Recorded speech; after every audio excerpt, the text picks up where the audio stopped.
Hello everyone! Welcome to the stream that definitely started as it should have, and everything went correctly, and no technical hiccups were found. Hope you're all doing well! My name is Vicino, and today, for the very first time, finally, we are playing Phoenix Wright Ace Attorney, which I'm very excited for.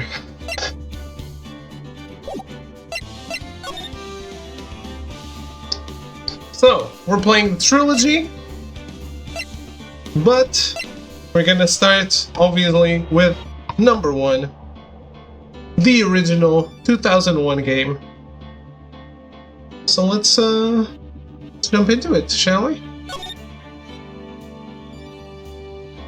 Or everything goes to shit again. Episode 1, the first turnabout. Yes, I already chose it. Damn. Already getting a trophy.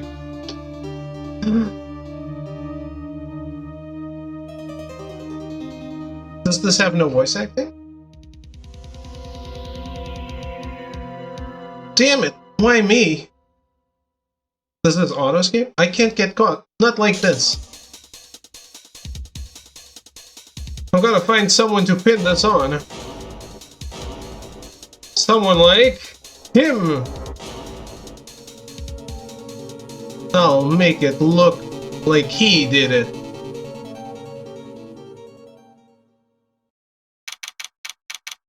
August 3, 9:47. District Court Defendant Lobby number 2.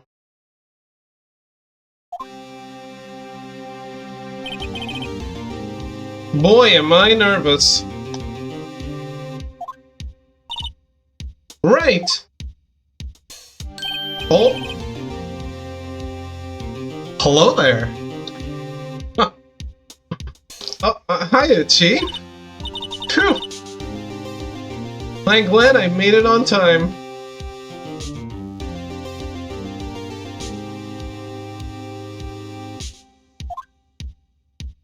Well, I have to say, Phoenix, I'm impressed. Not everyone takes on a murder trial right off the bat like this.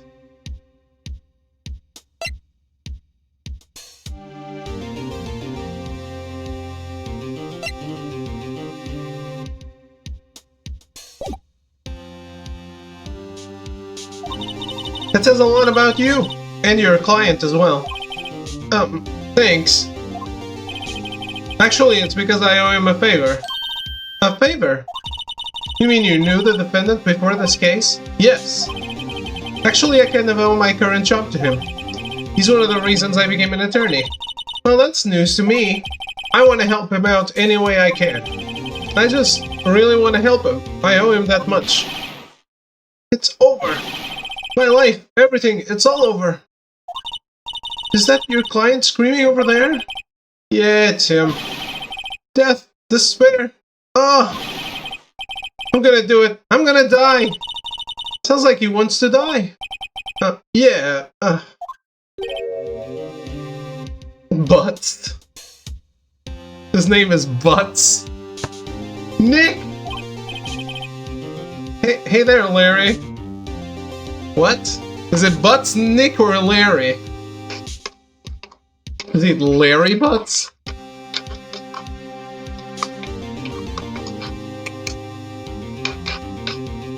Who's Nick?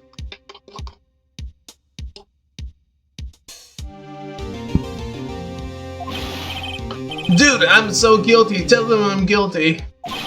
Give me the death sentence. I ain't afraid to die. What? What's wrong, Larry? It's all over. I'm finished. Finished. I can't live in a world without her. I can't. Who took her away from me, Nick? Who did this?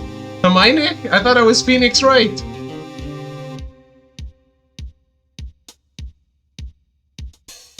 I'm not very knowledgeable. Oh, Nick, you gotta tell me, Who took my baby away? The person responsible for your girlfriend's death? The newspapers say it was you.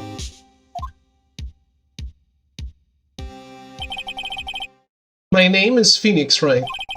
Here's the story. My first case is a fairly simple one. A young woman was killed in her apartment.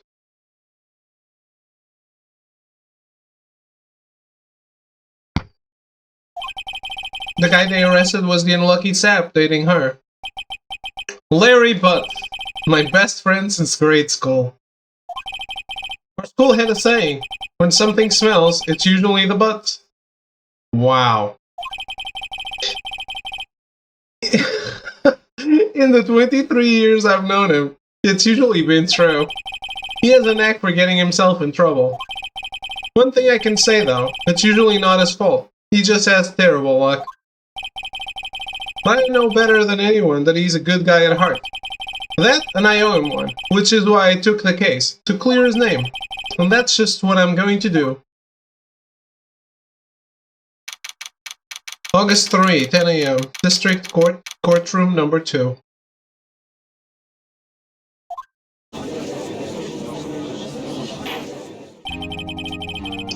Court is now in session for the trial of Mr. Larry Butt. The prosecution is ready, Your Honor. The defense is ready, Your Honor. Mr. Wright? This is your first trial, is it not? Yes, Your Honor. I'm, a little nervous. Your conduct during this trial will decide the fate of your client. Murder is a serious charge. For your client's sake, I hope you can control your nerves. Thank you, Your Honor. Mr. Wright, given the circumstances, I think we should have a test to ascertain your readiness. Yes, Your Honor. It's shaking. Eyesight fading. The test will consist of a few simple questions. Answer them clearly and concisely. Please state the name of the defendant in this case. Larry Butts. The defendant? Well, that's Larry Butts, Your Honor. Correct. Just keep your wits about you and you'll do fine. Next question. This is a murder trial. Tell me what's the victim's name. Phew, I know this one. Glad I read the case report cover to cover so many times. It's, wait. Uh-oh.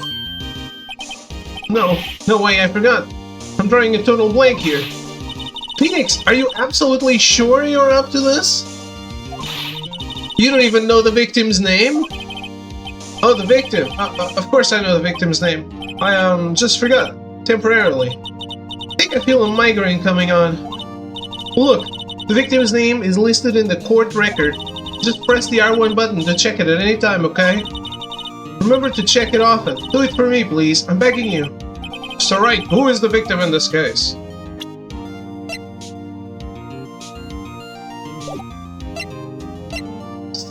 Cinder block. The victim's name is Cindy Stone. Correct. Now tell me, what was the cause of death? She died because she was hit with a blunt object. She was struck once by a blunt object. Correct. You've answered all my questions. I see no reason why we shouldn't proceed. You seem much more relaxed, Mr. Wright. Good for you. Thank you, Your Honor. Because I don't feel relaxed, that's for sure. Well then, first, a question for the prosecution, Mr. Payne. Yes, Your Honor. As Mr. Wright just told us, the victim was struck with a blunt object. Would you explain to the court just what that object was? The murder weapon was the statue of the thinker. It was found lying on the floor next to the victim. I see. The court accepts it into evidence. Statue added to the court record. Right. Be sure to pay attention to any evidence added during the trial.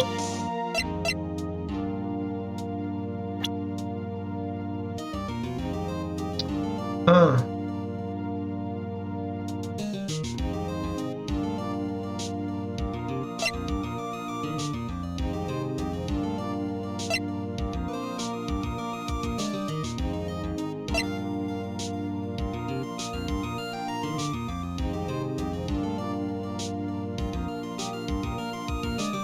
Looks like a typical Japanese salaryman. That evidence is the only ammunition you have in court. Use the R1 button to check the court record frequently.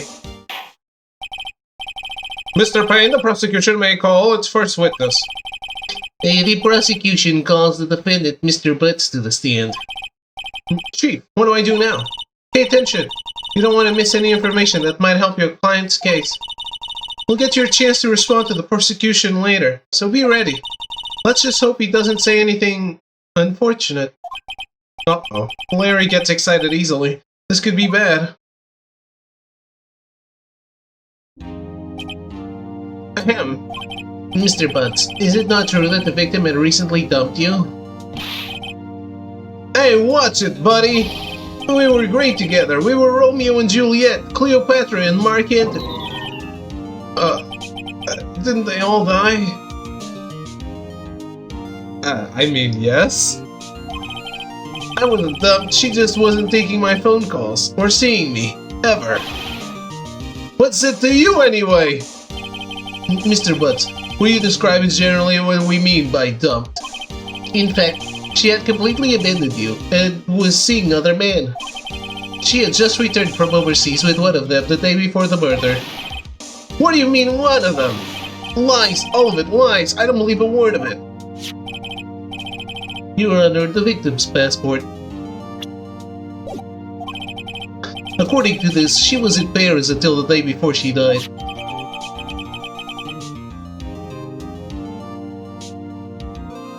She's American?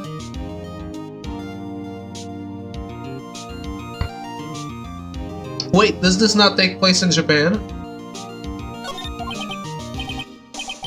Indeed, she appears to have returned the day before the murder. Dude, no way. The victim was a model, but did not have a large income. It appears that she had several sugar daddies. Daddies? Sugar? Yes, older men who gave her money and gifts. She took their money and used it to support her lifestyle.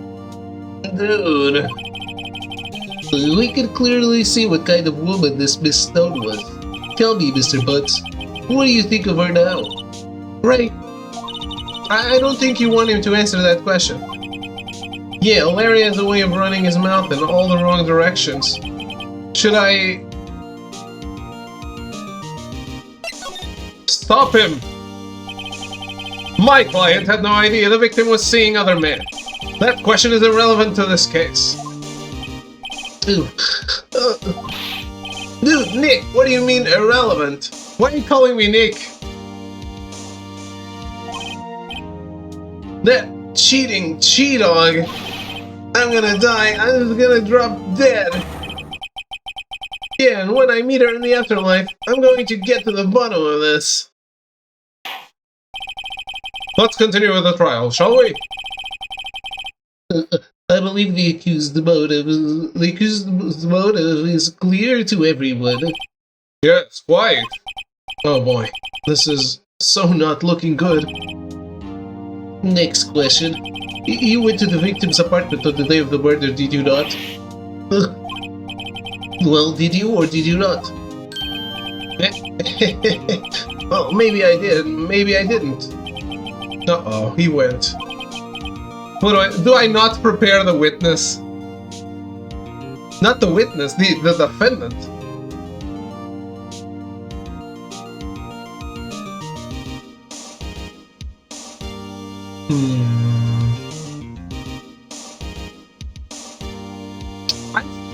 I think if he doesn't answer, it's gonna look bad.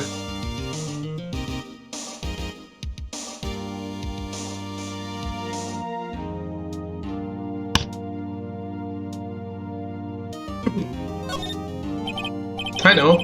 I'll send him a signal. Tell the truth. Yeah, I was there. I went. Order. Well, Mr. Butts? Dude, chill. She wasn't home, man, so like, I didn't see her. Your Honor, the defendant is lying. Lying? The prosecution would like to call a witness who can prove Mr. Butts is lying. Well, that simplifies matters. Who is your witness? The man who found the victim's body just before making the gruesome discovery. He saw the defendant fleeing the scene of the crime. Order! Order in the court! Mr. Payne, the prosecution may call its witness. Yes, Your Honor. This is bad.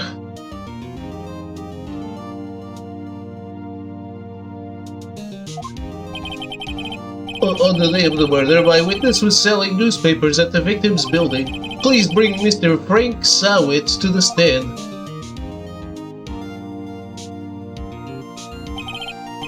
Mr. Sawitz, you sell newspaper subscriptions, is this correct? Oh, yes, newspapers, yes.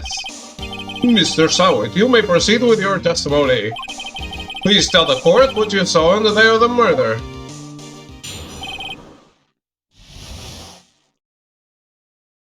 Witness's account. I was going door to door selling subscriptions when I saw a man fleeing an apartment. I thought he must be in a hurry because he left the door half open behind him. Thinking it strange, I looked inside the apartment.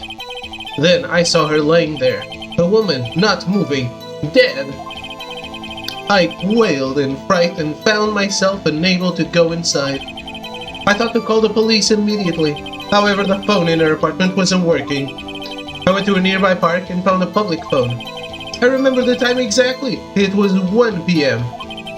The man who ran was, without a doubt, the defendant sitting right over there.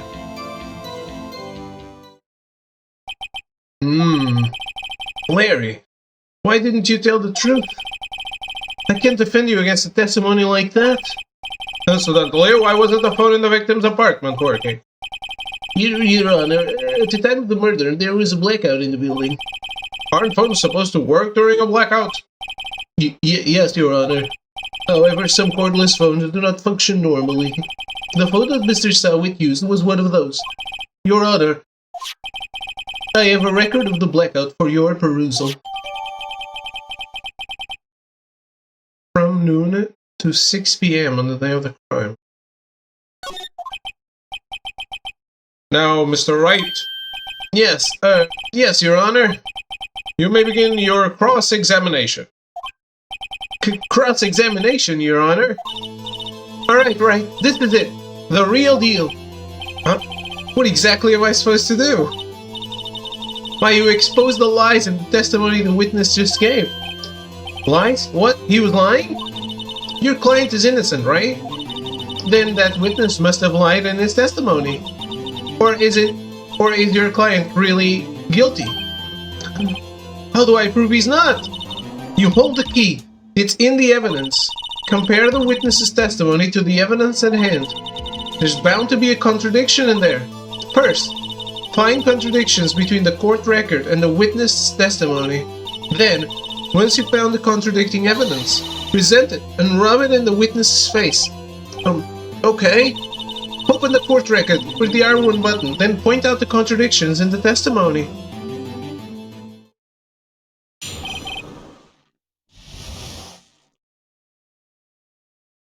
Witness's account.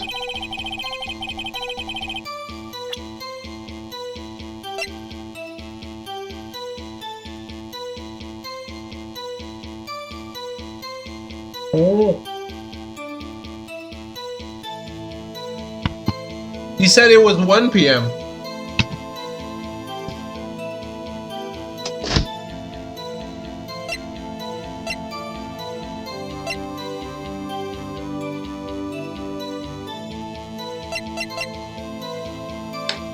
So, I guess I have to wait for him to say the specific thing.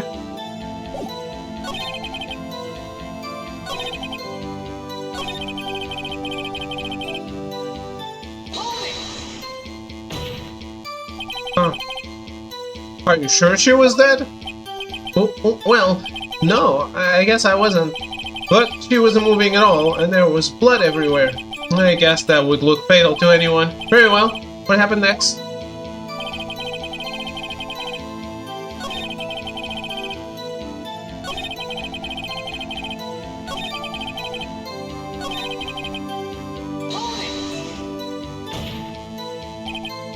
1 p.m. Are you certain?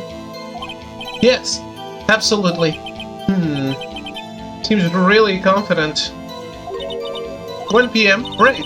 Doesn't that seem strange to you? Present some evidence to contradict him.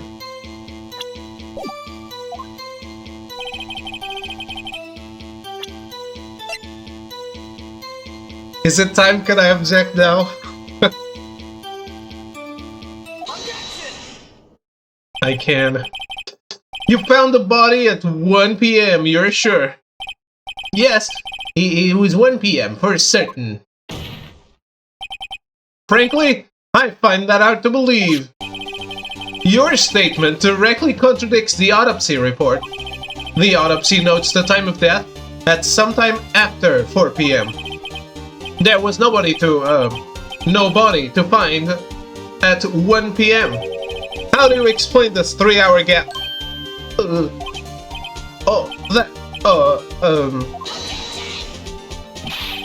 This is trivial. The witness merely forgot the time. After his testimony, I find that hard to believe. Mr. Sawit, why were you so certain that you found the body at 1 p.m.? Gee, that's a really good question. Great job, Wright. Way to put him on the spot. That's all you have to do. Point out contradictions. Lies always beget more lies. See through one, and their whole story falls apart. Wait, I remember now. Would you care to give your testimony again?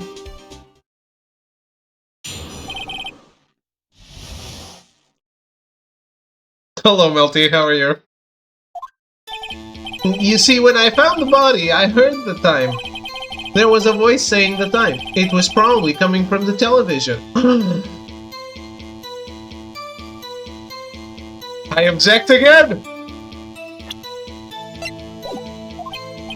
Oh, but it was 3 hours off, wasn't it? I guess the victim must have been watching a video of a taped program. That's why I thought it was 1 p.m. Terribly sorry about the misunderstanding. Can I not object immediately?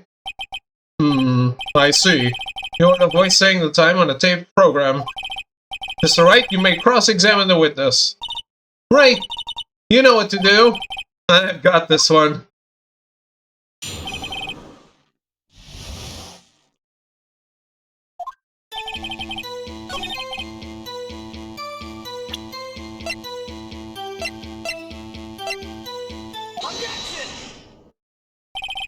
Hold it right there. The prosecution has said there was a blackout at the time of the discovery. And this record proves it. You couldn't have heard a television or a video.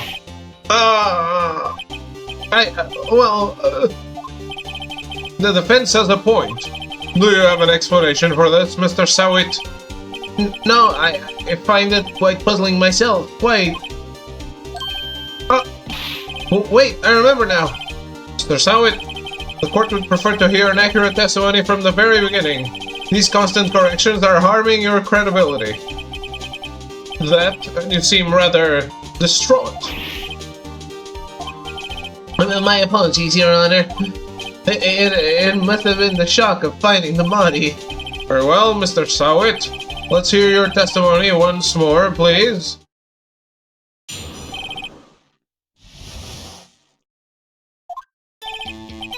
Actually, I didn't hear the time. I saw it. There was a table clock in the apartment, wasn't there? Yeah. The murder weapon. The killer used it to hit the victim. That must have been what I saw. You saw a clock? I guess that would explain it. He said it didn't go in, though. Also, that's not the murder weapon. The defense may cross-examine the witness. Gladly.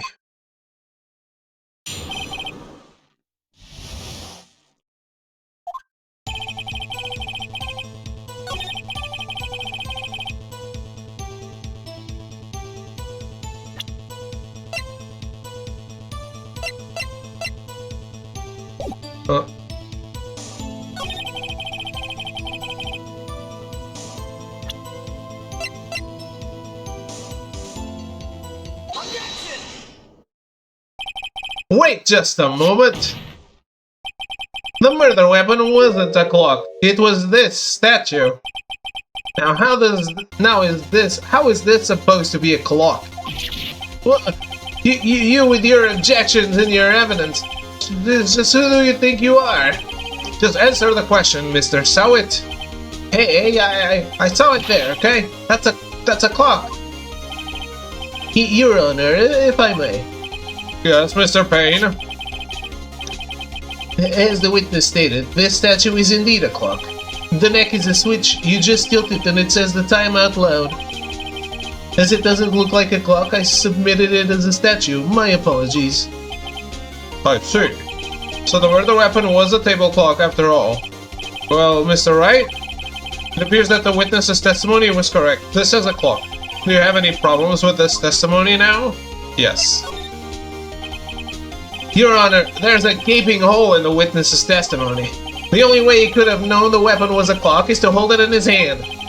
Yet the witness testified that he never entered the apartment. Clearly a contradiction. Indeed. The witness knew it was a clock because he went into the apartment. You're lying! You were inside the apartment on the day of the murder. Oh yeah? Prove it. Prove I went in there. I'll do better than that. I can prove you were the one who killed her.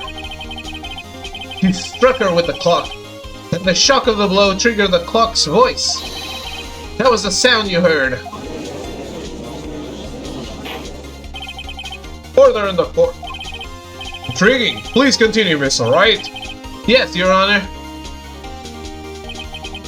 Mr. Sowit, the sound must have left quite an impression on you.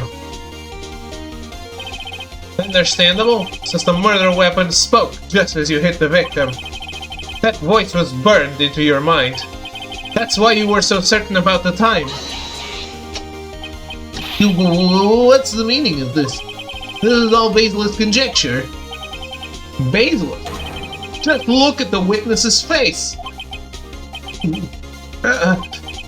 Would the witness care to elaborate? Did you strike the victim with the clock? That day, I never... Look, the clock, I heard... No, I mean, I saw... Shut up! I hate you! It was him, I tell you! I saw him! He killed her! And he should burn! Burn! Give him death! Order in the court, I say! Your Honor, a moment, please. There isn't a shred of evidence supporting the defense's claims. Mr. Wright? Your Honor? You claim the sound of the witness heard. The sound the witness heard came from the clock. Do you have any evidence? The whole case is riding on this. I'd better think it through carefully. Your Honor, the sound Mr. Sowit heard was definitely this clock. A fact which is clear if you simply try sounding the clock, I guess? Let's sound the clock now, here in this court. Your Honor, may I have the clock? If the glove doesn't fit, you must acquit. I ask the court to listen very carefully. I think it's 8:25. That certainly is a strange way to announce the time. Well, he is the thinker after all. So, we've heard the clock. What are your conclusions, Mr. Wright? Mr. Payne, can you tell me what time it is now? It's 11:25. As you can see, this clock is exactly 3 hours slow. Precisely the discrepancy between what Mr. Sowit heard and the actual time of death. So, Mr. Sowit, try to talk your way out of this one.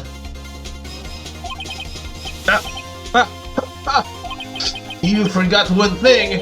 Uh-oh, what's he talking about now? While it may seem like that clock is running 3 hours slow, it proves nothing. How do you know it was running 3 hours slow on the day of the murder? If you can't prove that, you don't have a case. He's right. How am I going to prove that? Damn it, I was so close. Mr. Wright, seems you lack the critical evidence to support your claim. Yes, Your Honor. This means I cannot let you indict the witness.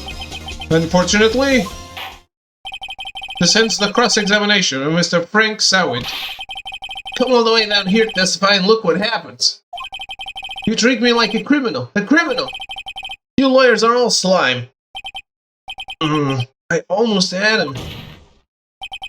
Sorry, Larry. I failed you. Doesn't this still mean this guy wasn't trustworthy and there's no witness?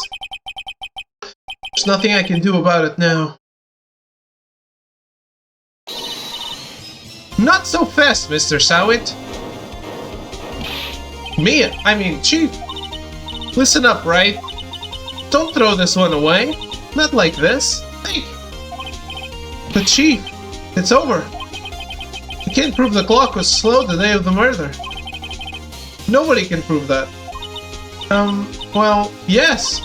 But that doesn't mean you can't still win. Try thinking out of the box.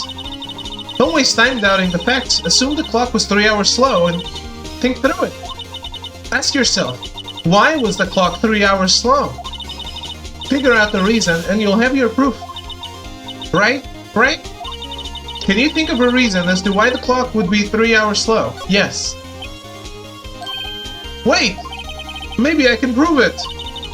You must have evidence somewhere that can prove it, right? Find it and let them have it. Well, Mr. Wright. Why was the game in Japanese? What? What game? To say the clock was already running slow on the day of the murder. Have you found evidence to support this claim? Of course! There is a piece of evidence in the court record that can prove my claim beyond a doubt. Enough words. Let's see you pull this one off. Let's see this evidence that proves why the clock was running slow.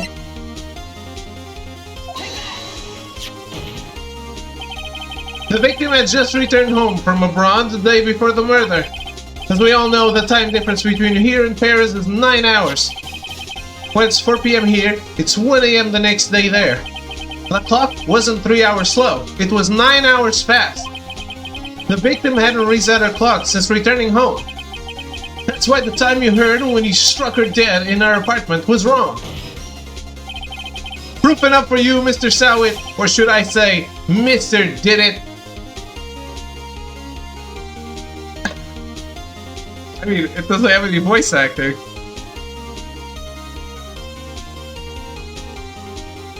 You guys are free to check. I didn't. Hello, Arrow. Hello, Aka.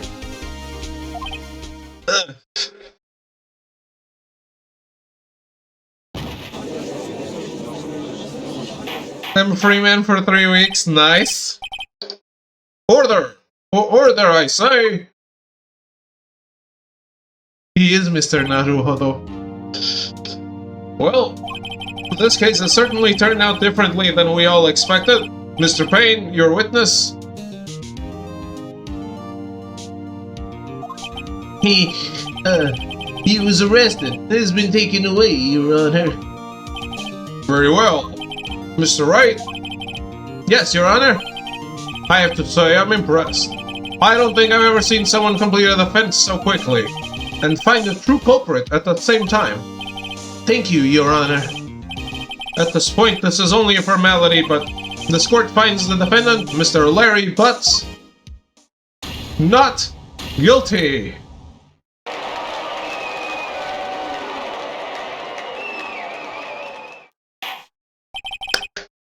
Bravo, I really am the best. Happily helped at least 21 students this summer. That's a good number. That's a great number. Even if you had a bunch of days of doing nothing, it's still a lot of people you helped.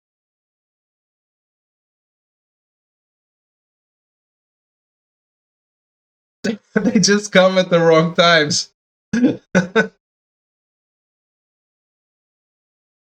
that, this court is adjourned.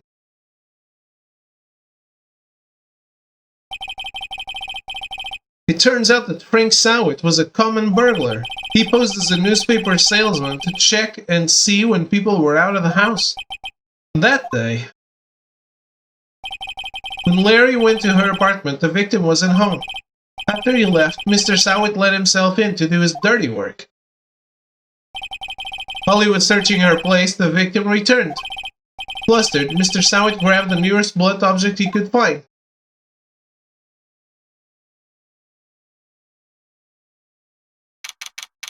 August 3, 2:32 p.m. District Court, Defendant Lobby Number 2. Ooh, I still can't believe we won! Right, good job in there. Congratulations. Why does Mr. Butts call me Nick if I'm Phoenix Wright?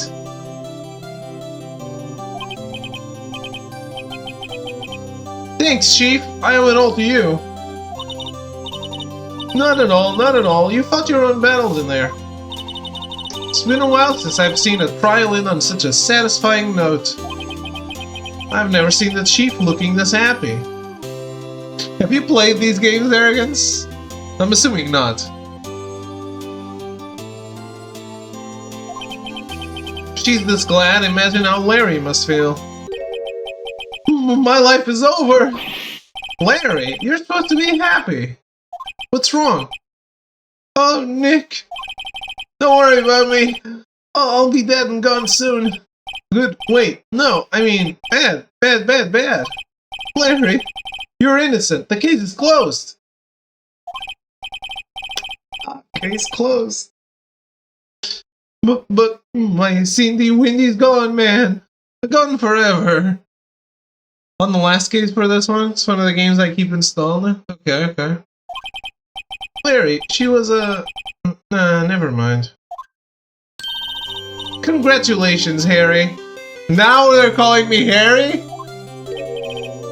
Oh, this man. Harry? Yes, you. I can practically see the headlines now. Harry Butts, innocent. Thanks. I really owe you one. I won't forget this, ever. Let's celebrate. Dinner, movie, my treat. Oh, no, I couldn't. Hey, I was the one who got you off the hook. Oh, hey.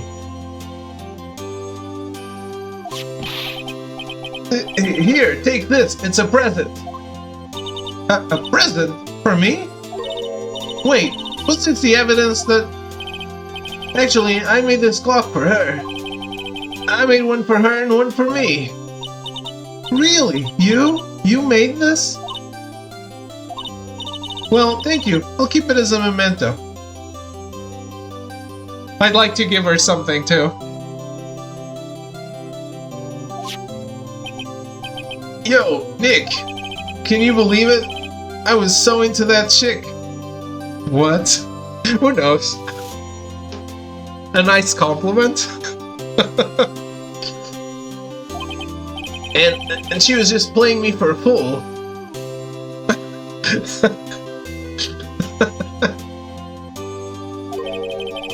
Don't that make you want to just cry? Larry.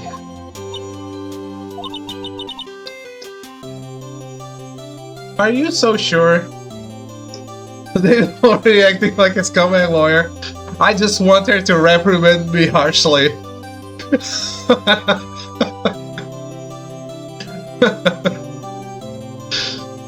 Are you so sure? Excuse me? I think she thought quite a lot of you in her own way. Nah, you don't gotta sympathize with me. Well, I'm not just sympathizing, really. Isn't that right, Wright? Don't you have something to show your friend? Something that proves how she felt about him? Oh, yeah, right. What the heck is she talking about?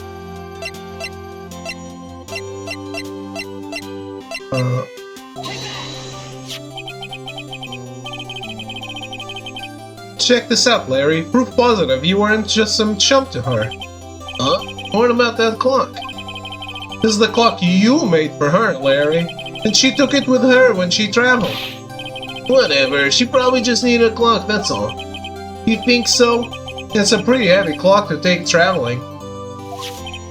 Well, make of it what you will. Hey, Nick. I'm glad I asked you to be my lawyer.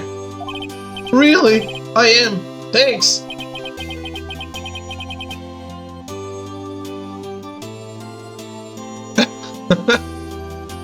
Hope that made him feel a little better. Right? I hope you see the importance of evidence now. Also, hopefully you realize things change depending on how you look at them. People, too.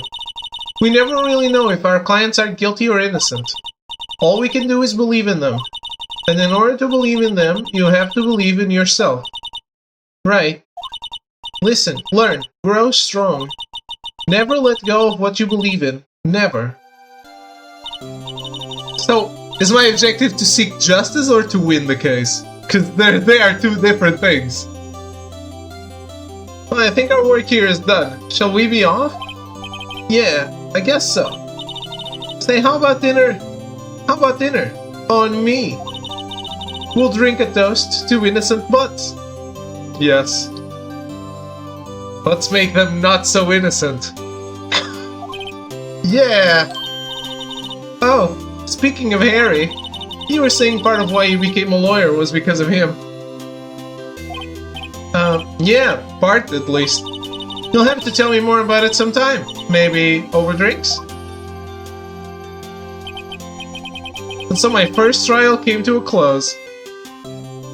I can't wait to hear that story. Maybe. Larry slapped me on the back and said, "Gee, Nick, it's good to have friends, but I'm pretty sure he's not going to pay us, unless you count the clock he gave Mia."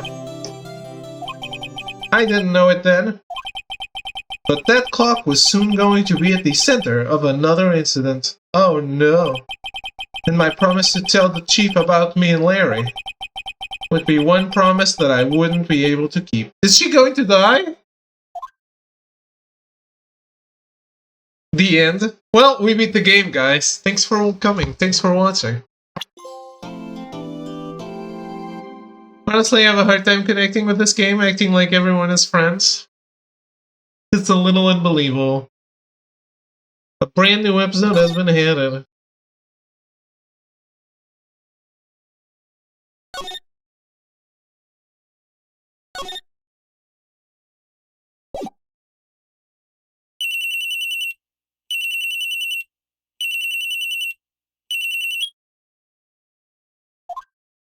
Hello? This is Maya. Hey Maya, it's me. Mia, what's up? You haven't called in a while. Sorry, I've been so busy. How have you been? Well, lonely. And it's all your fault. Nah, I'm just teasing. I've been great. I'm finally getting used to having my own place. Part of being a lawyer is pretending to be everyone's friend. I have a group of friends that are colored names in a chat box. They are. Oh, hello, Cyan. You missed the first case, Cyan. How are you?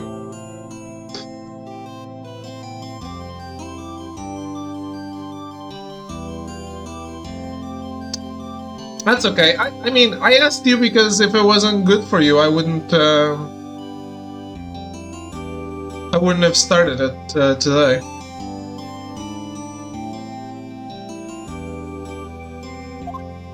That's good to hear. Actually, I'm calling because I have a favor to ask. I know. You want me to hold evidence for you? Sharp as always. There's a lot of buzz about the upcoming trial.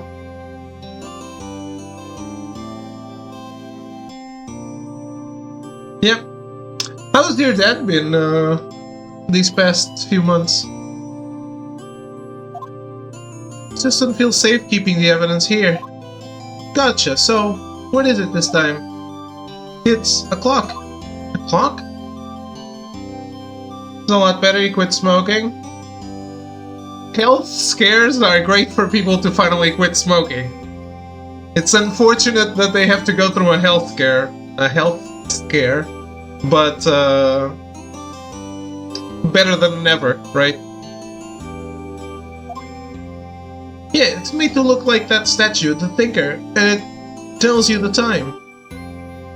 So the cases... Brother can't escape. Smoking?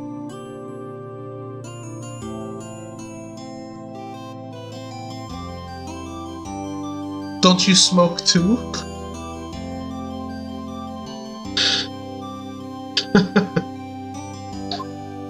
I thought you might like it. You always like toys. Well, it's all the same shit anyway. Yeah, none of that is good for you though. That's just... Yeah, some stuff is better, some stuff is worse, some stuff helps here or that doesn't help anywhere, but at the end of the day, yeah, it probably shouldn't do any of it. Definitely. Probably definitely shouldn't do any of it.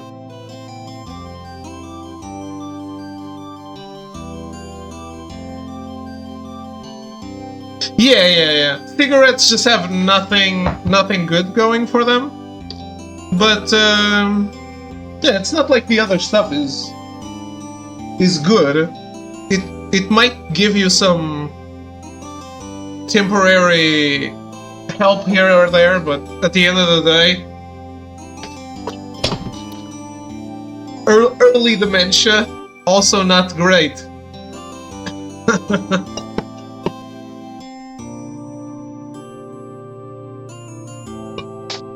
What, I've never gotten hooked? Yeah.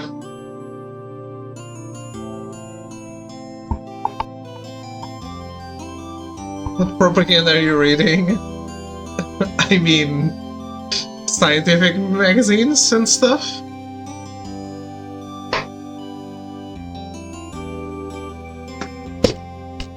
Not propaganda.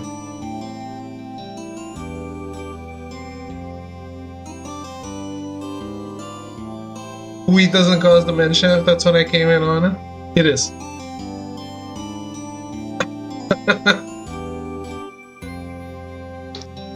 It definitely helps.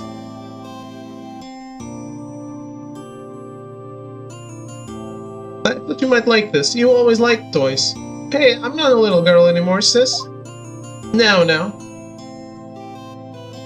David is a good student up there. I don't know what that is.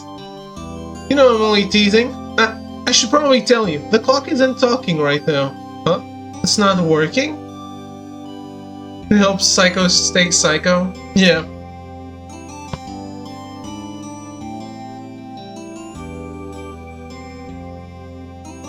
What a terrible name for an organization to prevent kids from messing with drugs. Literally named after peer pressure. Yeah, that's weird. Is that it? There would be an organization that would be like, hey, why not try these drugs? Right?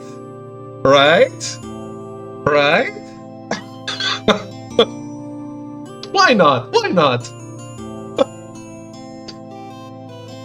Pretty sure it's an acronym, but man, they missed the mark. Yeah. It should be something like the Nye or something like that.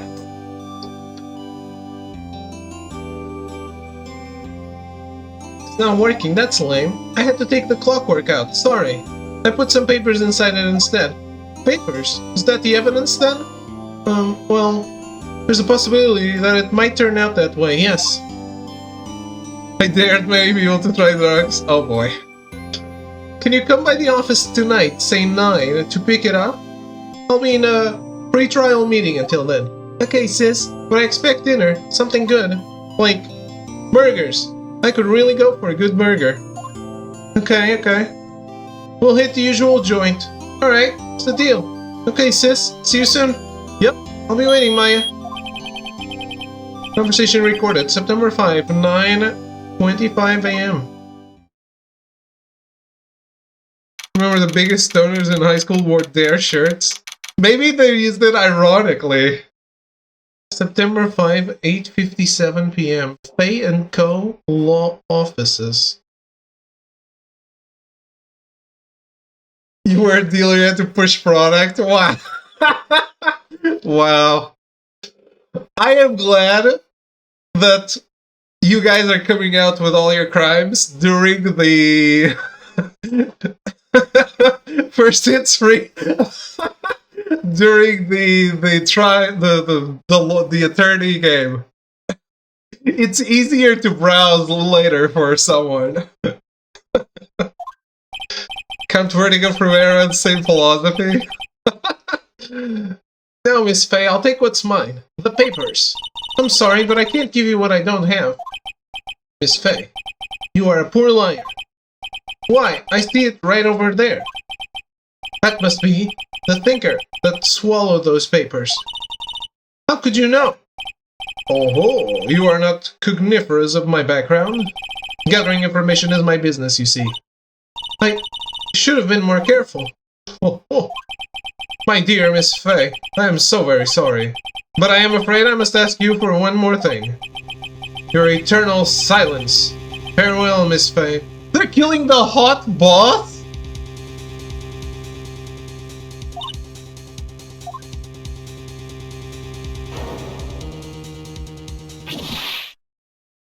You fucking what?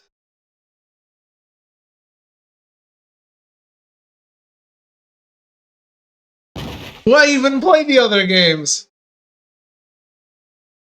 I should have stopped at case 1.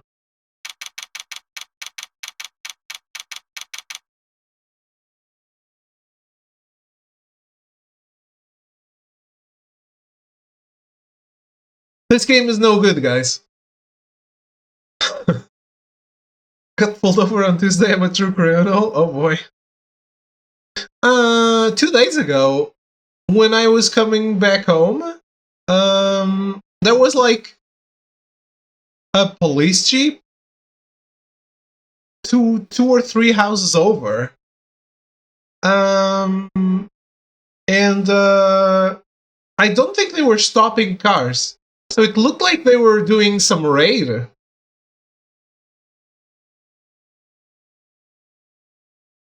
I don't know what my neighbors are up to, but something weird. Clearly.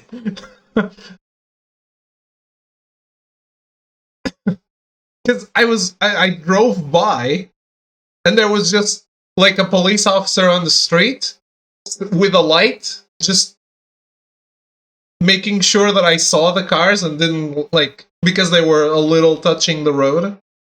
And that was that.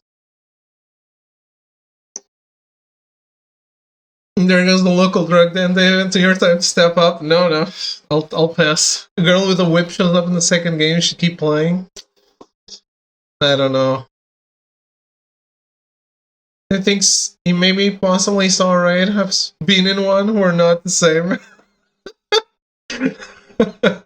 You've been raided before by a bunch of police officers. They raided you.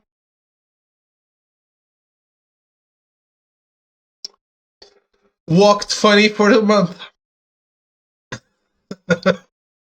After that cavity search. Seen police swarm my old apartment complex is truly something. I've never seen police swarm anything.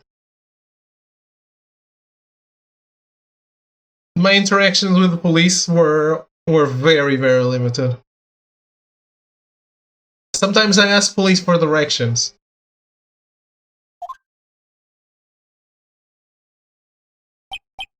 Before I had a GPS, I guess. I've had cops point guns at me.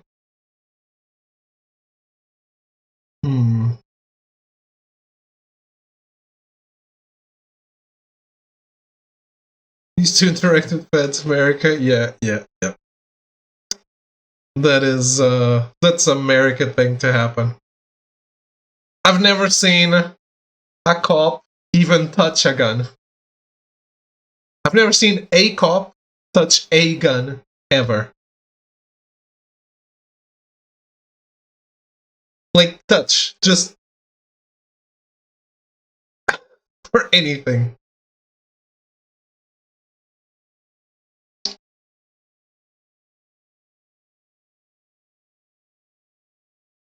They do have them, and they look like Glock 17s or something.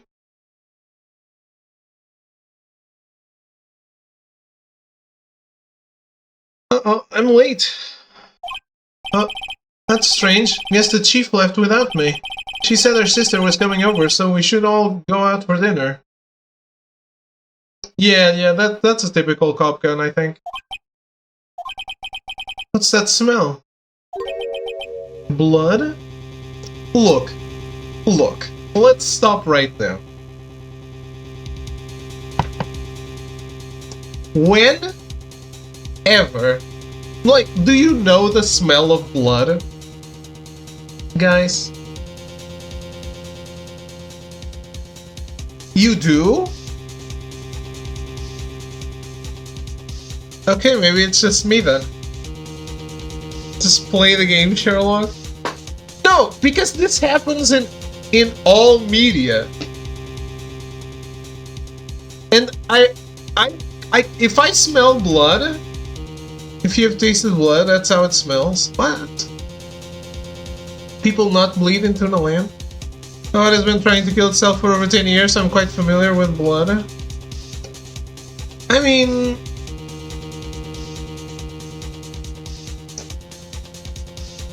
yeah. If anything, I bleed from what? From my nose.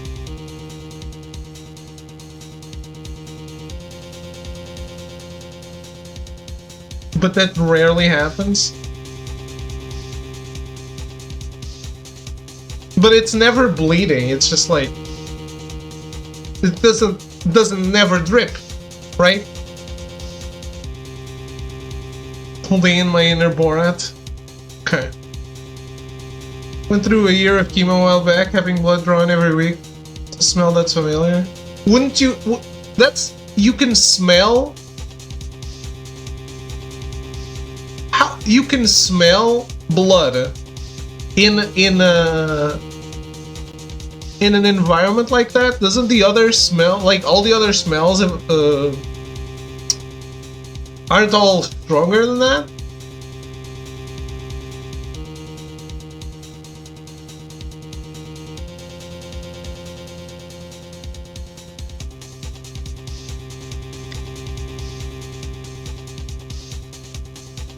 But yeah, I guess I wouldn't know though.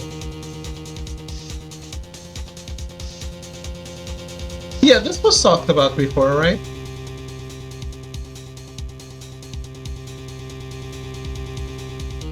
I thought it was I thought you were already watching me when it happened though, for some reason. This channel hasn't existed for 10 years. Mia! Maybe she's in her office. Move where? Like run away? Oh. I smell blood, and that can't be good. I have to check and see if Mia, the chief, is okay. Well, I was checking the plant if the plant was bleeding.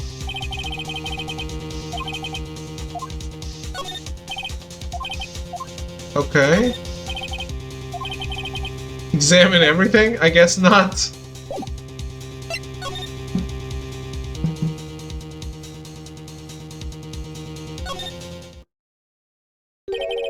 That smell! Blood!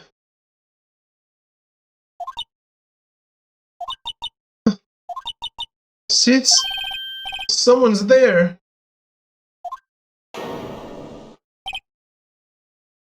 Really? Chief? Chief? I think most of us found you through the old cult. Yeah. Stand back, gentlemen, I've solved the case already. Chief? Damn. I should have known it was too good to be true when she wanted to pay me for dinner and drinks and stuff. Do you have a trophy guide open? No, I was just going in blind. You did tell me to do that. I forgot. Should I? Can I?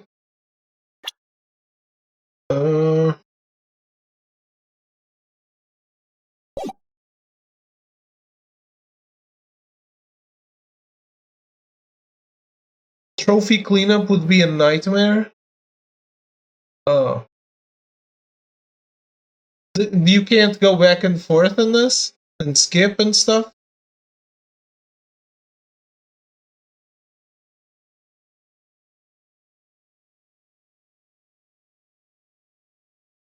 Can you not choose the case?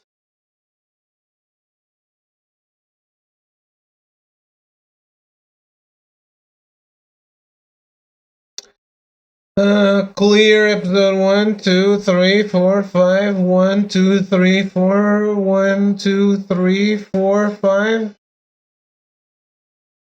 Oh, okay.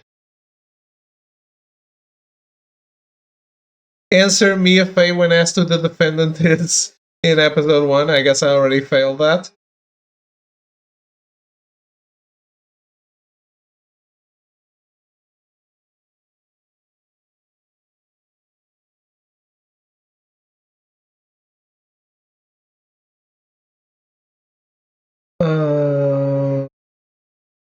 I guess...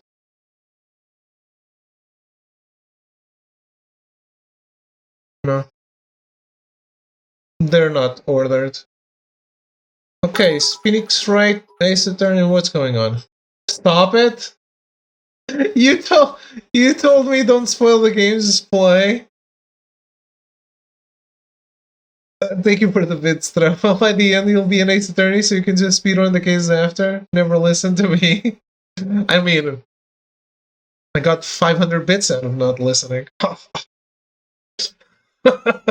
Wait, let me just read the one thing. We'll focus on earning trophies for the first game. There are 3 trophies that are earned during particular cases. Please turn in your badges earned in case 1. Secret Weapons 3 is unlocked in case 4, and Lunchbox Specialist is unlocked in case 5. Pay particular attention to this one as it spans most of the case, and there are quite a few missable lunchboxes that you will not get unless you are lucky or using the guide. You should also make sure to examine the ladder at the Inside Studio 1 location in case 3 and the underground parking lot location in case 5. Both of these are necessary for ladders versus step ladders.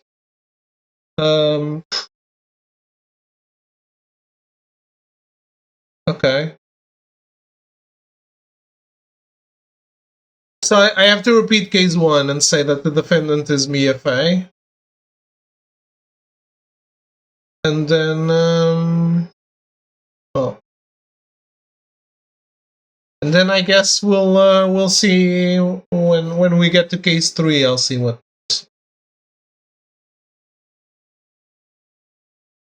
Who are you?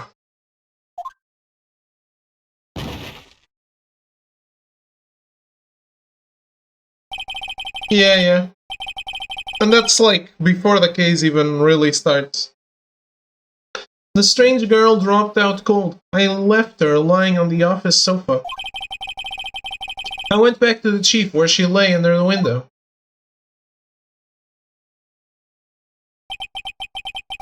Her body was still warm. I could feel it when I held her shoulder. Then, all too quickly, it began to fade, until finally she was cold. In less than an hour, because I had trouble at the start, the camera wasn't working, so I had to reboot everything. I mean, nothing happened, it was perfect. Perfect start. We started on time, guys. Definitely started on time. Chief.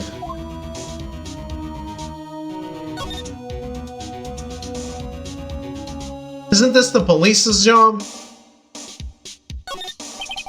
No clues here. Some shards of glass are scattered on the floor. They seem to be the remains of a glass light stand. Slide? Oh.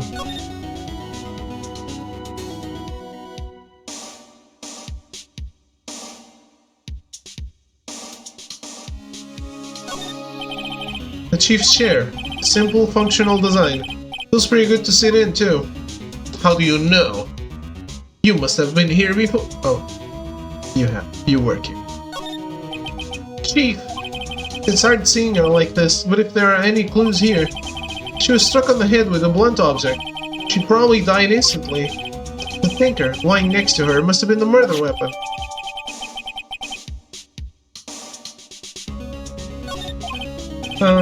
There are some glass shards near the chief's body. Must be pieces of the glass light stand lying broken in the back of the room.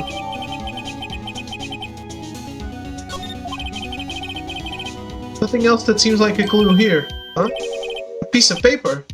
Must have fallen from Mia's hand. What could it be?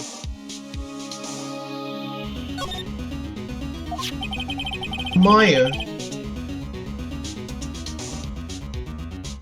Wait, but if I turn around, it's nothing.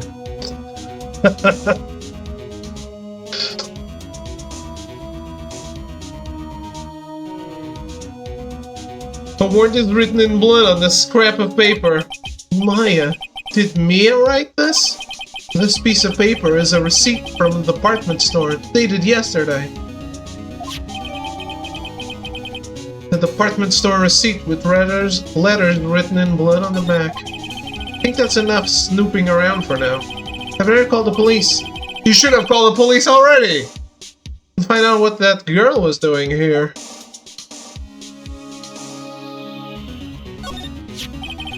It's encrusted with Wright blood. How ironic that this became the murder weapon. Again. So the cases in one game are connected? It's painful to look, but I have to, for Mia's sake. Looks like she was hit in the head with a blunt weapon. She probably died instantly. There's a large building right across from the office. The Gatewater Hotel. A nice luxurious place.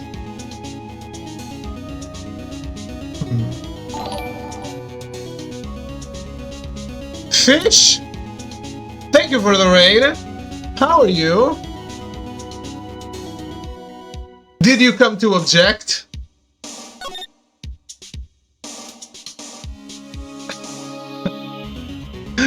Hello, Fish. Thank you so much for the raid. Hello, Spike Robbie. Trauma is boring. No, it's not. Have you played this, Fish? Playing retro. Was it Parasite Eve? Did you finish Parasite Eve 2 already?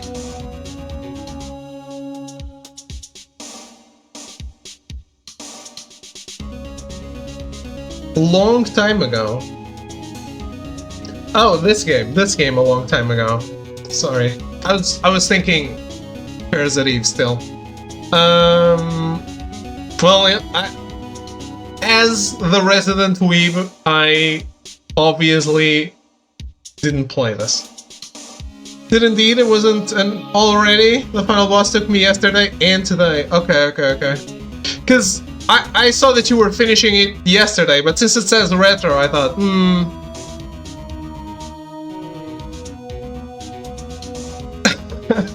Hello, Zombie Octopus from space. How are you? Yeah, you know how it is. I'm always on the forefront of the weebness, so I didn't like how the game was localized. No. It didn't have Japanese voice acting, so I boycotted it. The final boss frustrated you? Remind me of the final boss of Parasite Eve 2 is. I played it like last year, I think. I already forgot. Spike, thank you for the follow. Thank you very much, and welcome again. Yeah, I feel like I remember Parasite Eve 1 so much better. And yet I played 2 twice.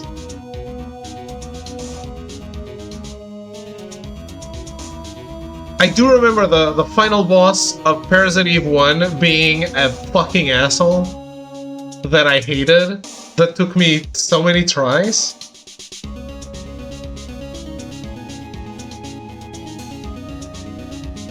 Kane, son of death, hello to you. How are you? It's a 2-boss thing. First is a big monster where you have to shoot a bunch of parts off.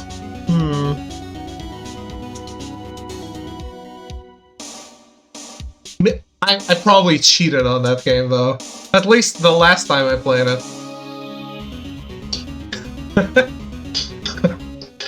Because why not? if I'm using an emulator, I might as well cheat. Probably, yeah. Second boss is Eve and it isn't super hard. You could save after the other boss. Is Eve in Parasite Eve 2? Oh my god. I thought of it and almost did it, managed to do it normally. Damn it. Man. I really forgot about this.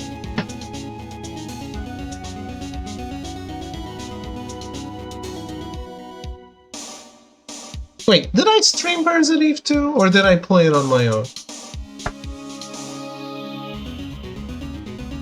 No, I streamed it. November 4, 2022.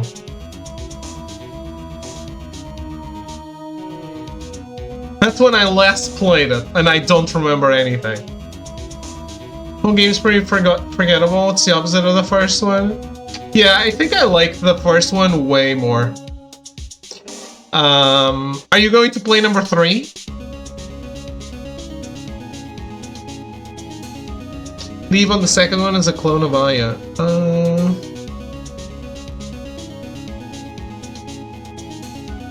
Wait. I'm looking at my VOD.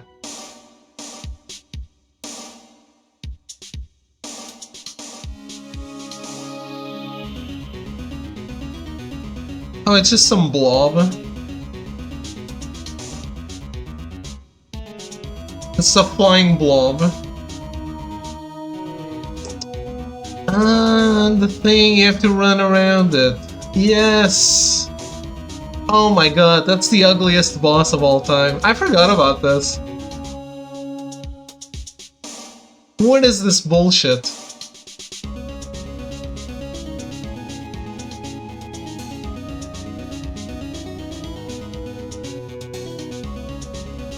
I want to, but after a long time.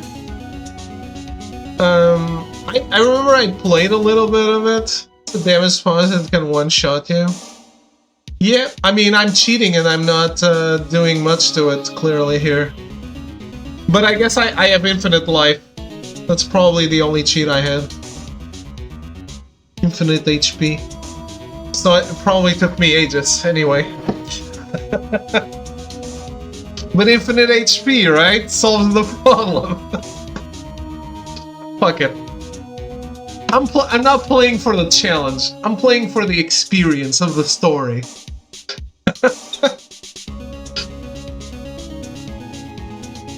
But yeah, I played a little bit of the third birthday, and it's...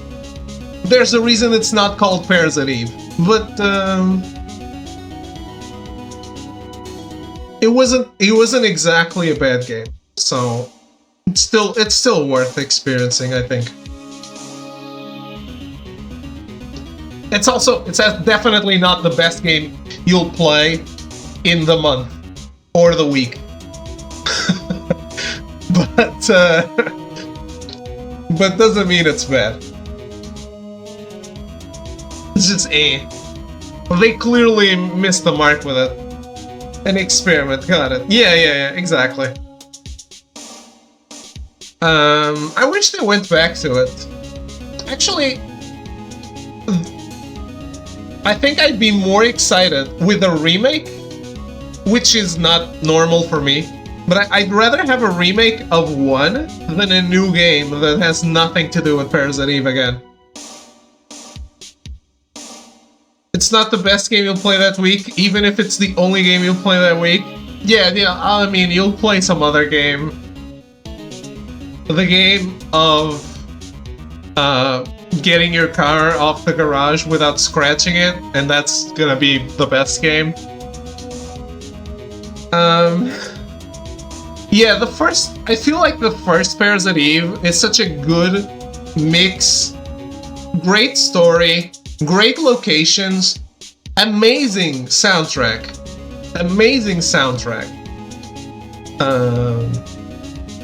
And it's you get that horror feeling, and it's a chilling game at some points. I really like Parasite Eve 1. And I played it very, very late. Like, I must have played it not long before I streamed number 2. Although I played Parasite Eve 2 first on the PlayStation 1 when I had it physically. When I was a kid. But, yeah. Unfortunately, we didn't get the first game in Europe. So, that took me ages to get to. I better call the police. That's funny. A few of the screws on the receiver are missing. It looks like someone was halfway through taking it apart. Police? Please, come quick! Oh, what was that? Someone screaming from outside the window?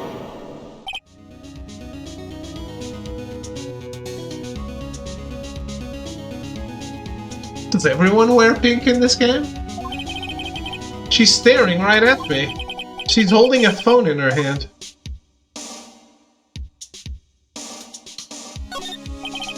The phone receiver is missing a few screws. I'd better not use it. Oh, so that wasn't Phoenix's voice. Surprised that he said something about the clothes first. Why? What did you expect? Wait, maybe that's a spoiler. What did you expect me to say? A perfectly normal office desk. Oh, okay. No, because I think the killer, or what they showed of the killer, was also wearing pink. So, I thought that was more important. A perfectly normal office desk. The chief had a very particular policy about office decor. Spend big on stuff the clients use, but keep your own stuff simple.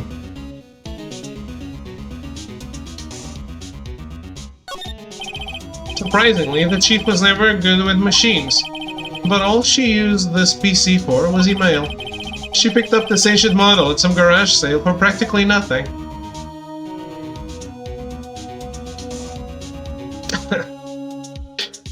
The HUD is in the way of the thing, of the magnifying glass.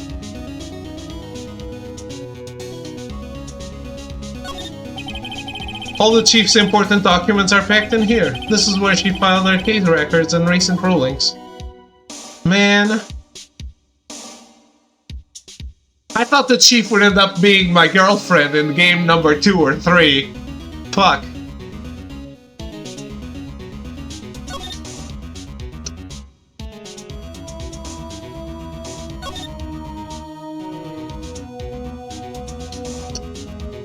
Back?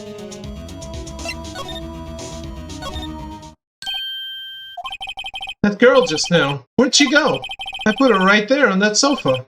Uh-oh. I hope she didn't run on me. Oh. Okay. Yipes! Don't scare me like that. Excuse me, but who are you? It's okay, I work here. Maya. Maya Fey. Maya Fey? Maya. So Mia was writing this girl's name. Maybe I should show her the receipt?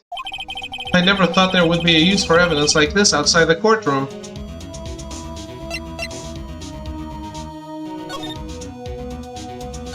What happened? She seems to be in shock. I don't want to disturb her, but I have to know. Excuse me. Can you tell me what happened?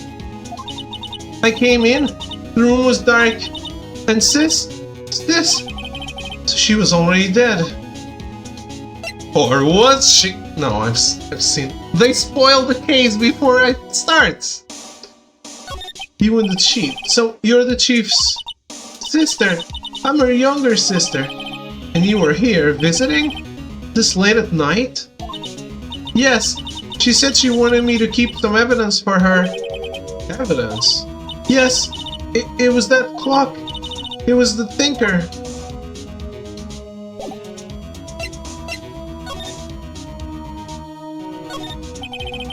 Reception desk. I usually sit here. You sit in the desk? A small writing desk littered with office supplies. Memory can be a tricky thing. I know. I mean, more and more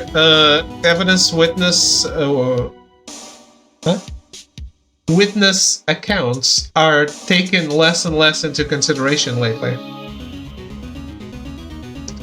Did you really see what you said you saw? Who knows? You couldn't cram more legal books in here, even if you wanted to. Few can gaze up on the shelves without feeling insignificant. The door to the chief's office. It's slightly open. I'd better not touch the doorknob. A large painting. Guess you'd call this modern art. I, on the other hand, call it a mistake. This sofa is for clients. It's leather. A real luxury model.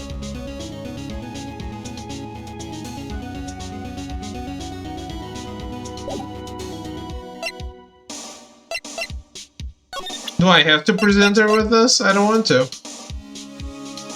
Why would I show her the evidence before the courtroom? Before Mia died, she wrote a message with her own blood. She wrote it on the back of this receipt. That's my name! Why? Why would she write my name? Please, just calm down. Why would Sis write my name? Because you did it. Uh-oh. Now I've done it.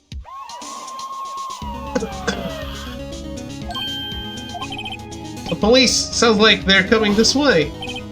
Freeze! Police! Alright, I'm Detective Dick Gumshoe. What? What is with the names in this game? Larry Butts? Dick Gumshoe?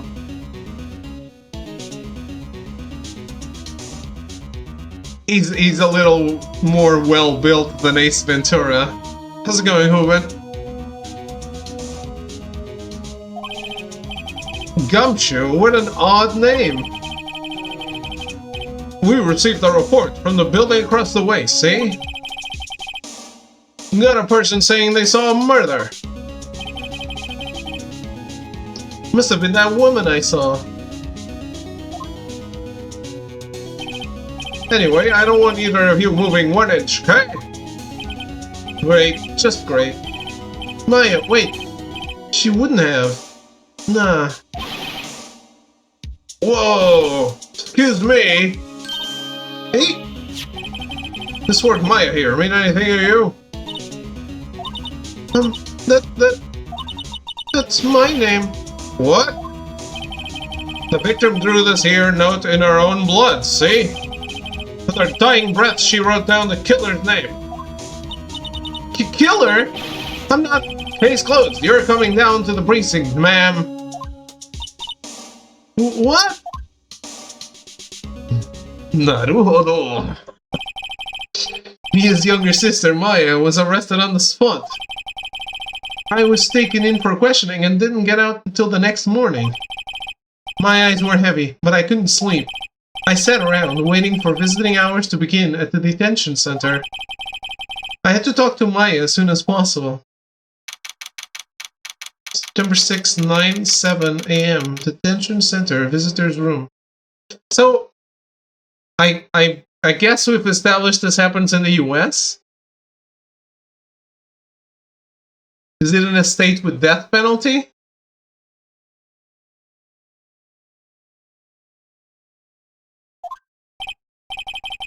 Wow, they have poor Maya locked up like a criminal. Oh. It's you! The lawyer! Good morning! A free kick? That's a different game. That's in football. Good morning! She looks so tired. Are you going to be my attorney? Well, that's what I wanted to talk to you about.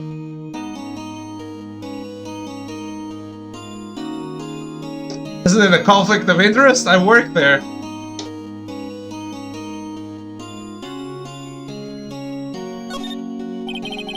You better give it to her straight.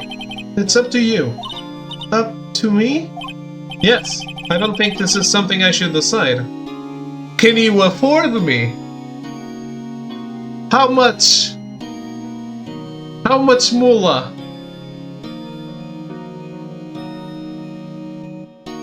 No, I didn't watch anything. Did you post this, or is it just something that's going around? Okay. No, I haven't seen it. You're the one in trouble here. They're never going to believe me, are they? Even you, when you found me in the office, you looked at me like I had done it. Did I look at her like that? No, I never thought... It's okay, I understand. And I've also heard about you. Heard? Heard what about me? I was talking to my sister on the phone the other day. Today was my junior partner's first time in court. Wow, really? How'd that go? It was quite the scene. Honestly, I was on edge the whole time. It's been a while. So he crashed and burned? He's a genius. One of those strike fear into the hearts of evil types. The only thing he's lacking is experience. But I can teach him. Sounds like it was fun. Well, I know who to go to if I ever get into trouble now. I don't know, Maya. I think you might want to wait. Give him 3 more years. That is, unless you want to be found guilty. That's what she said. Hey, you're not allowed to make those jokes. I'm sorry. I didn't mean to insult you. No, it's okay. It's true, I guess. But at the same time, I can't just sit by and watch. When I think of the person who did this to Mia... I know. There's something I've been wanting to ask you. Yes? What's with that outfit? This? This is what all acolytes wear. It's my uniform, you could say. Acolytes? Like people in religious training? What is it you do? Oh, it's nothing strange, really. I'm a spirit medium in training. Nothing strange. I'm just a spirit medium, guys. I only talk to ghosts, apparitions, poltergeists. Nothing weird. Promise. Absolutely nothing weird. Totally normal. Fun, scientific things.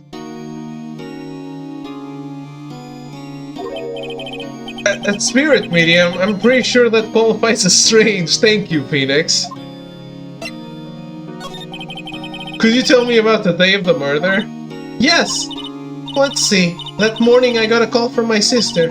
She wanted me to hold on to a piece of evidence for an upcoming trial. Evidence? Yes, that clock shaped like the Tinker. The one Larry made.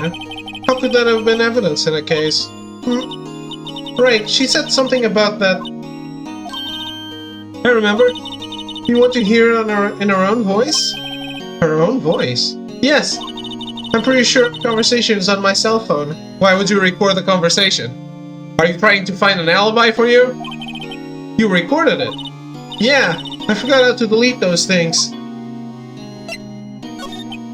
So, you say you have a conversation with your sister on your cell phone? Let's hear it. Right. Oh, I just remembered. That detective took my cell phone. Sorry. Oh, right, of course. Next time I see Detective Gumshoe, I'll ask him for it. I'll write you a note so you don't forget, okay? Sure, thanks.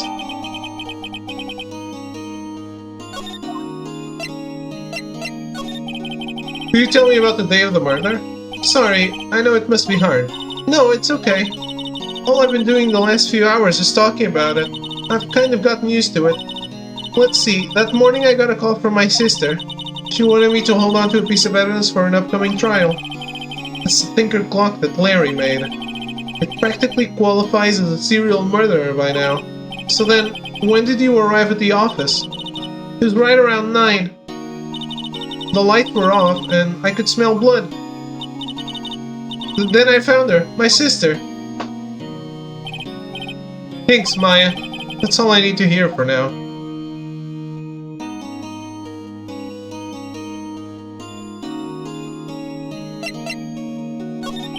So you're an acolyte, medium in training? That's right. The Fae family, especially the women, have always been very sensitive to the spirit world. Wait a second, you said the Fae family? So Mia was into this stuff too? Of course! She left the mountain to follow her career, she said. Her powers were first class too. I had no idea. Wait. What? So you're a real, honest-to-goodness spirit medium with ESP and all that? Yes, in training. Well, can't you contact me as spirit then? That's what I was thinking. We can just ask her who killed her. I'm sorry. I'm still in training. I couldn't do something on that level. I thought that would be too easy. Something the matter? I was wondering, could I ask you a favor? This is the address of a famous lawyer. My sister gave me this a long time ago. She said if I was ever in trouble, I should call him. And, well, I'm in trouble. Do you think you could go ask him to represent me? I feel betrayed. Sure, why not? I'll go ask. Thank you so much. I have no one else to turn to. Say, what about your parents? I see. Don't worry. Leave it to me. Thank you. Trial's tomorrow at 10. Look. You talk to ghosts? I'll believe it. The trial is the day after the murder? My suspension of this belief can only go so far.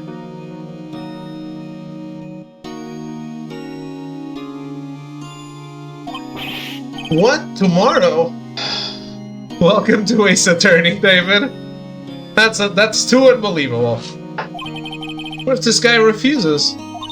They told me that if I don't find one, the state will pick an attorney to defend me. When will that happen?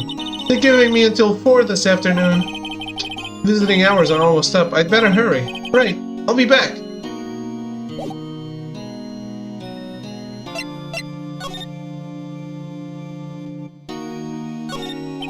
This guard monitors the visitors' room. He hasn't moved an inch. A real pro, this guy.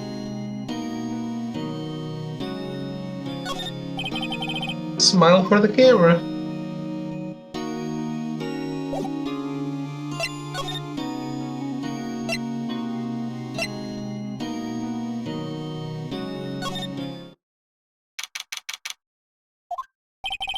The office is filled with police officers. They're all busily searching for clues. Hey, you there! This is the crime scene, pal. No trespassing. Sorry. Don't I know you from somewhere? Wait, you're that Butts guy, aren't you? No, Phoenix Wright. How could anyone mistake me for Larry? Huh, I guess I got the wrong name, Mr. Wright. Sorry about that. That Butts guy, he was a killer, and you're no killer, right?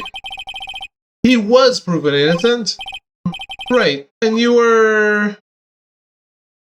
Detective Suede Shoes. Gumshoe, wasn't it?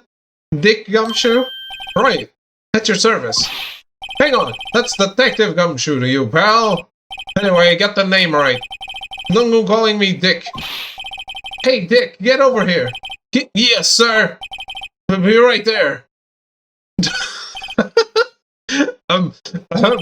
You're her lawyer, right, pal? If you got business here, you better do it quick. He thinks I'm Mai's lawyer.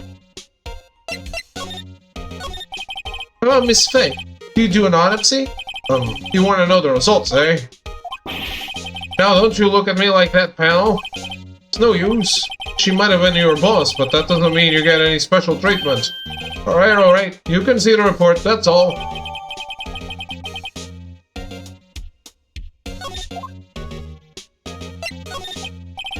About Maya. Yeah, I'm looking forward to the trial. Sorry, pal, but this is one trial you aren't going to win. Why do you say that? Cities put Prosecutor Edgeworth on the prosecution. Edgeworth? I'm sure you know what that means, you being a lawyer and all. Prosecutor Edgeworth. That's right, pal. Mr. Miles Edgeworth himself. Wait, you do know him, don't you? Of course not. Never heard of him. Whoa, and you call yourself a lawyer, pal? About 4 years ago, this Edgeworth guy became a prosecutor at the age of 20. Everyone says he's a genius. Surprised you don't know him. Of course I know him. I was just playing dumb. He's a cold, heartless machine who will do anything to get a guilty verdict. There are rumors of back alley deals and forced evidence. All I know for sure is that Edgeworth hates crime with an almost abnormal passion. I never imagined I'd be facing him so soon.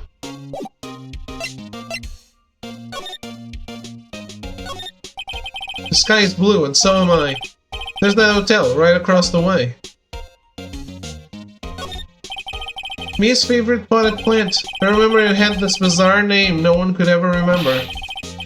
Portaline Stricta, pal. Who is that? A little movie poster. Apparently, this was the first movie that made Mia cry when she saw it. I have to check it out one of these days.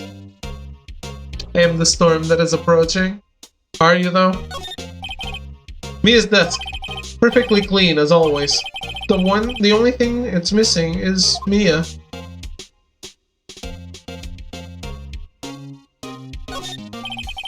There's a horrendous amount of legal books here. Scarier still is that Mia probably read all of these.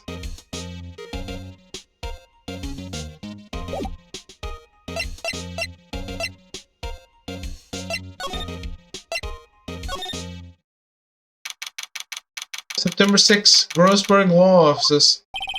According to the receptionist, the big boss is out. She couldn't say when he'd be back. It must be hard to keep track of everything when you're a famous lawyer. Not to mention run an office like this. I guess I'll just have to come back later. What? There is no later. An expensive potted plant. No idea what kind of plant it is, but it's probably the most expensive one available. A table for clients. An elegant ebony case, and if I'm not mistaken, that lighter's made of solid gold. Even I can tell someone here has got money to burn.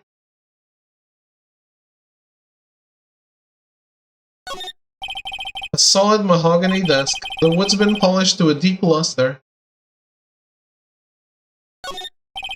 Expensive-looking mahogany bookshelves filled with expensive-looking books. Funny, they don't look like they've ever been read.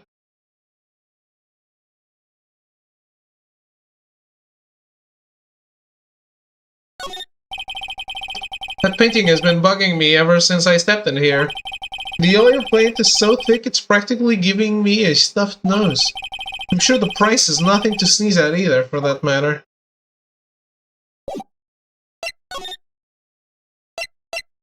What?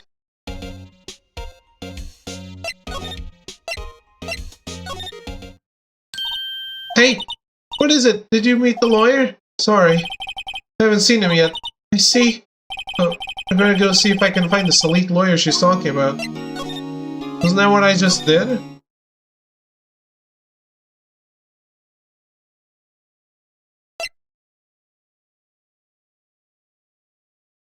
Hello?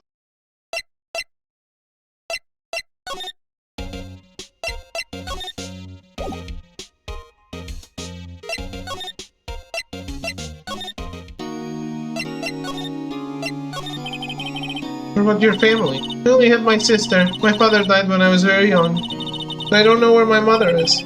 Don't know? So she could still be alive. The women in my family have been mediums for generations. They say a lot of spiritual power runs in our blood.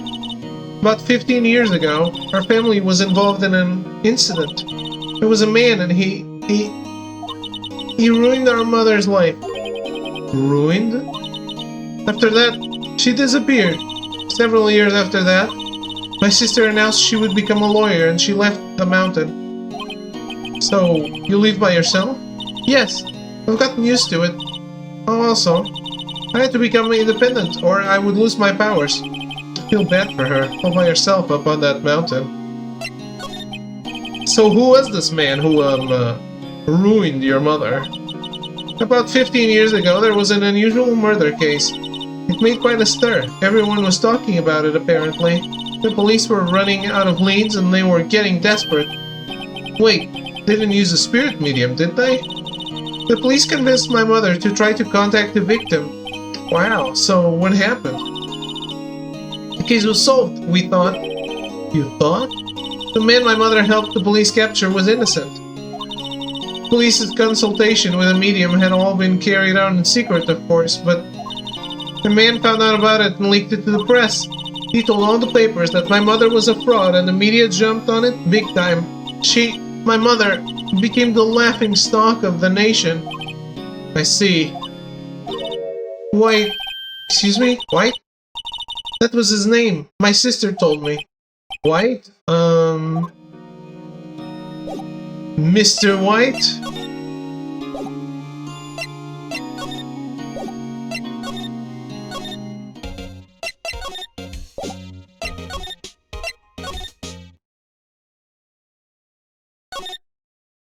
Where is this guy?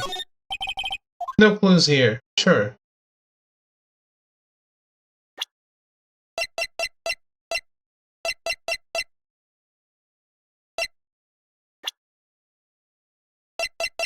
Oh.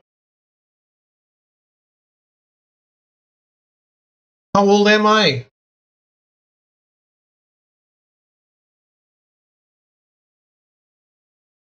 I don't know. Hello, Artless. How are you?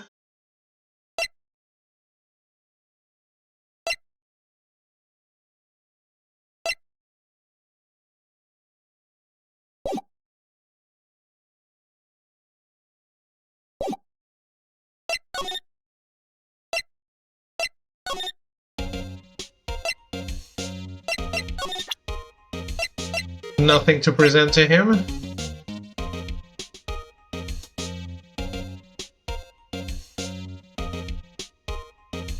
Oh, to get her cell phone. That makes sense.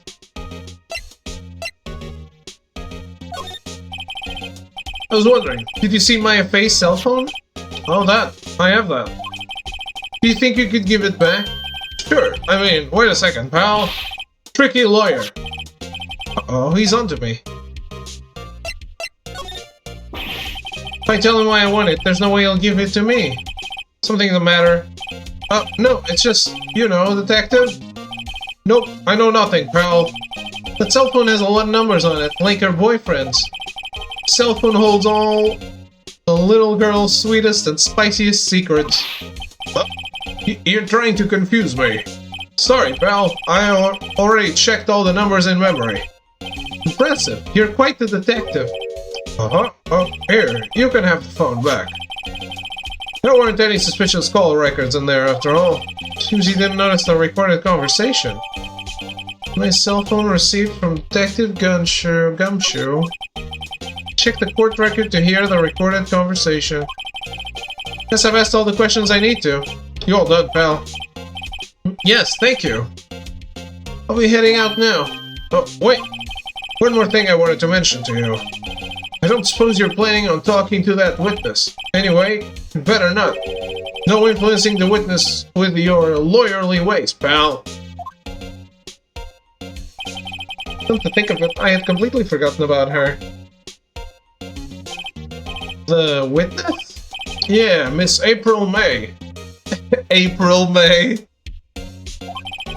I'm sorry about this, but I can't tell you anything about her. Well, you just told me your name, Miss May, huh? So you sent her home already, then? You're trying your lawyerly tricks on me now. She's not to go outside her room until the trial. So she's still in the hotel across the way. Guess I should know better than to try to get a detective to leak information. I love all the names of the series. They are something. You got that right, pal. Time to pay a visit to Miss May.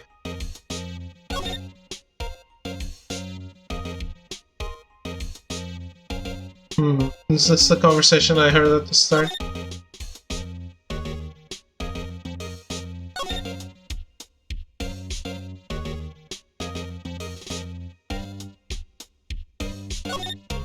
Okay.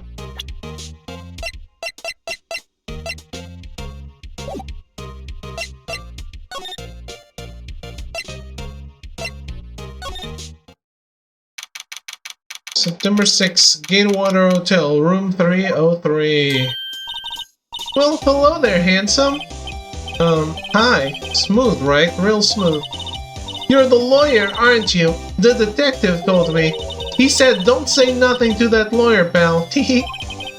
Memo to self, thank Septic Gumshoe for making my job harder. Gee, this is all like something out of a movie. It's also exciting, I can hardly contain myself.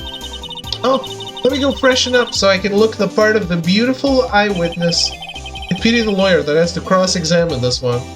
That's me.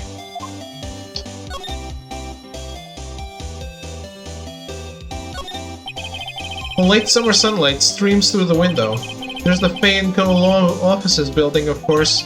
You can see the inside of the room pretty clearly from here. I think it would be a little difficult to recognize a face from this distance, though.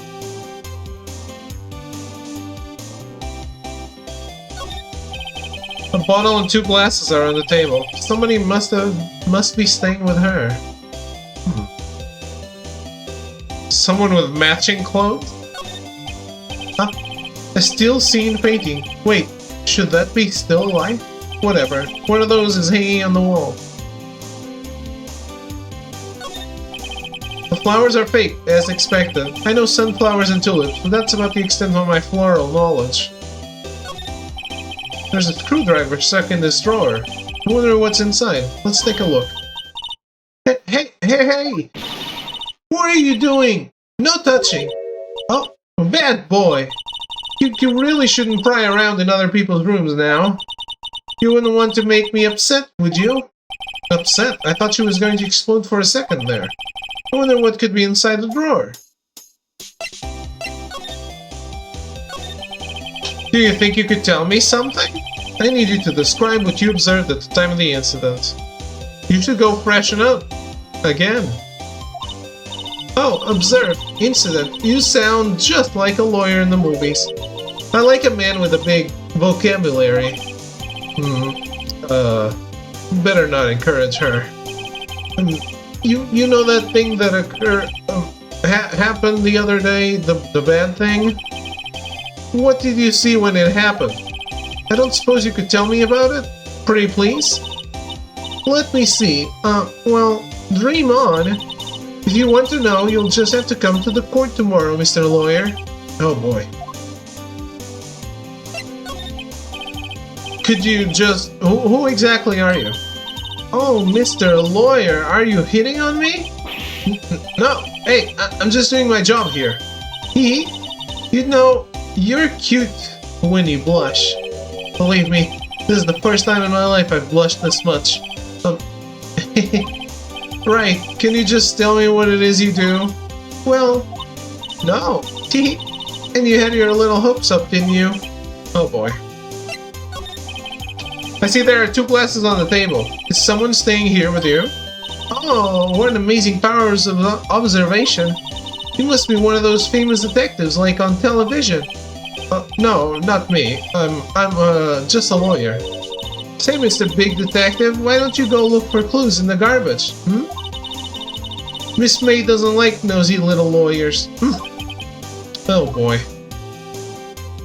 Damn.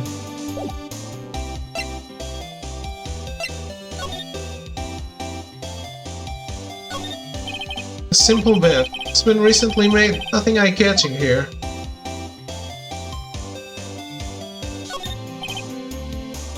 What's inside, I wonder? Maybe later.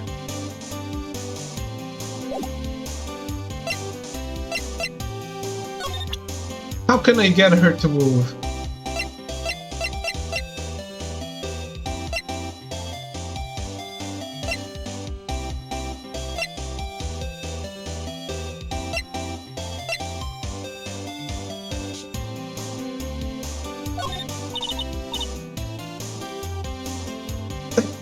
Excuse me, but I'm a witness. Police witness, you understand? How can I possibly give you any information in good conscience, Me? The witness? Just like in the movies.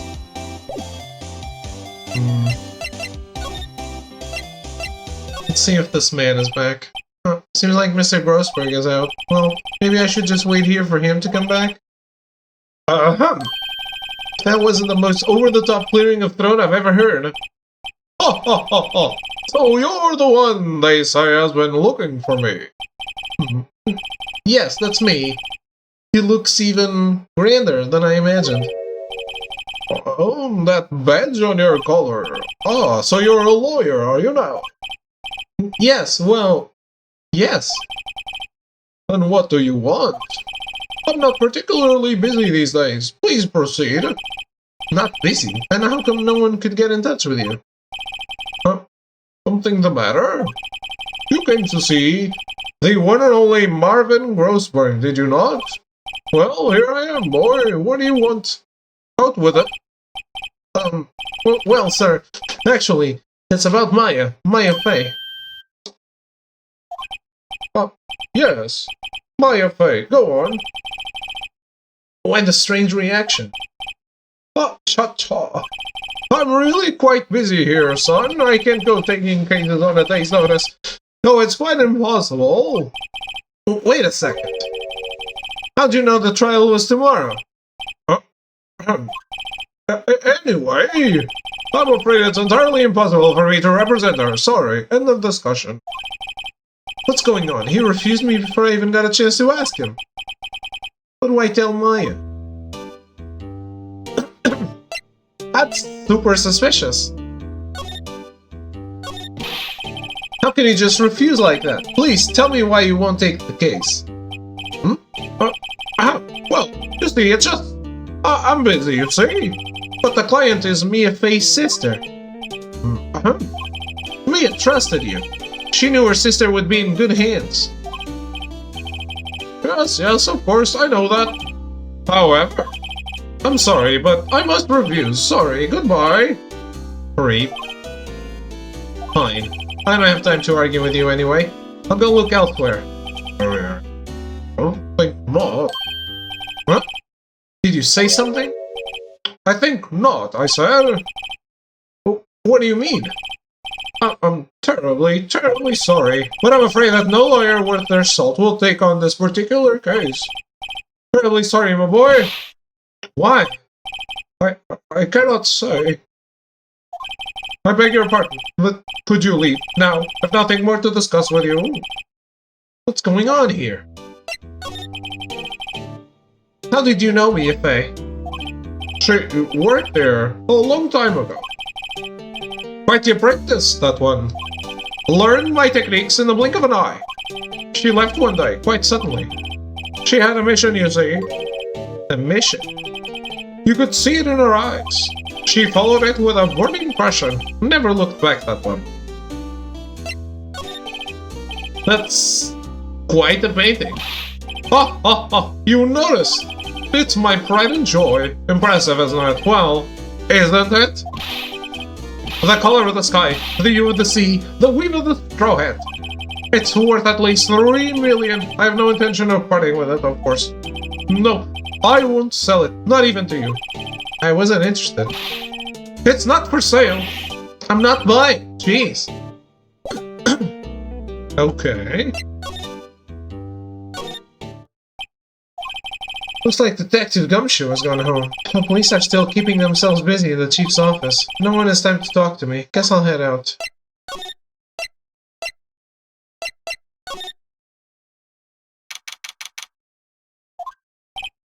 Hiya. Oh, you're back! Did you find the lawyer? Well, how do I tell her? Well, see, just be honest. I really don't think you should use that guy. He didn't seem healthy. He was all skin and bones. Definitely not. What really happened? You don't mean he refused to help? You see, been abandoned then. Just a little longer now before the state-appointed lawyer comes, I guess. 4 p.m. Time's up. What should I do? Should I just leave her and go home? Made up my mind. I'm going to defend you, whether you want me to or not. Huh? Why? Why? Well, I can't abandon. No one is as sad as a person without any friends. I know. I've been there a long time ago. This is when arrogance was like hashtag relatable. Why did I become a lawyer in the first place? Because someone has to look out for people who have no one on their side. Maya! I won't abandon you. You can count on me. You're catching strays. He said it. I said it before.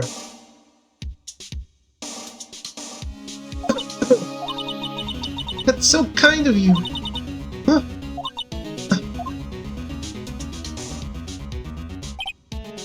Well, let's fight this one and get you out of here. Right, thank you. Phew, she smiled at last. She looks like an entirely different person. One last question. You are innocent, right? Yes! And I trust you. So you trust me too, okay?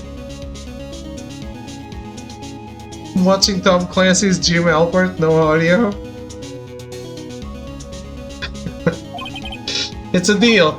So, what next? There's something that's been bugging me. Just what was inside that strange woman's drawer? It was when I tried to look in the drawer that she got all the fenso. There has to be something in there. Well, if she's any smart, she already moved it.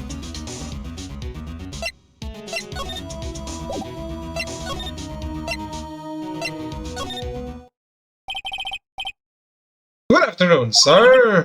Excuse me, you are? Oh, I beg your pardon, sir. I am the bellboy of this establishment at your service, sir. Oh, right. I've just come up to deliver room service, sir. You know where Miss May might be? I believe our guest Miss May is currently using the facilities. If you've no need of anything, I'll be taking my leave. Please, stay as long as you like. Enjoy. Yeah. Wait, no, eh? Why does it seem like every time I come here, I end up embarrassing myself? Wait, now's my chance to snoop around a bit. I almost forgot. You came back quick. Might I ask you to inform Miss May that there is a message for her? Please tell her that Mr. White of Blue Corp phoned. Oh, right, sure. Mr. White of Blue Corp. Where have I heard that name? Why, that was his name. My sister told me. I remember him. White was the name of the guy who ruined me and Maya's mother. Could it be a coincidence? There's a screwdriver sticking out of that half-open drawer. Now's my chance to see what's inside. What do we have here? A wiretap? What would a woman like her be doing with a thing like this? Wiretap added to the court record. There's definitely something suspicious about this Miss May. Why would she have something like this in her hotel room? There's a story behind all this, I know it. Alright, I'll be using this bit of evidence in tomorrow's trial, that's for sure. For Maya's sake, I'll get to this woman's bottom. Wait, I mean, you know what I mean. I know what you mean, Phoenix. Oh, bellboy, still there? Uh-oh, time to scram. I look forward to tangoing with you tomorrow, Miss May. In court!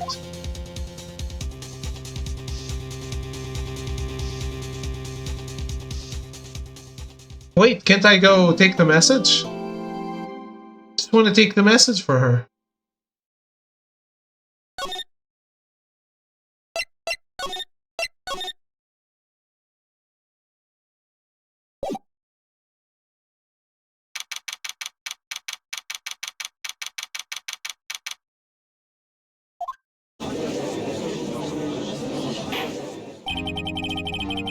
Court is now in session for the trial of Miss Maya Fey. The prosecution is ready, Your Honor. The defense is ready, Your Honor. Miles Edgeworth.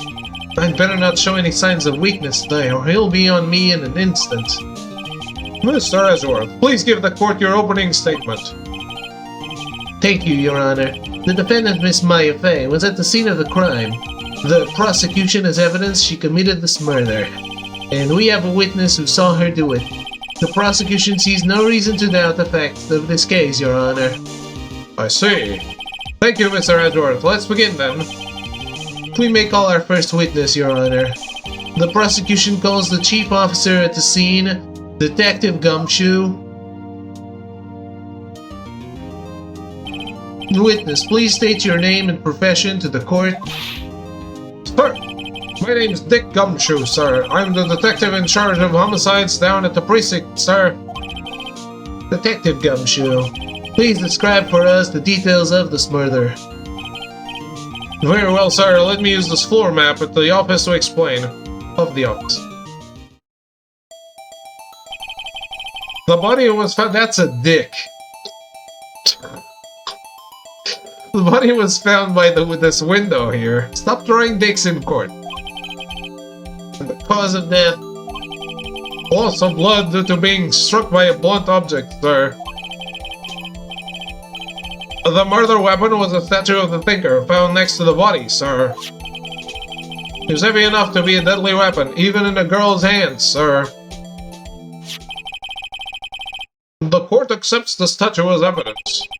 They're still calling it a statue. More plans headed to the court record. Now, Detective. Yes, sir. You immediately arrested Miss Maya Fey, who was found at the scene, correct? Can you tell me why? Yes, sir. I had heard evidence she did it, sir. Detective Gumshoe, please testify to the court about this hard evidence.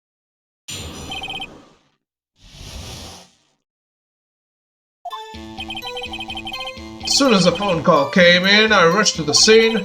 There were two people there already. The defendant, Miss Maya Fey, and the lawyer, Miss Phoenix Wright. I immediately arrested Miss Maya Fey. Why? We had a witness account describing her. The witness saw Miss Maya Fey at the very moment of the murder. The very moment, you say? Very well, Mr. Wright. You may begin your cross-examination. Yes, Your Honor. Cross-examine what? I couldn't see a single contradiction in that testimony. Whoosh. Hey, Maya just threw something at me. What's this? My sister couldn't find any contradictions in a witness testimony. She would bluff it and press the witness on every detail. The witness always slips up and says something wrong. He worked lots of times. I should have expected Maya would know some of her sister's tricks. Alright, let's give this a try. Something the matter? No, Your Honor. I'd like to begin my cross-examination.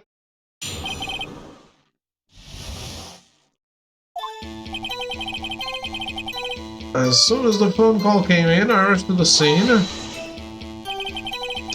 Who did you say you got a call from? Hey pal, don't play dumb. You know who. Call was from a customer at the Gatewater Hotel, right across from the crime scene. Okay, I pressed. Not sure it did much though. Right, please continue. There were two people there already. Detective Gumshoe, how long would you say it took between you receiving the call and your arrival at the scene of the crime? Oh, right. I'd say it was about 3 minutes. That's pretty fast. Our motto this month is quick response. This month. That's how I got there before the killer got away. Indeed. So tell us who the two people you found at the scene were. Yes, sir. The defendant, Miss Maya Fey, and the lawyer, Miss Phoenix Wright. Are you absolutely sure it was us? Listen, pal, your dumb act will only get you so far. With her funky hippie clothes and your spiky hair, you two stand out like suspicious people at a crime scene. Well, he does have a point about her. She is pretty unmistakable. I should pick my points to press with a little more care.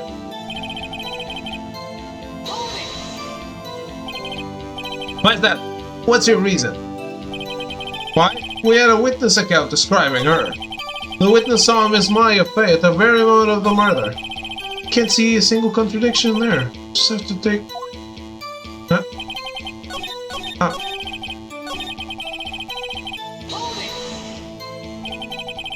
Hold on just 1 second. Yeah? If I heard correctly, you said you arrested her because you had hard evidence she did it, correct? Oh. Did I say that? Me? I heard you say it. You did say it. You said it. Exactly what about the suspicious woman in Pink's claim was hard evidence? It would save a lot during the trials, David.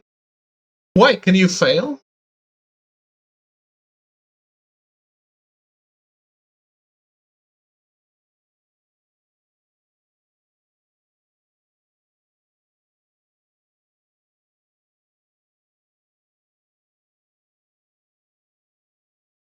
Yes, you can, and it kicks you back to your last save. So, how do I know I'm not saving when I already screwed up?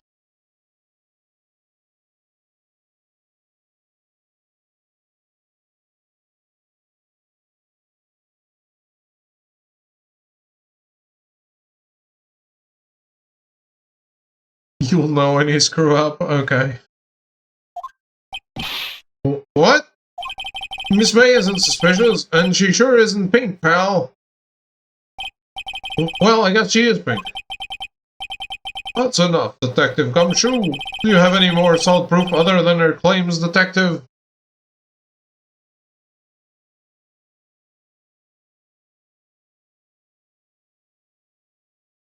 Lols.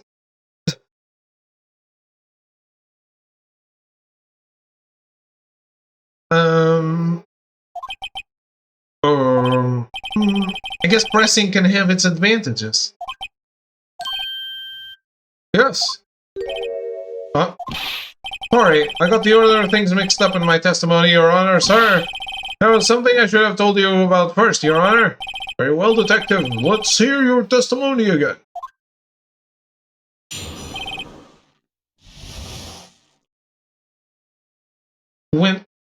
How can I save? I can't save now. After securing the suspect, I examined the... I can now. No, it didn't let me do it during that particular screen. After securing the suspect, I examined the scene of the crime with my own eyes. I found a memo written on a piece of paper next to the victim's body. On it, the word Maya was written clearly in blood.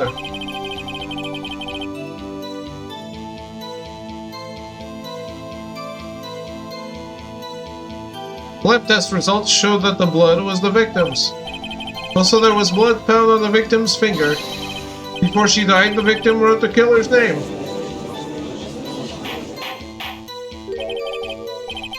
I like that. That's my hard evidence. Before we begin cross-examination, I have a question for you, Detective. Your Honor? Why didn't you testify about this vital piece of evidence the first time?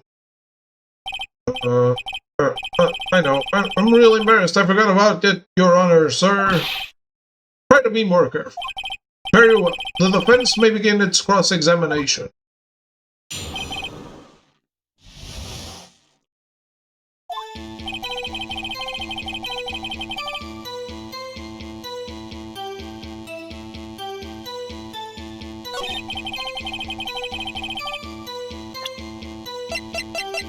I found it. This evidence clearly reveals the contradiction in that statement, Your Honor. It doesn't. That's not. That's not exactly what I wanted to do. How exactly are the evidence in the statement just now related? They aren't, are they? Not at all. Mr. Wright, please think the facts over before making accusations. I don't think that won me any points with the judge.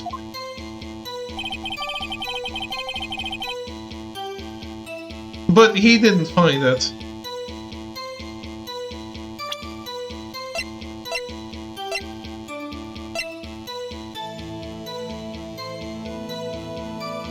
When that matter is gone, game over. What matter? Isn't it the life bar?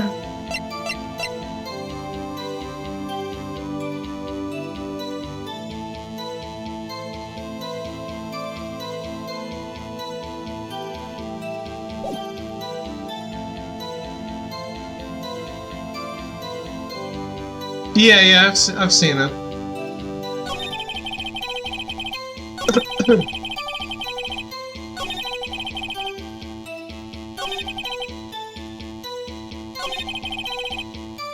That's his own testimony. Okay, there has to be a contradiction there somewhere. Let's find it.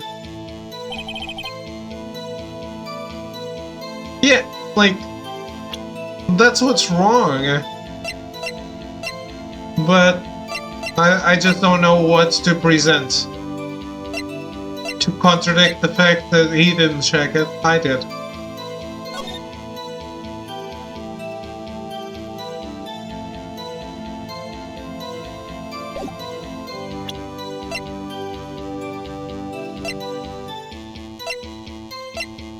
Or maybe that's not what I need to do, but that's what I guess that's what I'm focusing on right now. I'm gonna try to... no.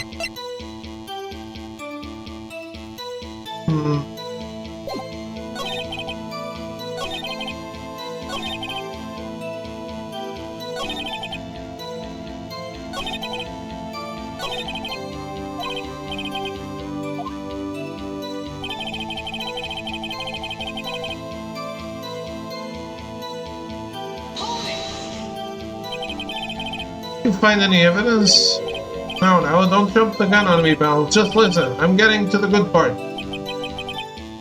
Got a bad feeling about this.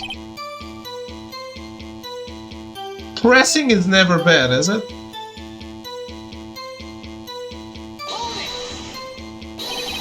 Just because you found it next to the body doesn't mean the victim wrote it. Oh, then who did write it, smarty pants? Who? The killer. Anyone can see that. Oh, you were saying the killer wrote her own name? Buddy, please. She was framed. Hold on. If that's the case, where's your evidence?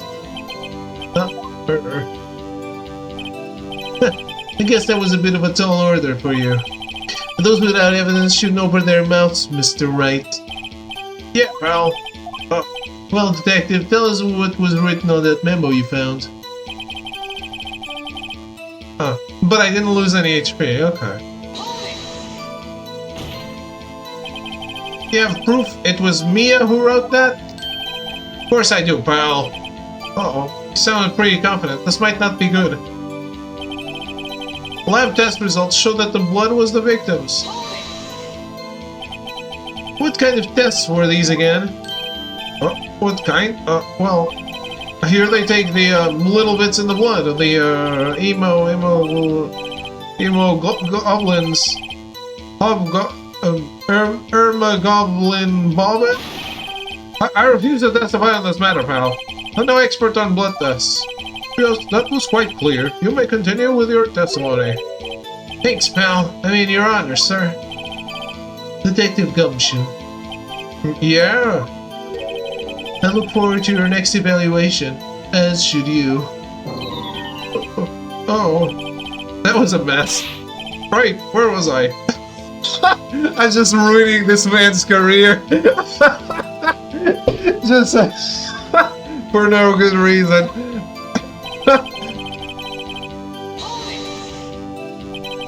On which hand was the bloody finger, detective? The right hand. She was right-handed.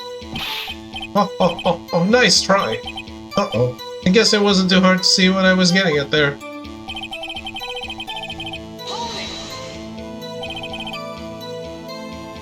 Weren't you in law school? I was.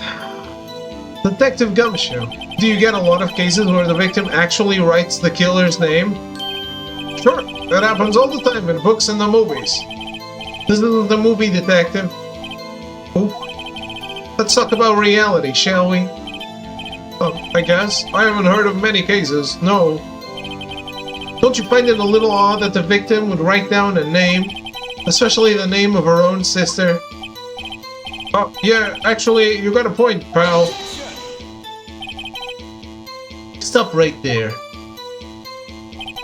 The witness's opinion on the matter is irrelevant.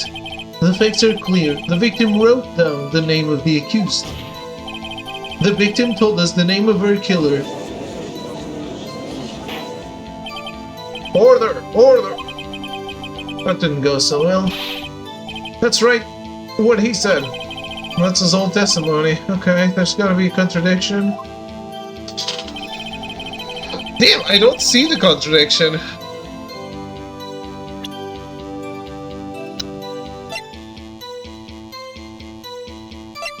Ah, of course. Oh, I'm so stupid. How can she write it if the death is instantaneous?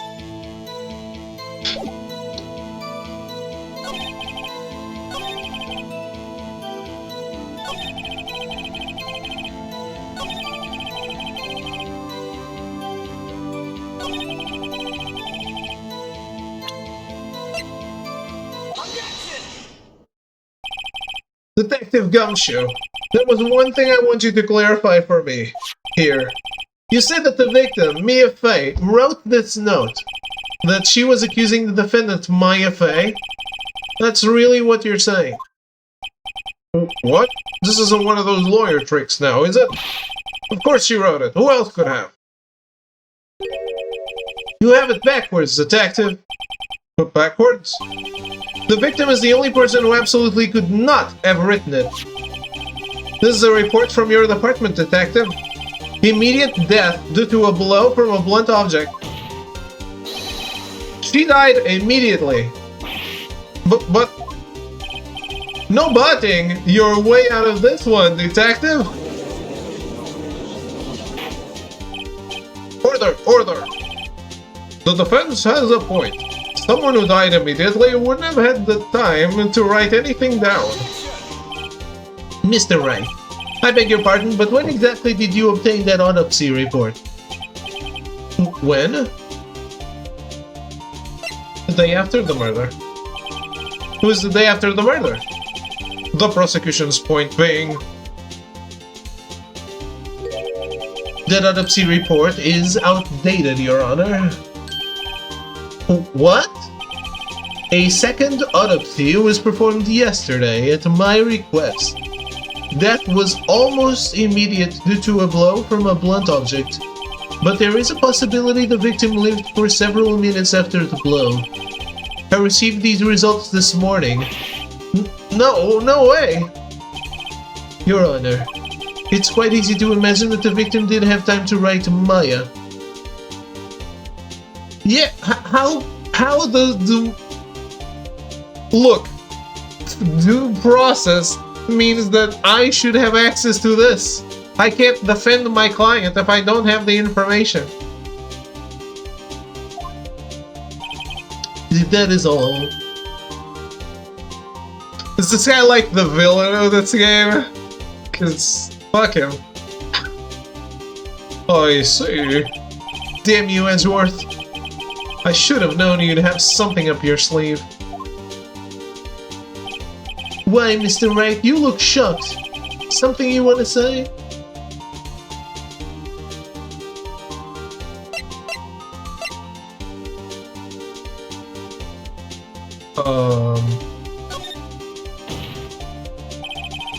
Detective Gumshoe, you're a sham. How could you give me a faulty report? I thought... Detective Gumshoe. I'm disappointed in you, handing him the wrong report like that. This whole case needs to be thrown out. Hey, I'm sorry, sir. You are at fault, Detective. This isn't going to look good on your evaluation next month. Get him fired. Now I support it. What? But Your Honor, I submit this report to the court. Understood. The court accepts the evidence.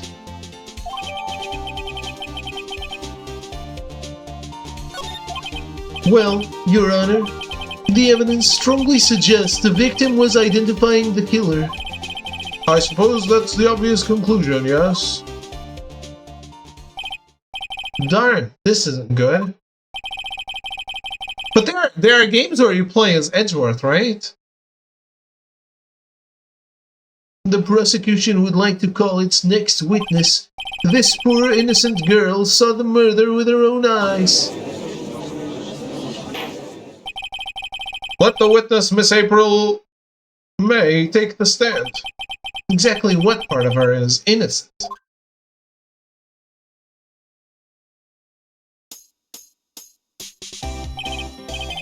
Witness, your name, please. April May, at your service. Wink. Oh boy. Order! An introduction should not require any reaction from the crowd. The witness will refrain from wanton winking. Oh, yes, Your Honor. This is not good. He's already captured the heart of every man in this courtroom. Tell us, where were you on the night of September 5 when the murder occurred? Gee, I was like in my hotel room. Teehee. I checked in right after lunch. This hotel is directly across from the Fay & Co. law offices. That's right, big boy. Please testify in the court about what you saw.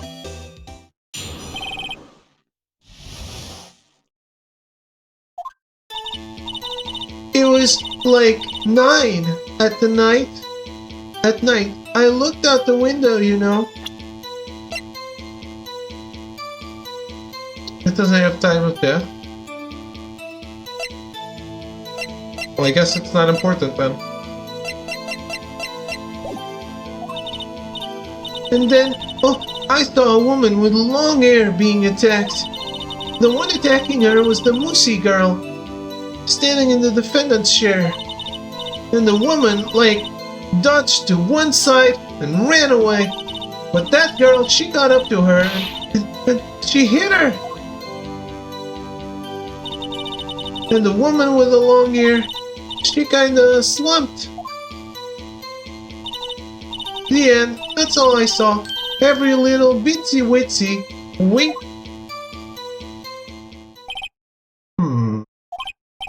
Well, Your Honor.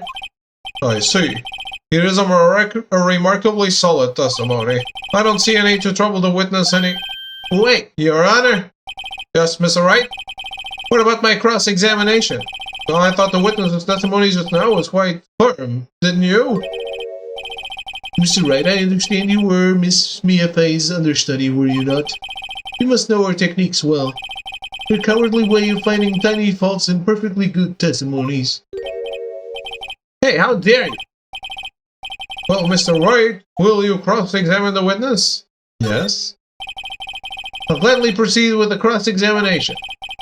Only because I have a feeling Edgeworth doesn't want me to. She has to have some weakness.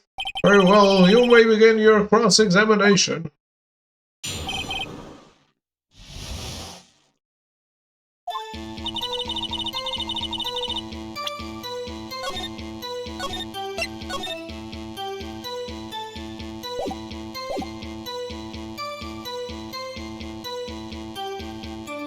Okay, looked out the window. Wait, let me think first.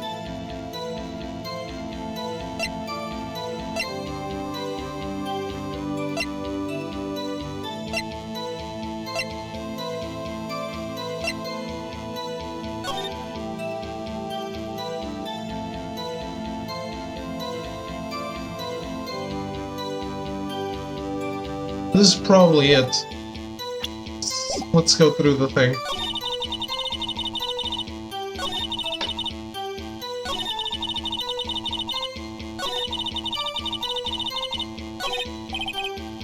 That's it. Nothing really jumps out as a contradiction. There's gotta be something in there somewhere. Maybe I'd better just press her on the facts a bit.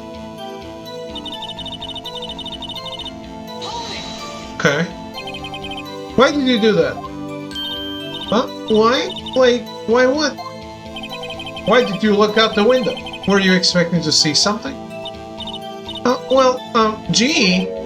What? That's it? She can't get out of this questions that easily. I sort of, I had a feeling. Well, I have a feeling she's trying to avoid the question. Maybe I should press a little harder on this one. Go for it. Let's see how far I can run with this. Surely you must have had a reason to look out your window at that time of night. Oh! Mr. Wright, I will not have you badgering my witness. Badgering? You insist on needling her with these trivial questions? I really don't think it should be allowed. Yeah, stop him! The poor girl. Order! Mr. Wright, you have been warned. Poor girl. What about poor me? You looked out the window. What did you see next?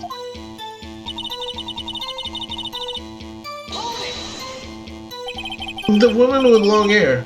Oh, that was Mia Fey? Uh-huh. Slender? Sort of. Well, some people might say pretty if that's your thing. Your thing? And the person attacking her? The one attacking her was the moosey girl staying in the defendant's chair. How do you know she was the defendant? Huh? Well, you know.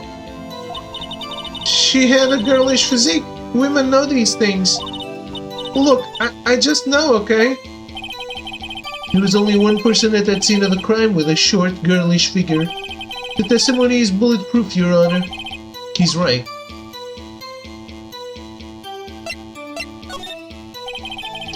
Her testimony certainly does make sense, and everyone in the court keeps siding with her. I better not press too hard on this one. So then tell us what happened to the victim. And the woman, dodged to one side and ran away. She dodged? Dodged what? Well, the attack.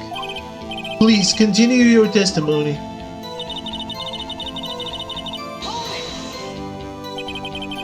How did you know it was my client?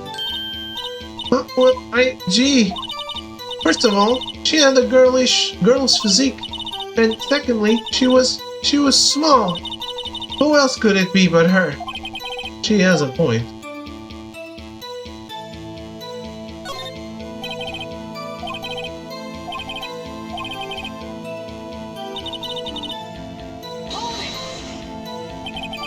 How do you know it was my client? Huh? No. That's the one I already...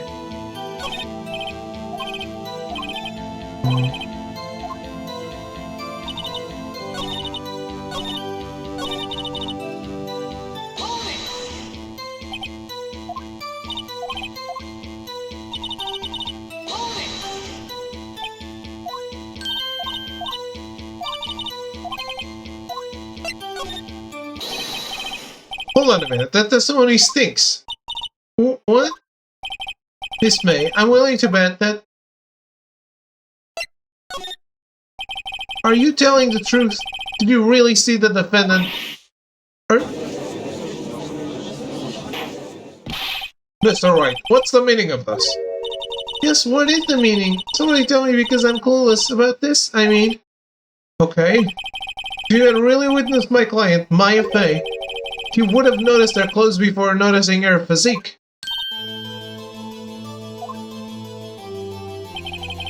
No one wears clothes like this on a daily basis, except her. I am no expert on fashion, but her hairdo looks far from normal to me. However, the witness's testimony mentions neither of these things. The testimony is bogus. But... Still, we don't know if she was dressed that way the night of the murder. She was, Your Honor. I saw her. And so did Detective Gumshoe. What do you say to that, Miss May? What are you trying to say? You mean lawyer? I saw what I saw. I just didn't think all the trifling little details were necessary, darling. Miss May, the court would like to remind you to please omit nothing in your testimony. I'm sorry, Your Honor. I'll be a good girl. I promise. Wink. Your testimony again, if you would. Damn. I almost had her.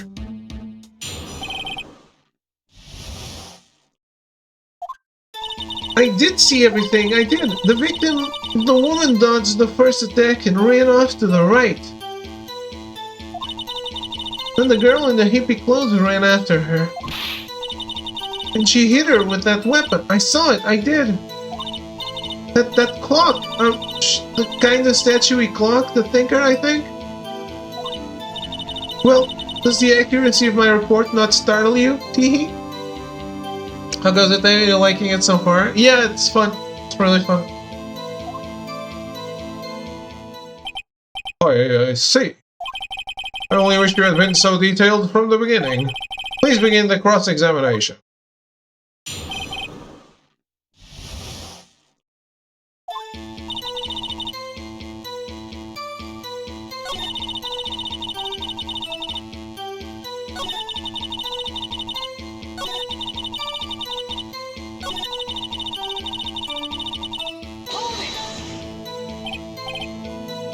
Seeing how your son would have done if he stuck with law school. A clock? Didn't this come up in another testimony recently? Well, don't look so sour, Mr. Lawyer. You can't win them all. No, but I have a feeling I'm onto something now.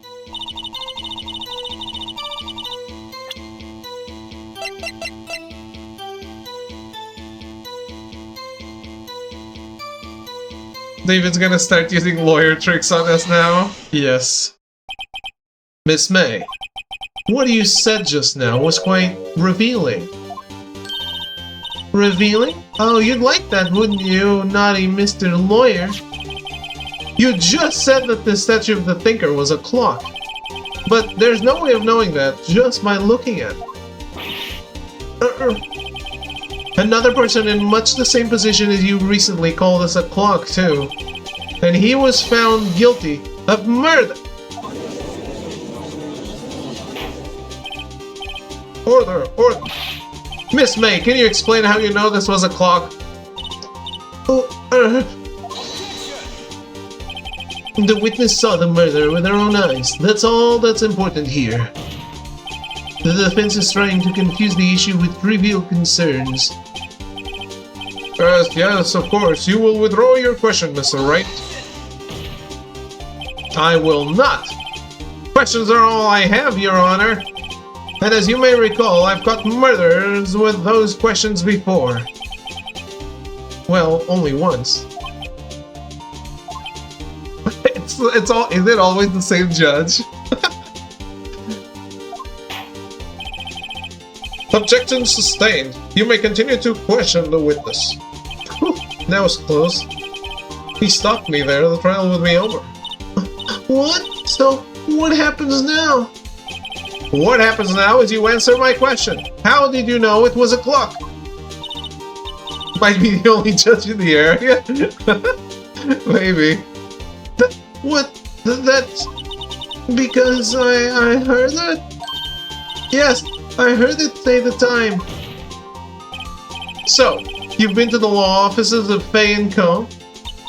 No. Hey, I didn't say that. Why would I go there? I heard it from my hotel room.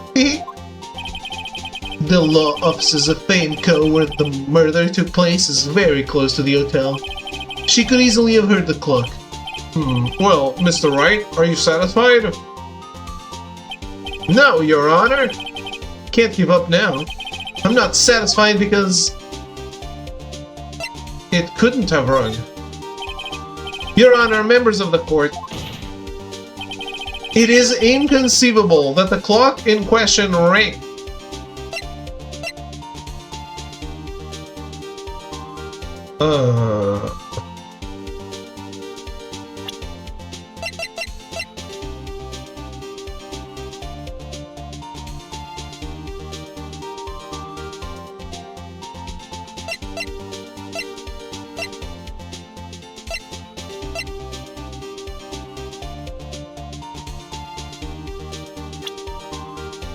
I don't remember.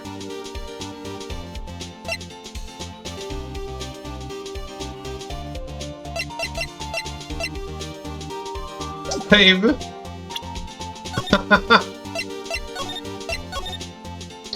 Cheat to the system. Like a lawyer.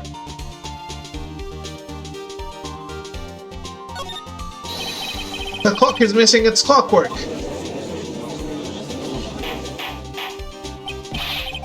How could you possibly?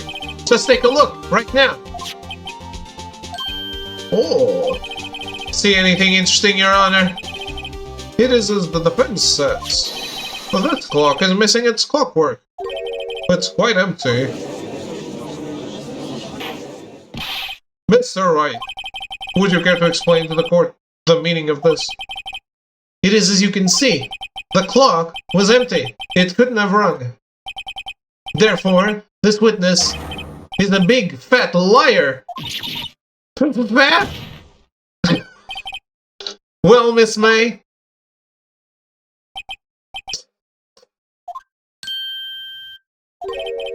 Quite a show you've put on for us, Mr. Wright. You knew the clock was empty. Somehow, you knew. I'm afraid you've forgotten one thing, however. Indeed, the clock is empty, as you say, it can't ring. However, we must ask, when was the clockwork removed? If it was after the witness heard the clock, then there is no contradiction. That's true. That is a possibility. The clock might have been emptied after she heard it. That is exactly what happened, Your Honor. Well, Mr. Wright, can you prove when the clockwork was removed? Impossible, of course. I have proof. What? Wasn't it you who told me proof is everything? Well, I was listening. And now I'll show you the proof you like so much. The evidence that proves the clockwork was removed is...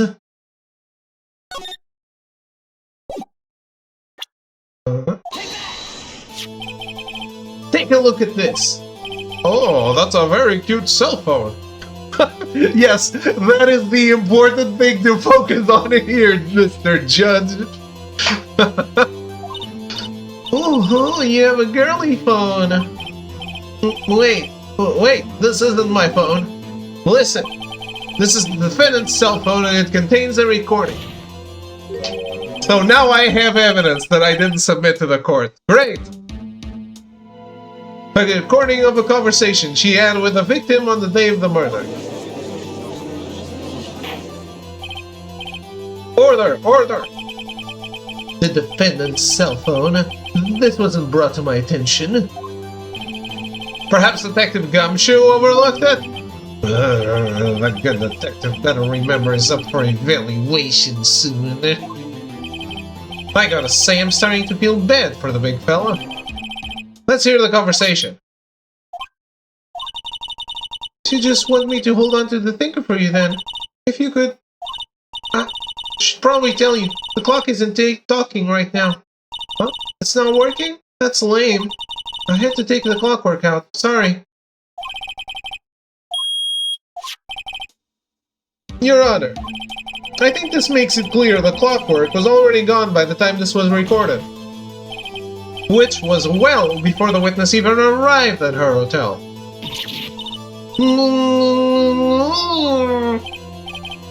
Well, Miss May, would you care to explain this to the court? Just how did you know that weapon was a clock? Well, isn't it obvious? I saw that clock before. That store was that... What store was that again? I go to so many. Oops, I forgot. Link. Well, the witness has seen it before. That would make sense. Does the defense have any objections, Mr. Wright?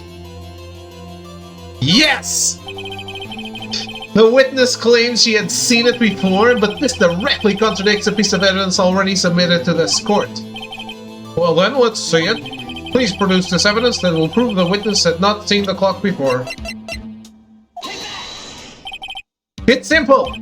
This clock was never in any store, ever! What? A friend of mine made that clock. Only two exist in the world. And the one that isn't here is in police custody. Impossible! Everything is sold in stores. Miss May, I think it's high time you went shopping for a better excuse. I do love the lines.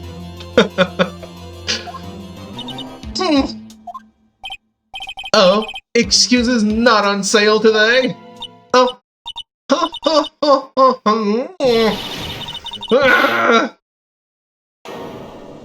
What? Look at you, porcupine head! That stupid clock doesn't matter, okay? She did it, and she should die for it! Huh?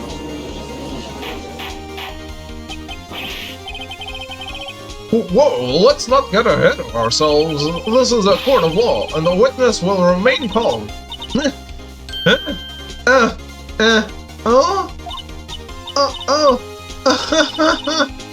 Silly me. Did I, lose it? I guess I did. Wink. Scary. Miss May, let me ask. Tell me, how did you know the weapon was a clock?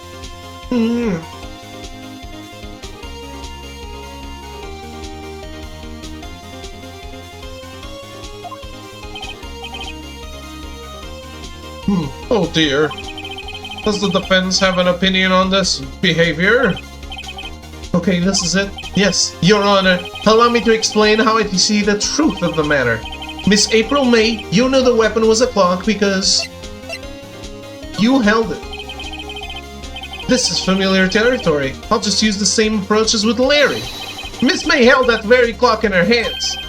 Mr. Wright, when was this? When she used it to strike the victim. When else?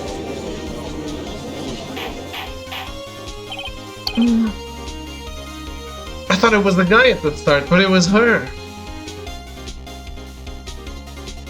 She's the guy. Mr. White!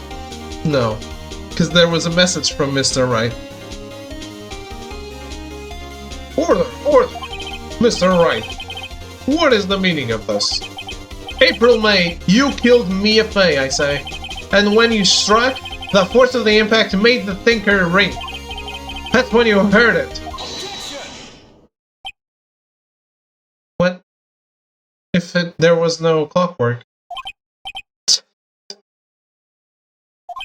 You truly are a work of art, Mr. Phoenix Wright. What's that supposed to mean? It was you who just proved that the thinker was empty. Oh, Of course, it wouldn't ring. What's more, the witness has a rock solid alibi.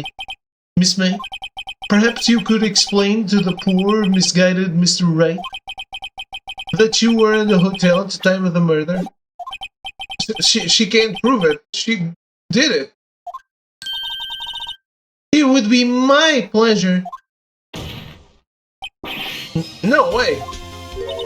Yes, way, Mr. Lawyer. Didn't the murder take place at 9 at night? Gee, that's the exact time I ordered some room service from the hotel bellboy. Incidentally, the bellboy corroborates the witness's story. Ergo, she was not at the crime scene rock solid. Mr. Wright, you've just made a serious accusation against a perfectly innocent woman. So sorry, Your Honor, that didn't go so well. But if that's the case, then how did she know the thinker was a clock? Wait, Your Honor, I figured it out. There is one other way Miss April could have known it was a clock. One way alone, and I have proof. Well, proof, you say? Well, then the court will examine your proof, Mr. Wright. How did the witness know the thinker was a clock? No, no!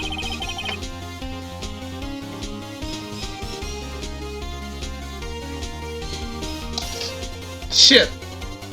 It was the wiretap.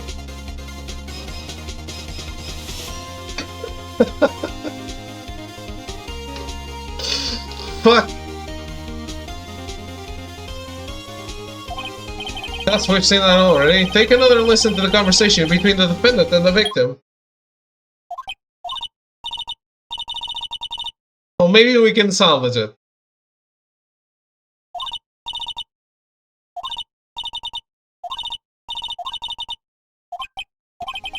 You do mention the thinker. But how would the witness know of this conversation? Do you have proof that she knew of the conversation? Wait, I did it correctly! Fuck you, game. I win! Maybe. Have a look at this! Oh! That? I found this in Miss May's room. Mr. Wright, please explain to the court what that is. Miss April May, you used a wiretap to listen to this conversation. That's how you knew the thinker was a clock. Am I wrong?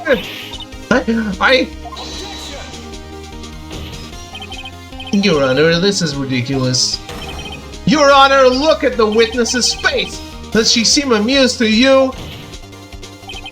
The defense demands an answer. Witness, answer the question. Did you tap her phone? Miss May. Shut up, all of you! What gives you the right to talk to me like that? You lawyer!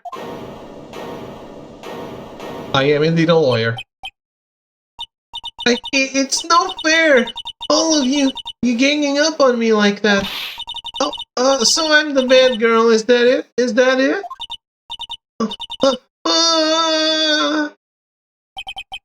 That did it. The court's seen the real Miss April May now. Now to deal the final blow. Oof. Now I don't know. I was confident in all the other ones.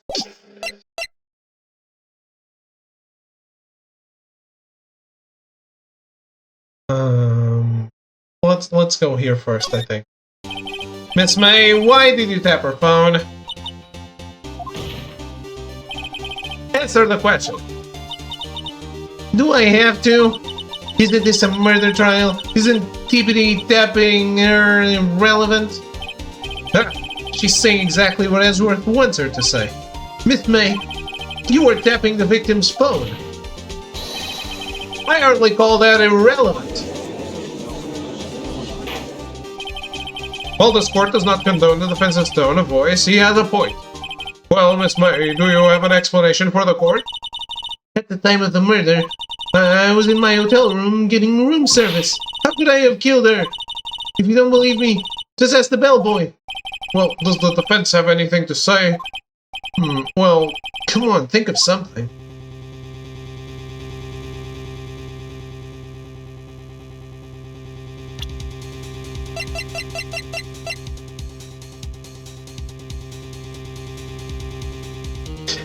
I feel like I haven't touched on the fact that the window doesn't show all of the office, but maybe that's not important. I guess we're past that now.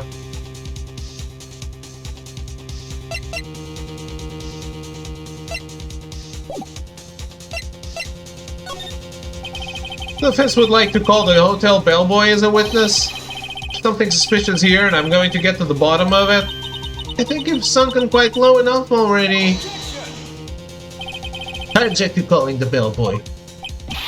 Why? What's your reason? Because I hold that the wiretapping had nothing to do with the killing. However, if you agree to one condition, I'll consent to calling this witness. Condition? Miss April May's alibi is not called into question after you examine the bellboy. Then you will recognize that Miss April May was not the killer, thus she is innocent. And thereby you must also accept the verdict of guilty for Miss Maya Fey. That is my condition. What? I'd better find something suspicious in that bellboy's testimony. Otherwise Maya will be declared guilty on the spot. What should I do? Alright. I've got nothing to lose except for, well, everything. Understood. I accept your condition. Fool. You fell right into my trap. Uh-oh. Wait. Very well. The court calls the hotel bellboy to the stand.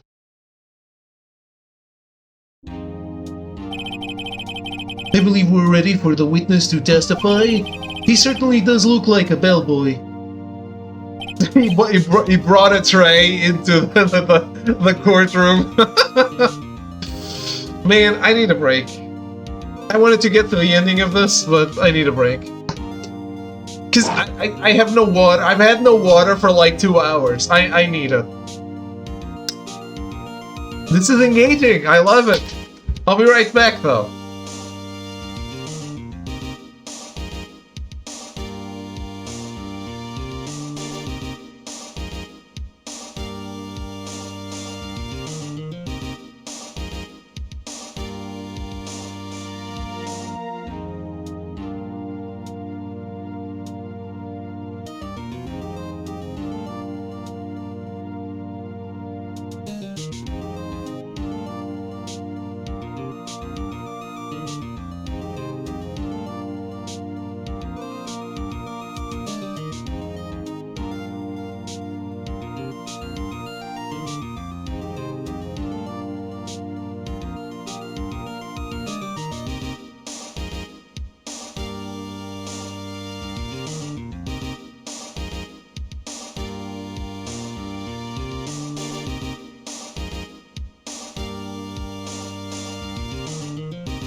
Alright, I am back.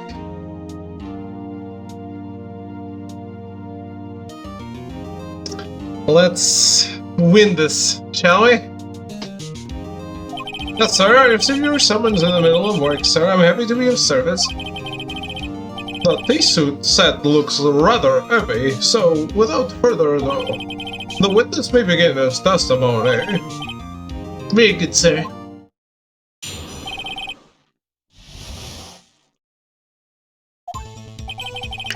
I am the head bellboy at the fine Gatewater Hotel, in business for 4 generations. I believe I received a call after 8 in the evening from our guest, Miss May. She asked for an iced coffee to be brought to her at 9 on the dot, sir. I brought it to her at precisely the requested time, of course. Then delivered the iced coffee to our guest, Miss May herself. I see. The defense may begin its cross-examination. Right. I'm ready, I hope. This is it. I can't prove Miss May was involved with the murder now. My one will be finished.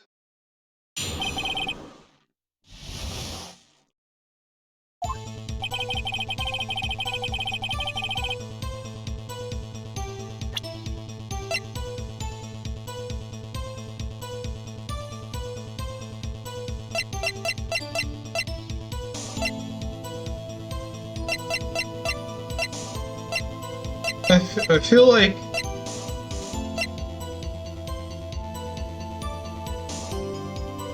I need a time of death.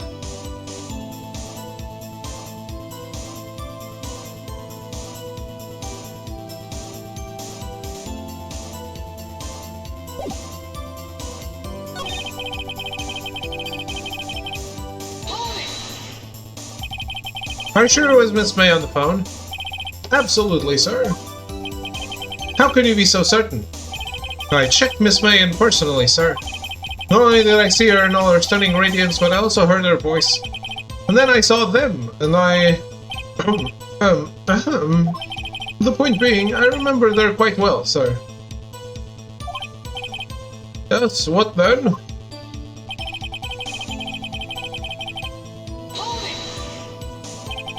"9 on the dot, you say?" Yes, I confirmed that detail several times. She was watching a program on the TV and wished to drink after she finished, sir. 9. The time of the murder.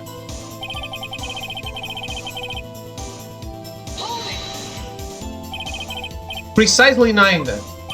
Precisely, exactly, and most definitely, sir, 9 p.m. How can you be so sure? Miss May was quite insistent that it be brought then. Oh, bellboy. Tea? I'd like iced coffee at exactly 9. Something like that, sir. Therefore, I knocked on her door at the crack of 9, sir. Why would she be so particular about the time?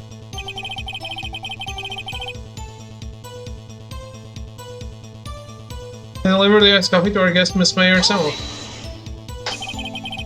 You're sure it was Miss April May herself? Absolutely, sir. Absolutely? Yes, sir. As in, so very absolutely, sir. It's an endearing mannerism of mine. How come you're so very certain? Well, when I brought the room service, sir, the guests, sir, favored me with a embarrasser, sir. Embracer? Is that French for embrace? It's French for kiss, sir, but not a French kiss, sir. More of a peck on the cheek. Why would she have done that? I believe perhaps she was momentarily swayed by my prim demeanor, sir. It was a moment I shall never forget, sir. Sounds pretty fishy to me.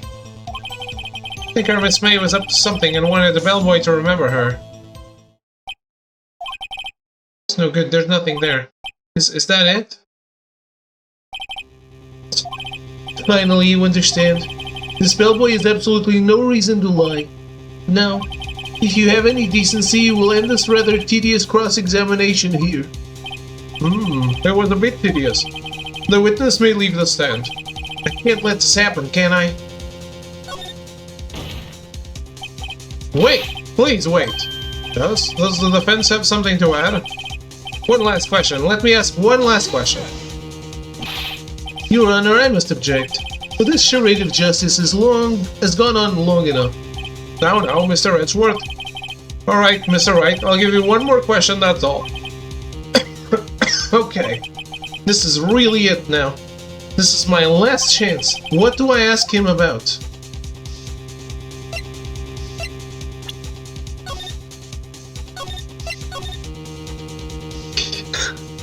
I am saving.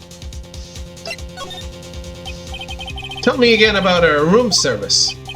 Again, sir? At exactly 9, I delivered room service to Miss May in room 303.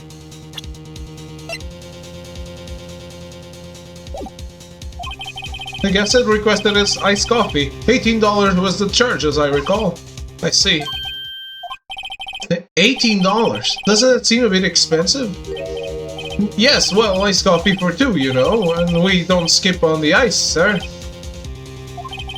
What did he say? What did you say?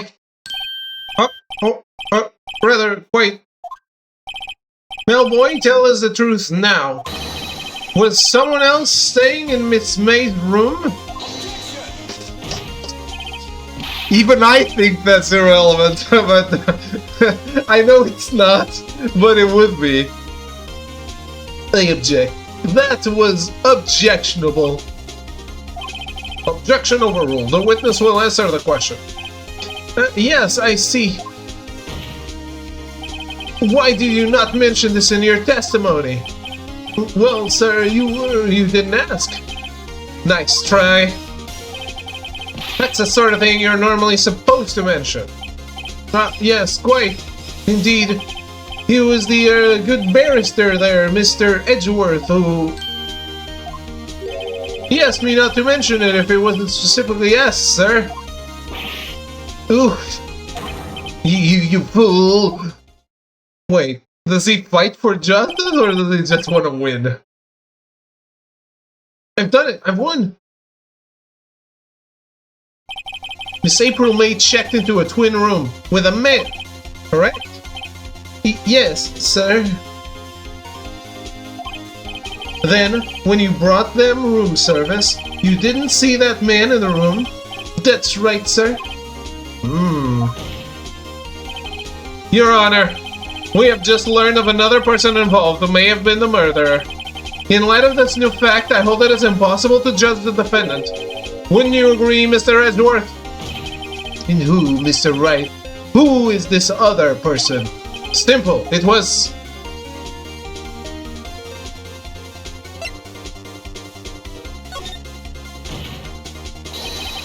the man who checked in with Miss May. Your Honor, as has been previously revealed, Miss April May was tapping the victim's phone. Yet Miss May herself has an alibi at the time of the murder. However, that does not clear the man that was with her. The bellboy saw no one else in the room at the time of the murder. My, what a convenient little setup, but it's too late. Too late? I suppose you'd like it if it was too late, wouldn't you? After all, it was you who hid the presence of the other man from this court. Upstart amateur. These accusations are ludicrous. Good enough. The court acknowledges the defense's argument. I expect the prosecution and defense to look into this matter fully. Am I understood? Yes. Yes, Your Honor. That is all today for the trial of my affair. Court is adjourned.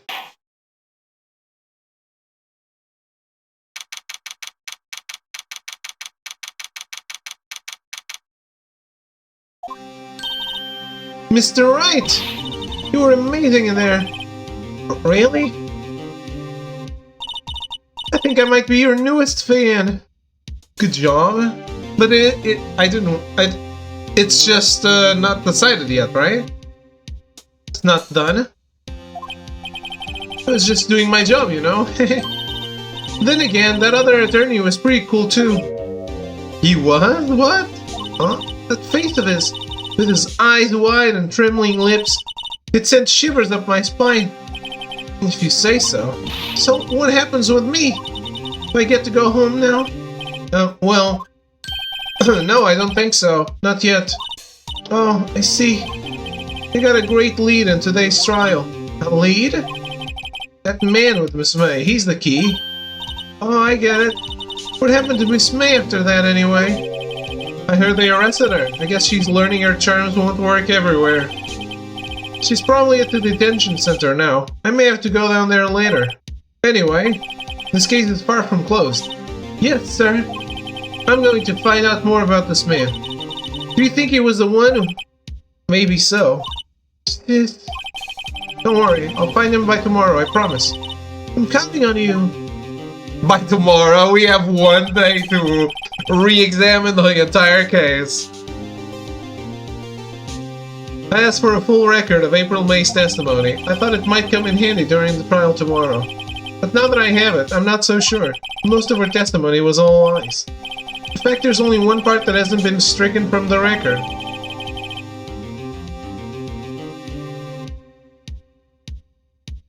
Justice must be swift. Not this swift. I don't know how much good this will do me at all now. Anyway, time to hit the pavement and do some investigating. Maya doesn't belong in that detention center and it's up to me to set her free.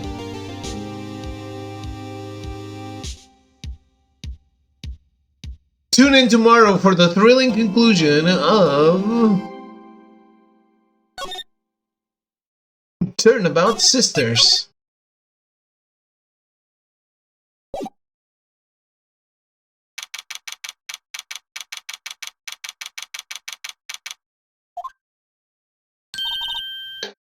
Well, hello! I didn't expect anyone to visit me in such a dank place as this. It's really quite moving. Nut! You stinking lawyer, I hope you die! Have you come to laugh? Yes, laugh at the fallen Miss May. No, not really. There's something I wanted to ask. Unfortunately, there is nothing I want to be asked. Haven't you done enough questioning, you spiky head? Here we go again. Please, you're scaring the security guard. So, what is it you wish to ask of me then? For starters, how did you get to be so totally whacked?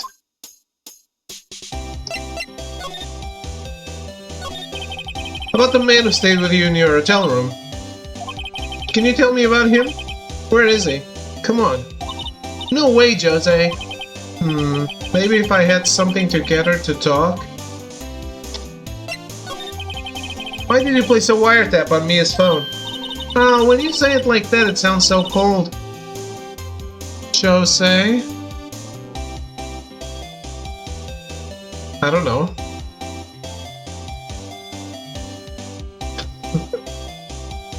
Jose. Like in Portuguese.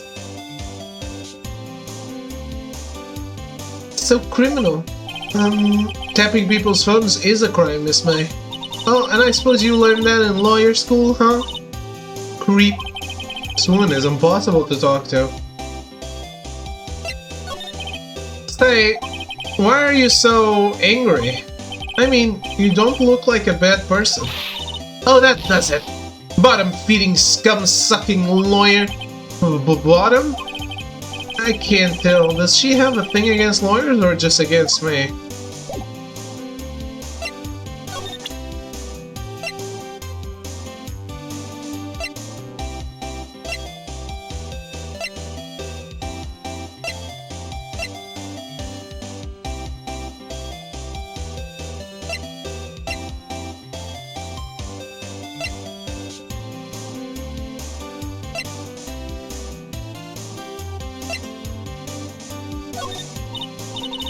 Hey, guess what? Actually, I really hate your guts. So get lost because, well, I'm not cooperating. Thanks, I noticed.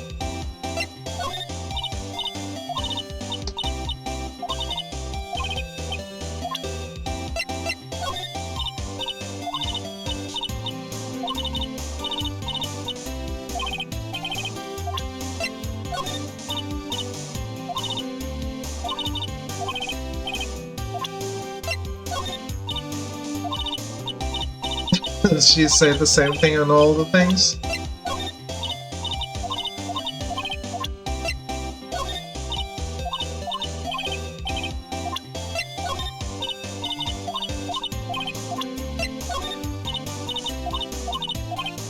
Damn, I can't even flaunt my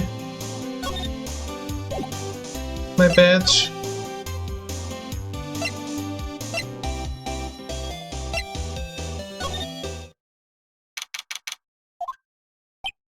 Oh, welcome, sir.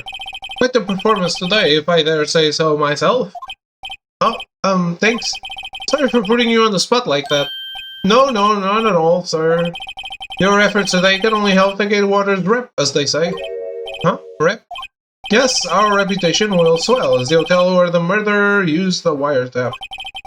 We can charge a premium for the room, of course. It will be great for business, sir. Whoa. Miss May hasn't been charged with murder. I, too, will become famous. The bellboy who brought the murderer ice coffee. Why do I feel like we're both stuck in the same bad dream? So, you are an honored guest. Please let me know if there's anything I can bring you.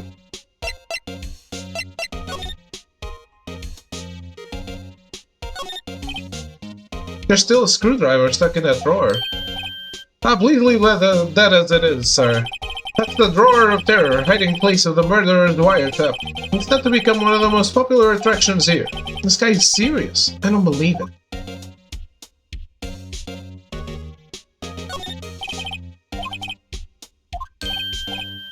Oh yes, we plan to install a telescope in that window, of course. Just $5 will earn you 3 minutes of a view to a kill. Just kidding, sir. Oh. By that look in his eyes, I'd say it was more than serious.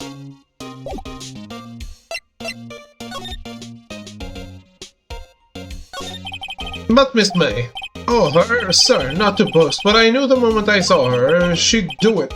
I said, do what? I'm starting to think the most suspicious person here is this guy.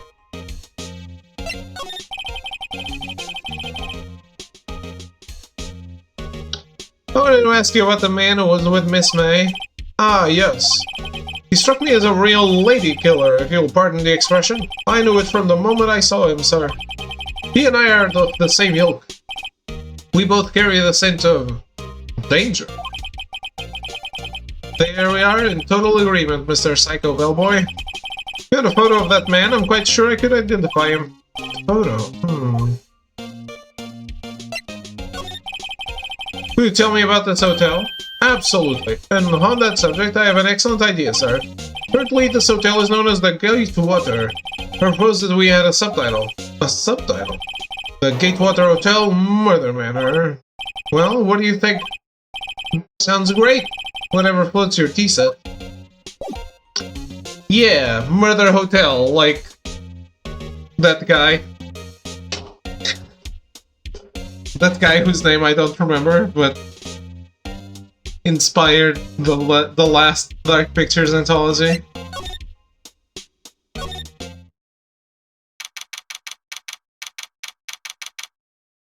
H.H. Holmes, yes, exactly. Thank you.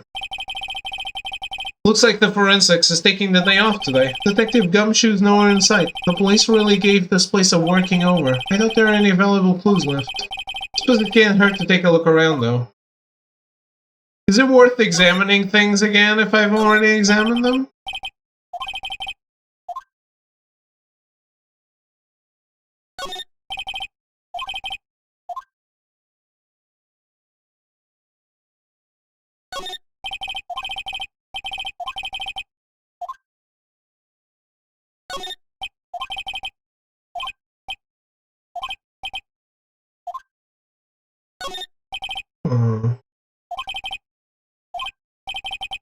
Some of the files missing?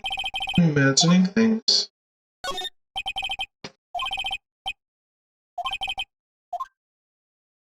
Are they or aren't they?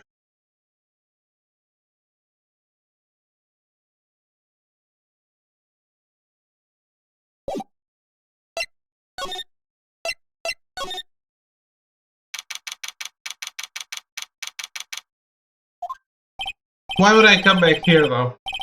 Looks like Grossberg is out today. Again. Maybe he's avoiding me for some reason?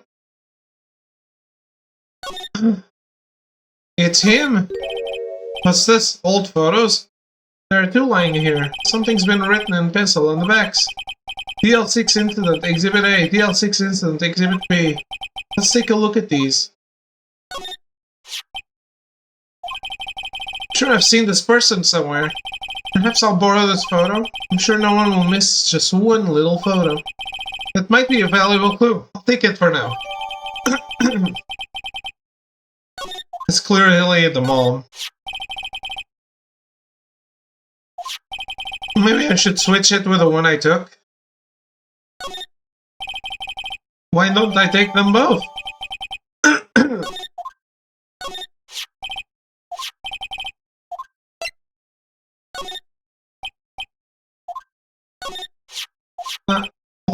Let me take a look at the other one. Wait, wasn't there? Wait, I'm mistaken. I thought it was 3.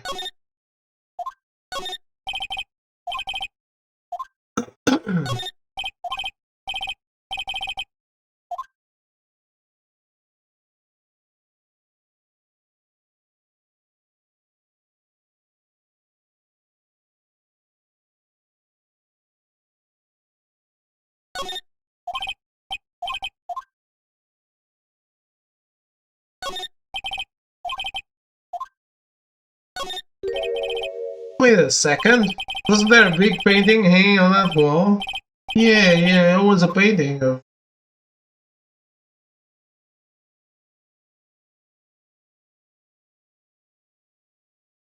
Wasn't it a guy leaning against a tree?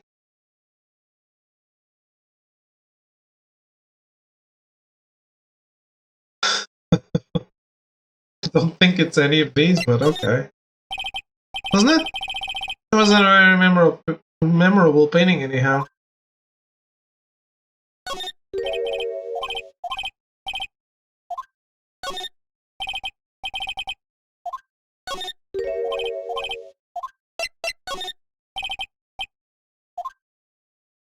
Oh, he says the same thing every time.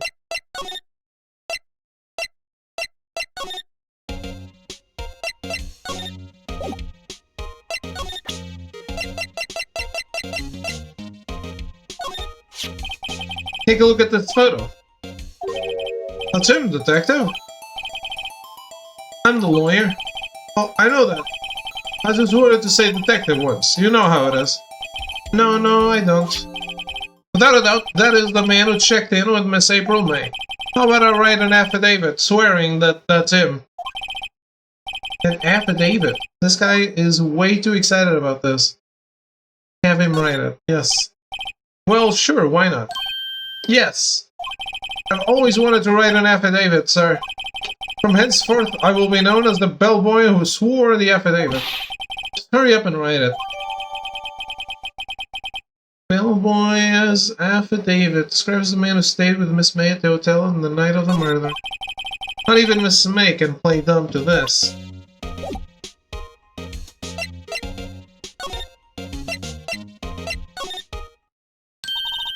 You again! Can't you take a hint and stay gone? Hey, the only reason I'm back here is because you won't talk to me.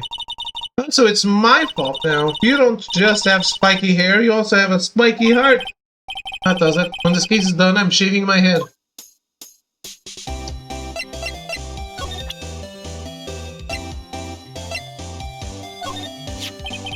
Now look at this. Look, I've said several times I'm not telling you. Where did you? Ah, a reaction. This is him, isn't it? What? Who? When? Why? It is him. This is the man who stayed in your hotel room the night of the murder.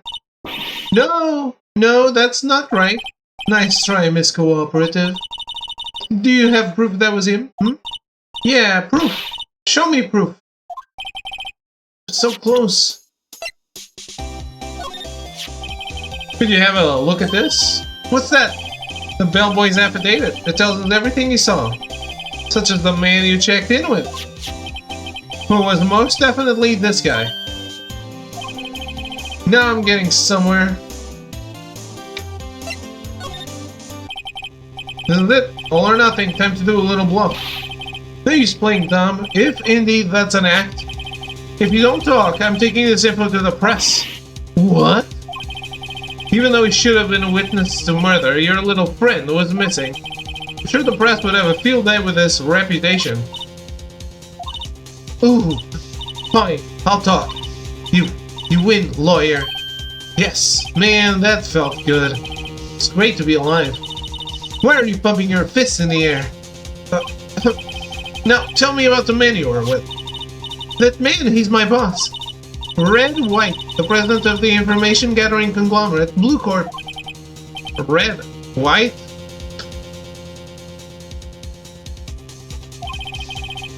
Information gathering? Well, I suppose you could call it a detective agency. So this is the man that was with you on the night of the murder?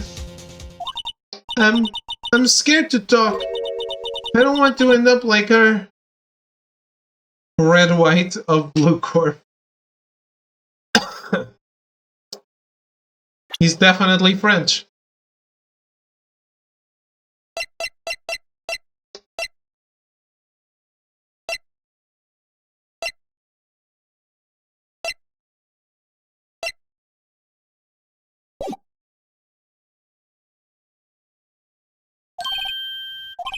It's okay. I'll just ask Mr. White himself. I'd love to work at Capcom and make fun names. That's a job for arrogance. Can you tell me where Blue Corp is located? Mr. Ren White, at last. Finally a lead on this guy. April May couldn't have done it, that leaves him. Time to take action. Bellboy's affidavit discarded. What? For why?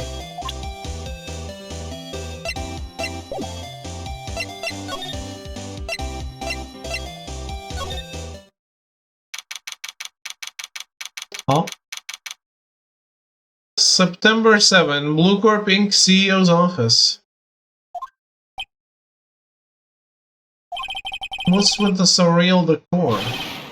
Welcome, please furnish me with the title of your personage. What? Your name, what is your name? I was just inquiringly asking the title that you go by. Right, Phoenix Wright. Inquiring.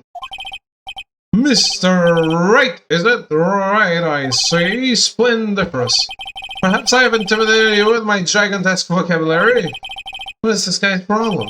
I'm Red White, CEO of Blue Corp, you know, corporate expansion official. My business dealings bring me into contact with the elite of the elite, so I'm afraid I'm not used to conversing with a worldly challenge.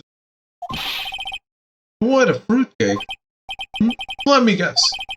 You're an attorney fresh out of law school, are you not? That's the only explanation for why you would come to meet me like this. What does he mean by that? No matter. So, what business does a mighty lawyer have with a man such as myself? Yipes, this guy's arrogance meter is off the scale.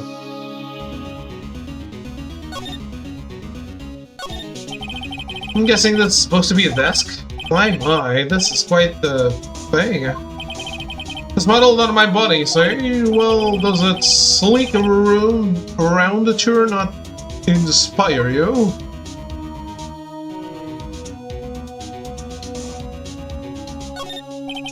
This is the top floor of a 20-story building. The view is quite presidential. Statue of a man holding up the world. The Blue Corp sign certainly stands out enough. The model for the man is, of course, Mr. White. Truly a work of art, but probably too beautacious for you to appreciate, correct? I think it's a little too beautacious for just about anyone to appreciate. An impressive lineup of trophies. Judges Special Runner-Up, Best Participation, Judges Cooperation Award, Special Good Try Prize. Poor judges and special kind of stand out. Oh, haven't I seen this somewhere? Is this a replica? Ridiculosity! I have no interest in anything but originals. That right there is the bona fide original, worth 5 million for sure.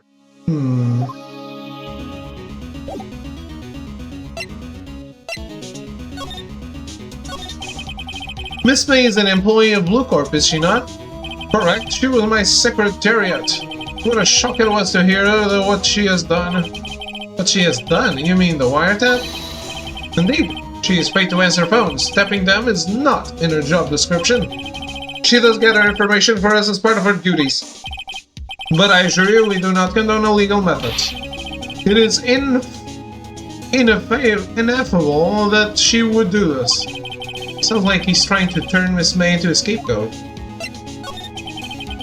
On the night of the murder, were you in April May's hotel room? Who can say? I seldom pay attention to mundane details such as time and place.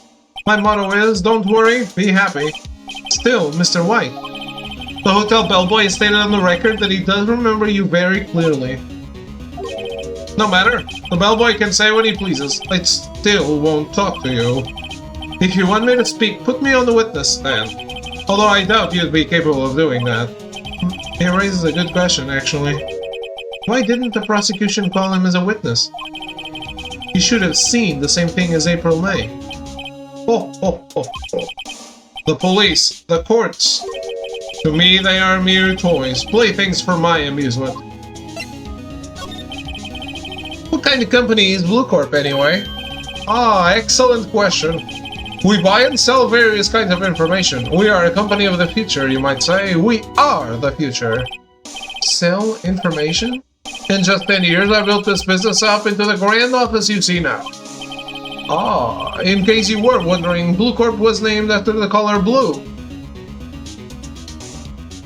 I was so much wondering that.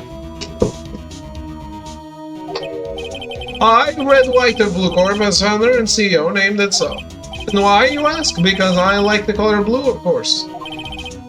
Fantabulastic, is it not? There's something that's been bothering me. Yes, what might that be? That big painting on the wall over there. When did you get it? No idea, I forgot. I've seen that painting before. Yesterday, in fact. Why do I find that painting here today? Mr. Wrong, was it? Right. It appears you do not fully grasp your position here. I ask again, who are you? Huh? A lawyer? No, my feeble friend, a mere lawyer. Worth nothing. Zilch, zippo, nada. Just like that sorry excuse for an attorney. Roddy Burger. What?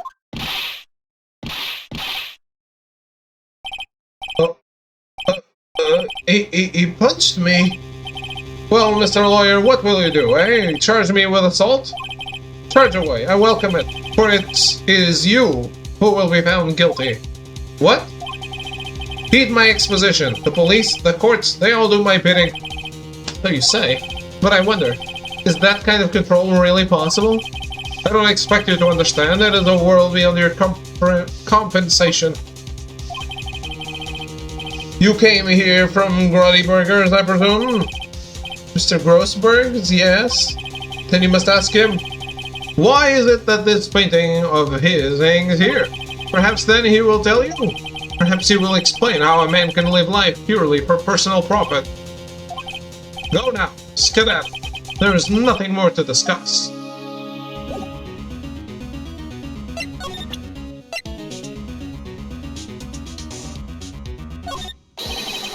Would you be kind enough to cease your name-shattering and vacate the premises? Let me put it in a language you are sure to understand. Shut up and get out. I have nothing more to say.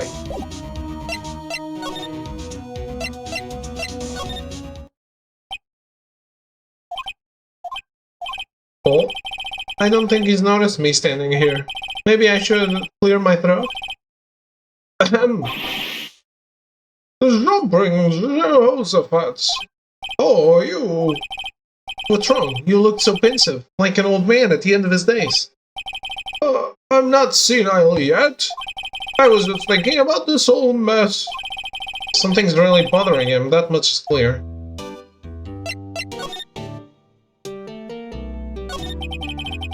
So you came to see the trial?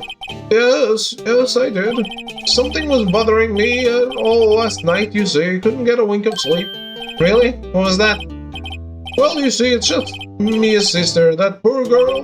My boy, I owe you my thanks, truly. I don't know what I would have done if things had gone poorly for the girl. I asked before, but why did you refuse her request for the fence? I think I have a right to know. Right, Mr. Wright? No, I'm sorry, it's just I need more time to think about it, my boy.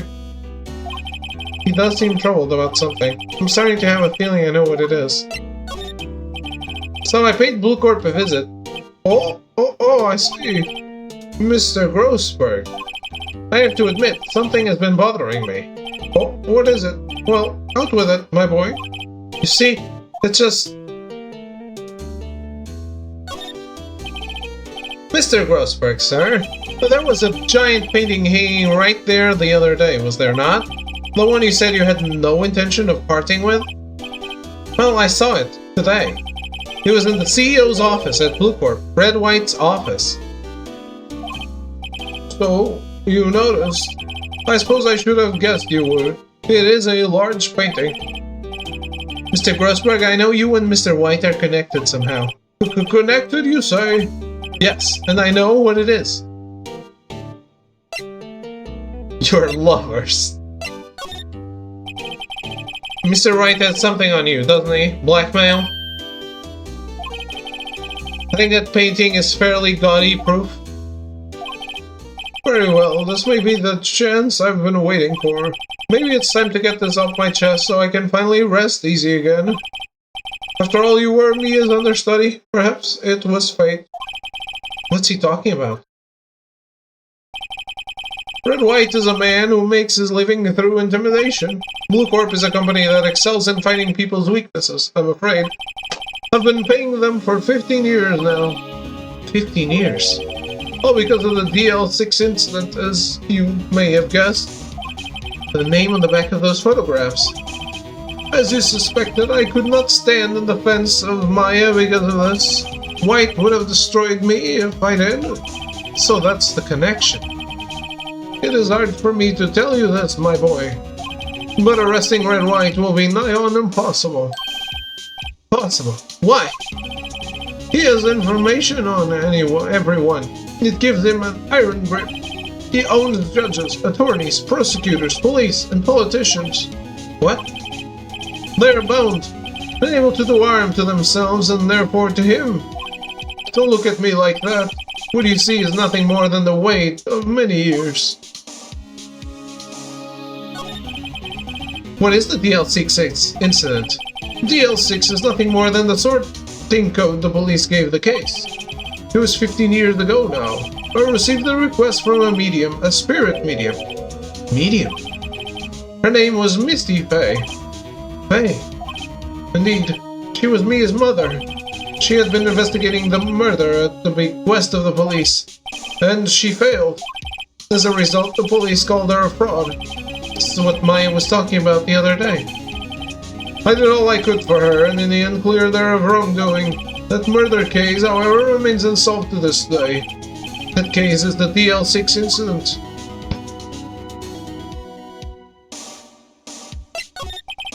Why were you blackmailed over this, Miss Grossberg? The DL6 incident was top secret at the time. It made sense. The police didn't want people to know they were using a medium. They couldn't let people know. But one person found out. I told him. You told White? He offered me riches. It is an embarrassment to me now.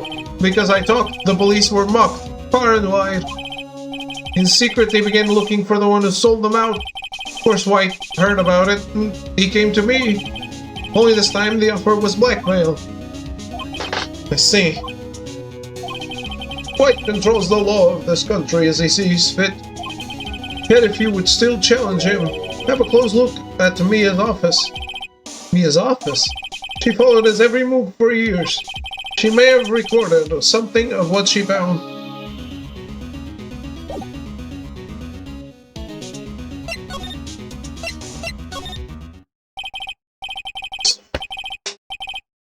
Funny, looking at this room, it seems so normal. Hard to imagine a murder took place here.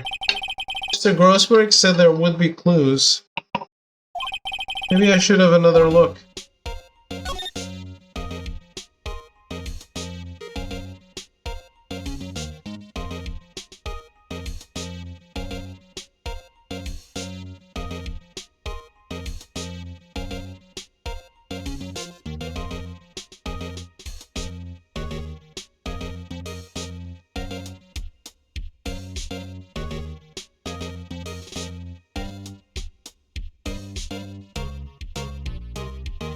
So I guess cases do get longer as we go on, huh?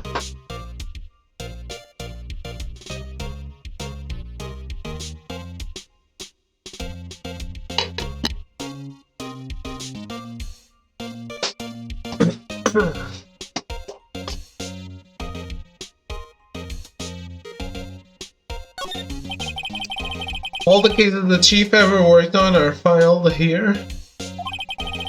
They're in alphabetical order. Let's take a look. Which file should I look at?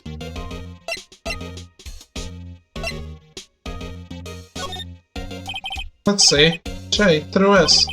Nothing much in here. Maybe I'll just skim some of this? Oh, it's D.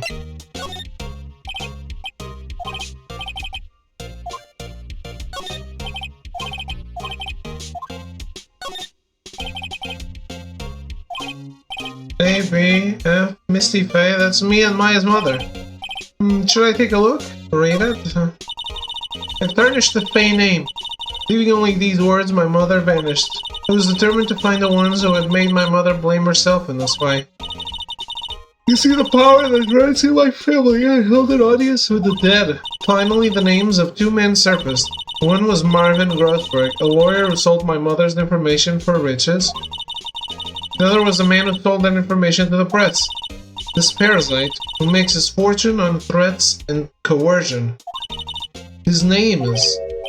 The record stops there. So Mia knew Grossberg.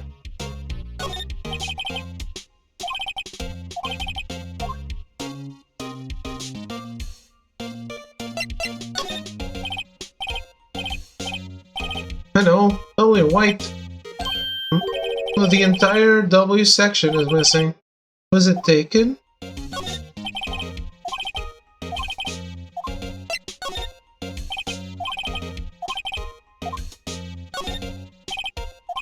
Well, no harm in flipping through a bit, I guess. The biggest part's here. At the end, an S. Suicide? Oh. He has a collection of suicide reports. There's politicians, policemen. There's writing on most of these in pencil. White. This is Mia's handwriting. Wait, I get it. Mia thought he was involved in these suicides. White drove them all to... I can use these newspaper clippings. Let's find the most disturbing one. Politician suicide, the one White is written in pencil at the top. Okay.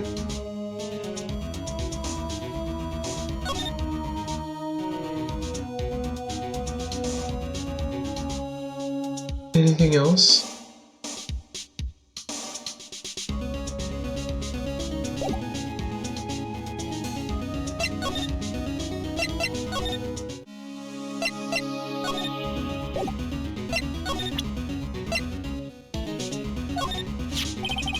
I found this in Mia's files.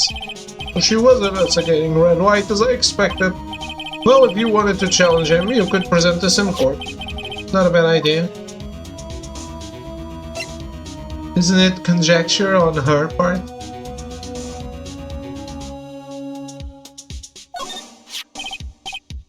Sorry, sir, I borrowed this. Ah, so it was you, my boy. Who is this man? It's a long story. I'll be needing that back now. He doesn't want to talk about it for some reason. I better give him back this photograph. No.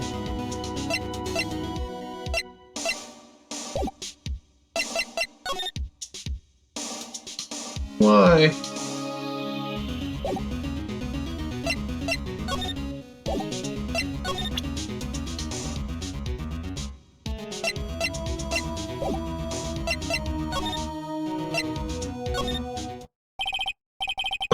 Miss May isn't questioning. I doubt they'll let me talk to her today.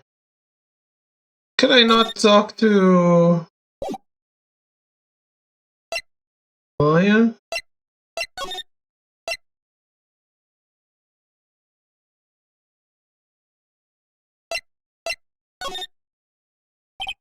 Well, aren't you persistent? Sorry, but there's something I have to ask you. Mr. Lawyer. I really hate having to repeat myself, but it seems the message has not yet penetrated your thick skull. Stop bothering.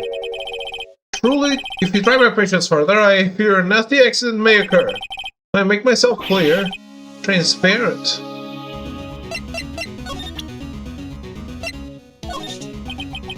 This is the only clue that Mia left me.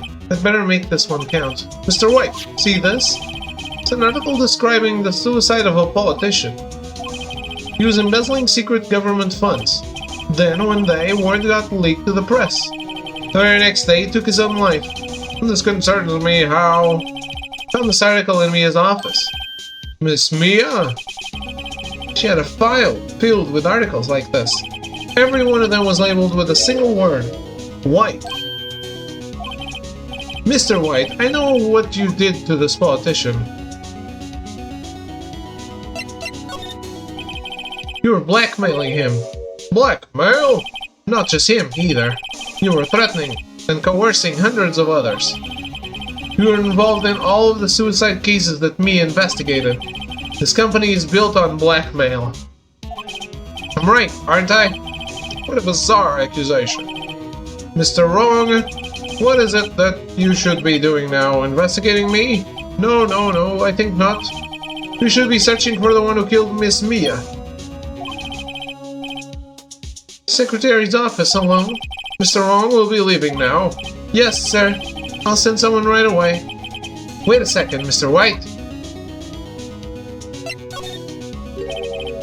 You're wrong, Mr. White. Excuse me? What I should be doing now is going after you. What are you insinuating? Mia was onto you. She was keeping tabs. For this reason you had April May tapping her phone. Then Mia was murdered and all the documents about you mysteriously disappeared. So the culprit would be... Even a child could work it out, Mr. White. You did it! Secretary's office, we won't be needing an escort for Mr. Wrong. Instead, please connect me to the public prosecutor's office. Of course, sir. One moment, please. White, that you? What are you doing calling me at a time like this? Hello, Chief Prosecutor. I've changed my mind. I want to testify tomorrow. What's this about? The Mia Pei case.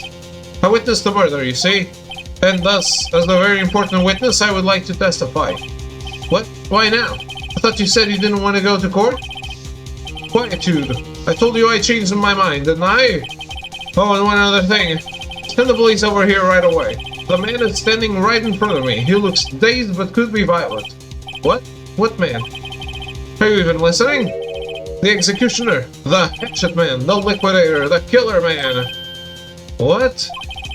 Mr. White, this isn't another one of those. Chief Prosecutor, I do not believe you are in a position to freely offer your opinions to me, correct? I'm telling you to send the police now. Did I not tell you, Mr. Wrong? You are a mere lawyer. As was Miss Mia. How dare you? Point a finger at you and you will be tried as Miss Mia's killer. The case is as good as settled. No lawyer of any worth will defend you. I have friends in the local lawyers association, you see. You'll be given a lawyer so stupendly inept that they make even you look competent. I feel faint. Detective Gumshoe reporting, sir! Ah, Butts. Harry Butts. Right, actually. Phoenix Wright. My friend's name is Larry. Oh, right. Sorry, pal. Butts was that murderer, right? Detective Gumshoe, I present to you the man who killed Miss Mia Fey. What? Take this despicable human being into custody. Farewell, Mr. Rogue.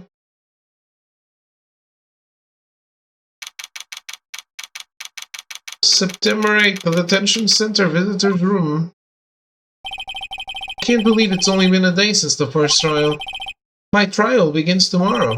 Wright's going to set a trap for me, and the prosecution will be in on it, of course, Edgeworth included. An attorney was assigned to me by the state yesterday. I refused. I had an idea. Right. Mr. Wright? Oh, Maya. Great, they let you out of detention. Just now, yes. It's all thanks to you. Now I'm afraid we've switched places. What? You mean... you... I explained what had happened to Maya. I don't believe it. How many people does that man need to destroy before he's satisfied?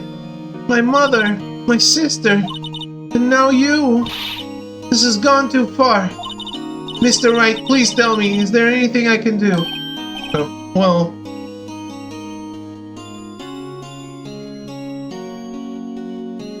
Is she an attorney? Well, you could cheer for me in court. Cheer for you? You mean like a cheerleader? Yeah, like that. Alright, leave it to me. I better go get a uniform and some pom-poms. Wait. What? I'm kidding, it was a joke. No way. No, really, I was kidding, but thanks. It's good to know you're on my side. There really isn't anything you can do for me anyway. But I can't just sit here and do nothing. You gotta give that man a piece of my mind. Just a piece? Okay. And come to the trial tomorrow. Okay, I'll be there. I'll show them a thing or two. Guess I am defending myself, no? She's not a lawyer. Things may change, yet with crime it's the same old story. In fact, it's gotten worse. Lengthy court proceedings are no longer realistic. Beginning a few years ago, a limit of 3 days was put on initial court trials. Oh, really? The lore. We're getting the lore for the fast trials. Almost all finish in a day, most with a guilty verdict. Never thought I would end up in the defendant's chair myself for this case. With the true culprit appearing as the star witness. This is it. Tomorrow, it's me or him.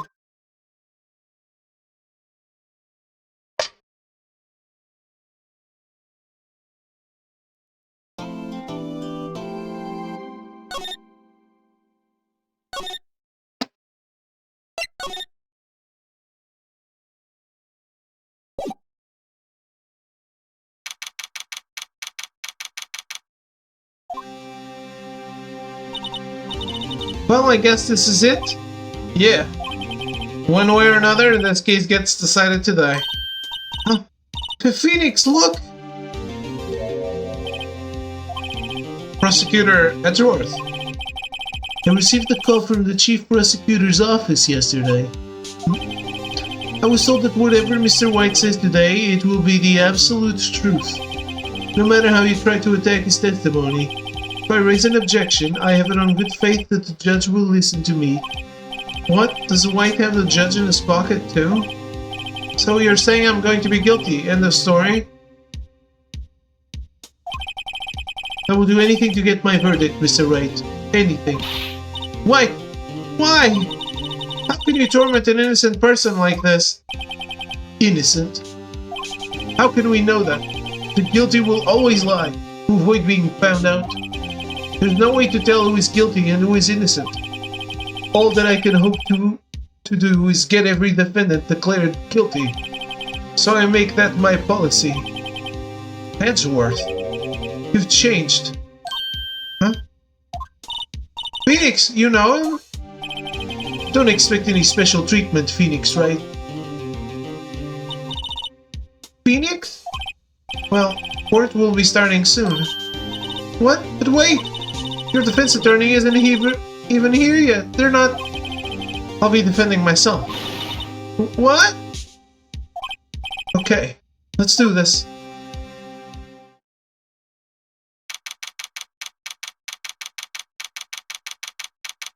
Damn.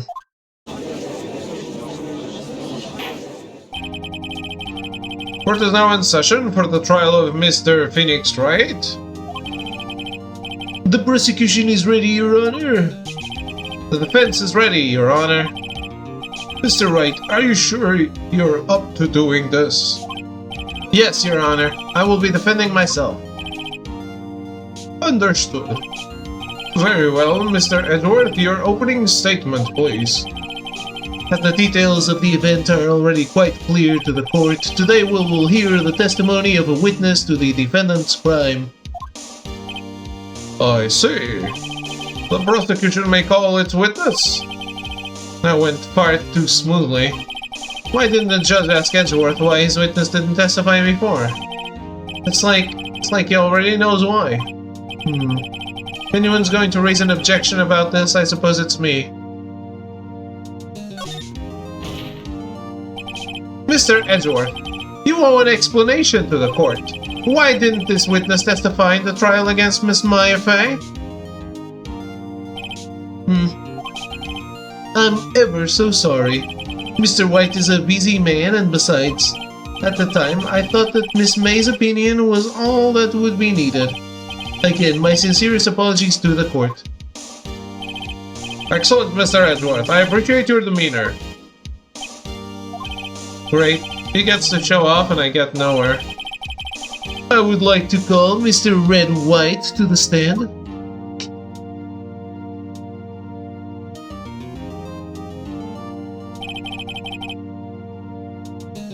Please state your full name. Do you wish to know the title of my personage? Your name? Yes, that is what I said. Oh dear, do my locutions confuse? Name? These two are great together. My name is Red White, but my friends call me Blanco Nino. I am the CEO, or to use a more common term, the president of Blue Corp. Did you know the victim, Miss Mia Fey? That would be a negatory. No, I did not. You were at the Gatewater Hotel the night of the murder. Correct. And you witnessed the murder from there? Huh? Why tell you what you already know? Very well, Mr. White. You may begin your testimony. If I can't rip this guy's testimony apart, I'm done for. Why do I always feel like it's the end of the world and I'm the last man standing? Ho ho ho ho! I hope you have made your peace with God, Mr. Lawyer. Let him have it, Phoenix.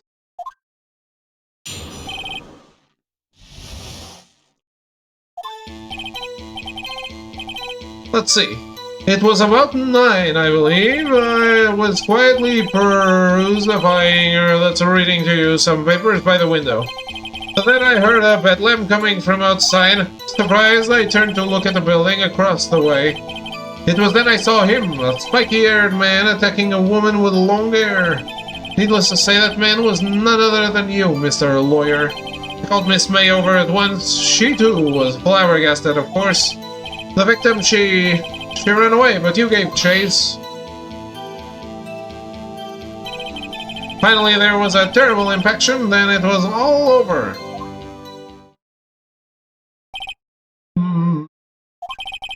If things occurred as you testify, then I'm afraid the defendant is guilty. Very well, defendant. Mr. Wright. Your cross-examination. Yes, Your Honor.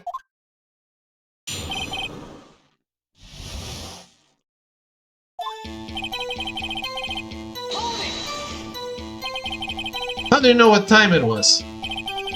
Because I'm always absolutely perfect, you know. No, you're not getting away with that. You are so mistrusting, Mr. Lawyer. So, what was the proper term for secretary again? Anyway, Miss May ordered room service for 9. It happened soon after the room service arrived. That's what Miss May said, too. I don't see anything to gain by attacking you on this point any further. Okay, what were you doing at the time?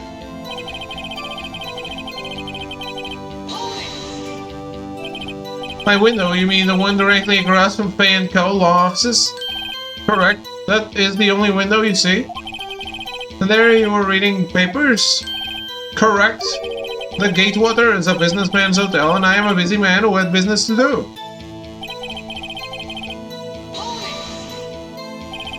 A bad one. It must have been when you attacked, I assume.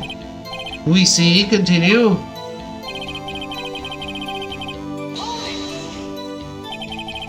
So you were reading your papers until you heard that sound? But of course, I am no snoop. Peeping out of windows at night. No snoop, yeah, right. You've made a career out of snooping.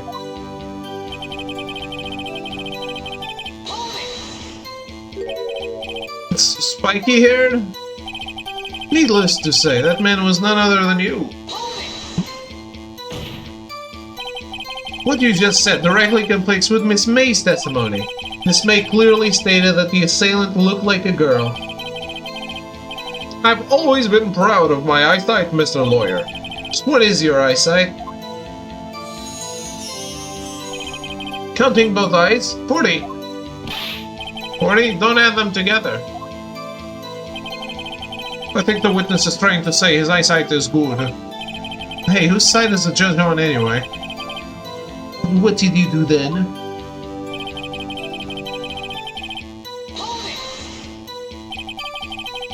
What was Miss May doing at that time?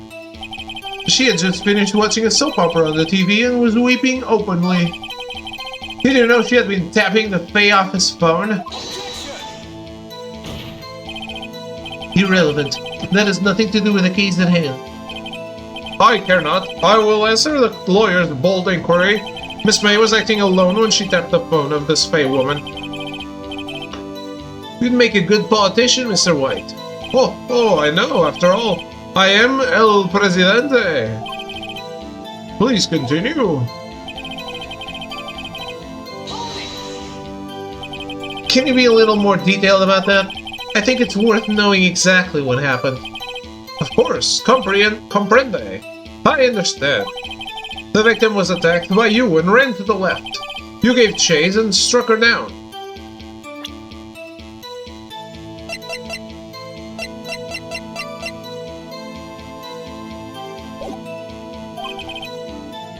Are you sure? As you know, I am always absolutely perfect. Perhaps you could change your testimony to reflect this new detail.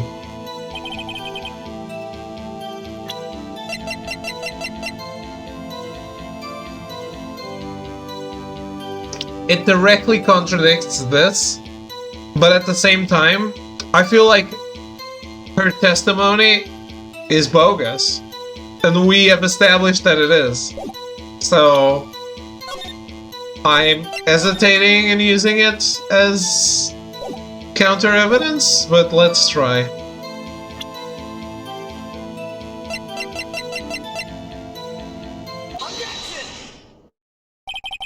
Wait right there.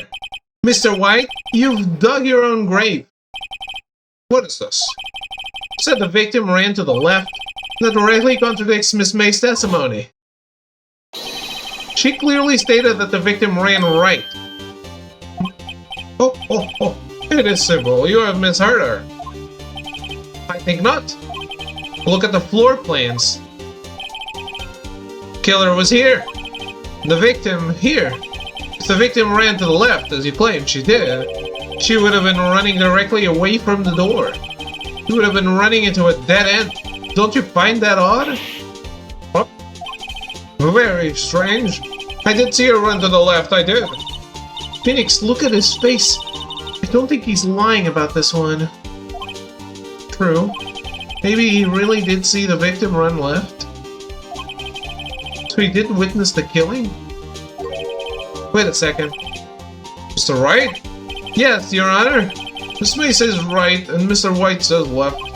Can you explain this contradiction to the court?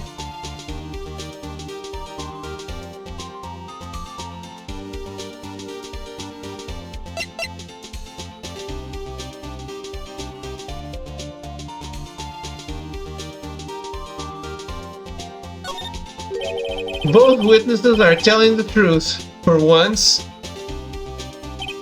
Huh, I doubt it. Rather, that does not clear up the contradiction.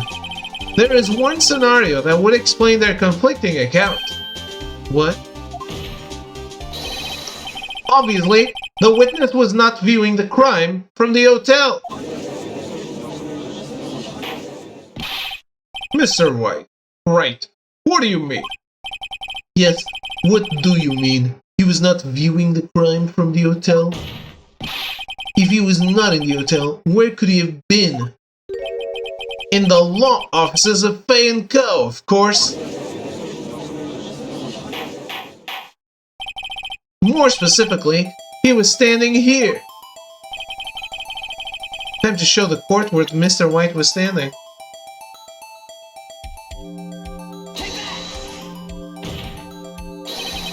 This is where he was! Look! When the victim ran for the door, he was watching from this point. To him it would appear that she ran to the left. Please, this is no time for jokes in ill taste. That is where the killer was standing. Order! I will have order. Anyone disturbing the order of this courtroom will be held in contempt. Mr. Wright, what are you suggesting? Rapscallion! The postulations of the defense are a distortion of the truth, Your Honor. They do seem a bit far-fetched. Oh! You provide us with so much entertainment, Mr. Lawyer. What now? He's laughing? The hilarity of the moment made me remember something. It appears I have been unclear, and for that I apologize. Mr. Your Honor, might I be allowed to testify once more? Very well, let's hear your revised testimony. Good luck. You can't fix a broken testimony, buddy.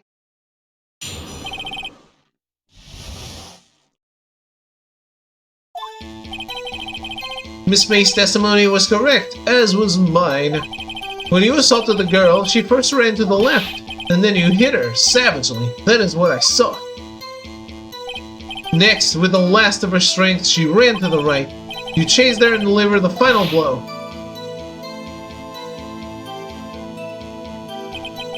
That is what Miss May saw. You see? You hit her twice. Don't you remember, Mr. Lawyer? That does seem to make sense. Will you be cross-examining the witness's testimony? You bet I will. I mean, yes, Your Honor.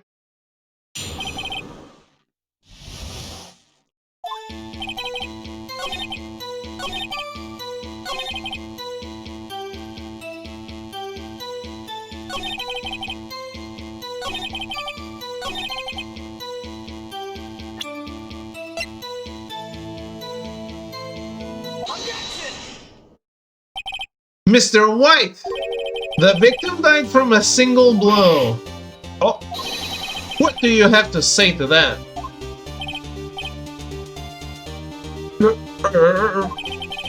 Now's my chance to hit him where it counts. Mr. White, was it you who told this court you were absolutely perfect? I will refrain from using this phrase from now on. Your Honor, if you could ask the witness for a new testimony. I think it's just Mr. White. The witness is obviously confused, Your Honor. I would like to request a 10-minute break. Yes, quite. The witness is confused because he's lying. I emphatically request that there be no break, Your Honor. Yeah, we want justice! Don't let him get away! Very well. The witness would care to revise his testimony. Crowd's on my side. No slipping out of this now, White. Mr. White? Okay.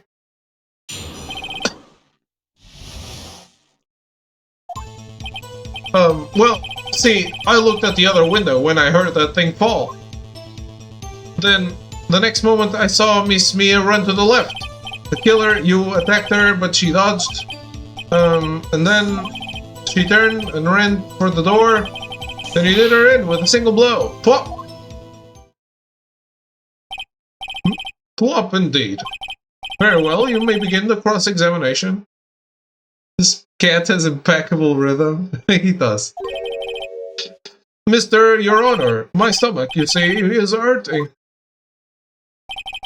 Deal with it. This is almost over. Oh.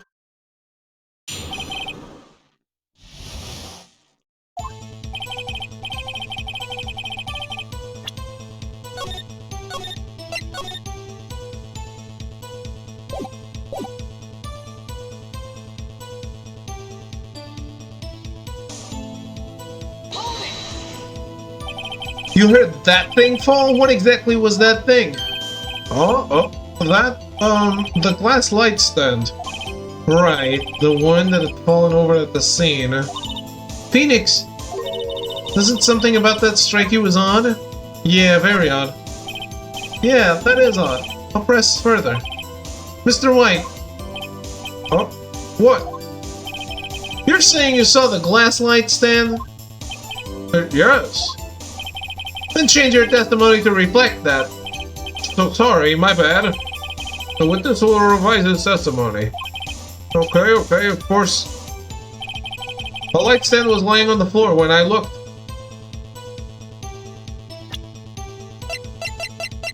Was it now? Was it?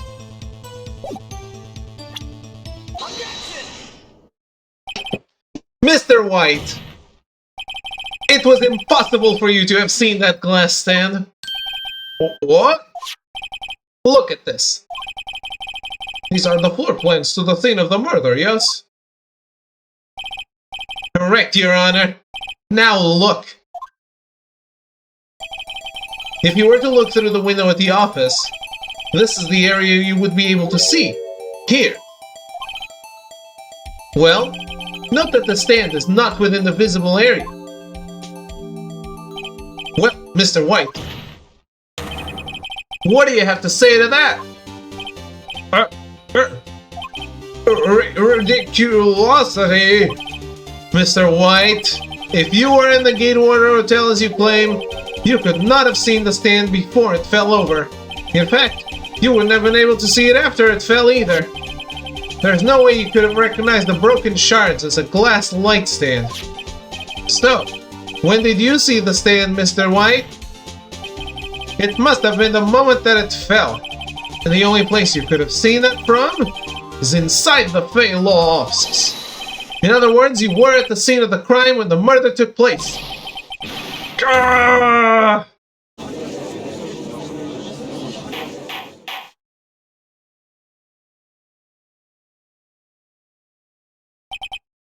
Mr. White. Mr. White, you did it, didn't you? Mr. Your Honor. Hi, Miss Mia. Okay, looks like we're about to get our verdict. It's far enough, Phoenix, right? What? Forget about Edgeworth. Mr. White, I think the time has come. Shouldn't you confess your crime now? What? I said you should confess your crime. Ergo, confess that you placed the wiretap. The wiretap?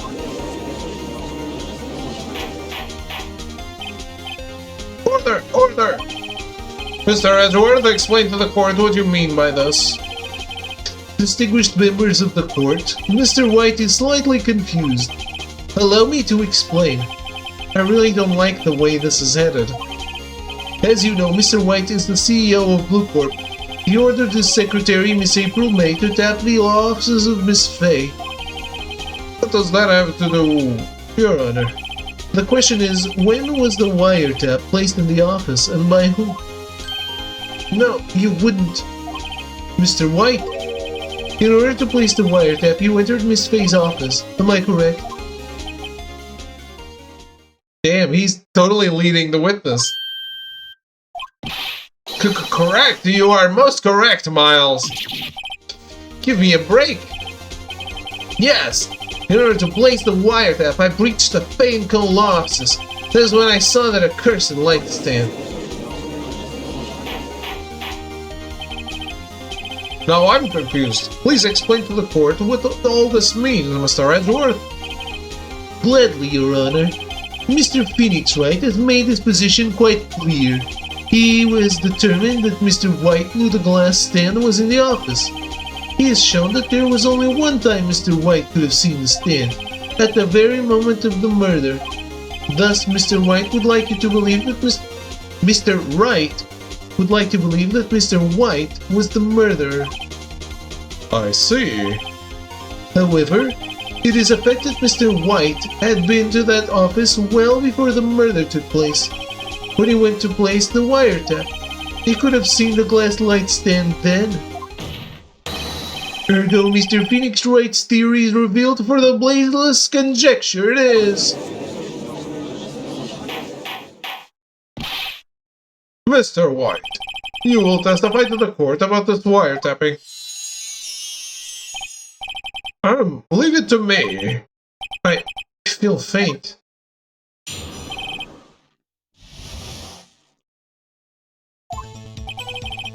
It was the beginning of September, the week before the murder. I had entered the Fane Co. law offices. Of course, I had done so to place the wiretap. That is when I saw this glass light stand.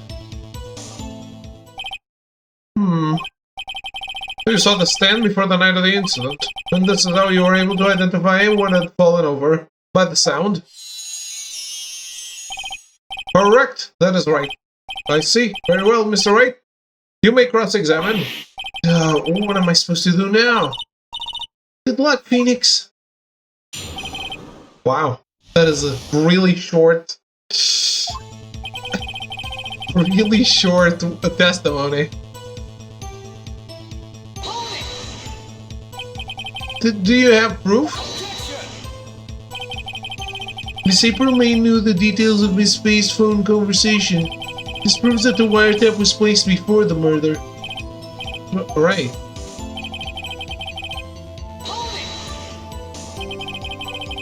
Was it really you that went to the office? Or was it Miss May? Unidentified fingerprints several days old were found in the Faye & Co. law offices. David S. Phoenix throw his Edgeworth. I support that. Those were obviously Mr. White's.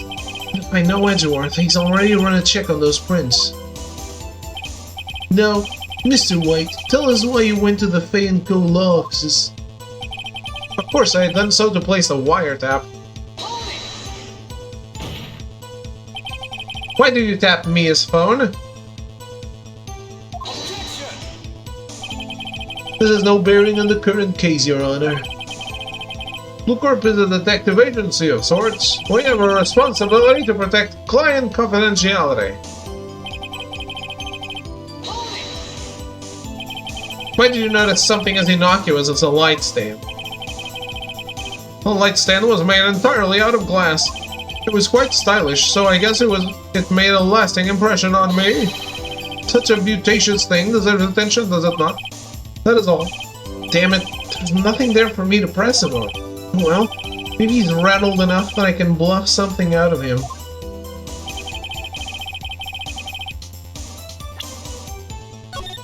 Bluff? I need to bluff? Oh man.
I'm afraid that is as far as you go, Mr. Wright. The time has come for you to admit your defeat. You fought honorably. No more. I can't take this anymore. Mr. Wright? Are you giving up? Yes, Your Honor. Phoenix? Phoenix, over here. I know that voice. Mia? Never give up, Phoenix. Huh? Mia?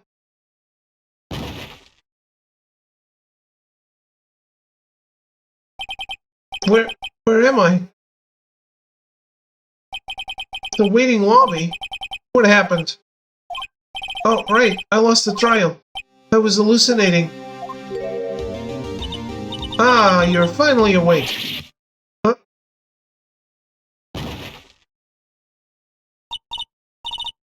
Hey, Phoenix! Okay, that's no way to greet an old friend. Phoenix, I want you to look at me.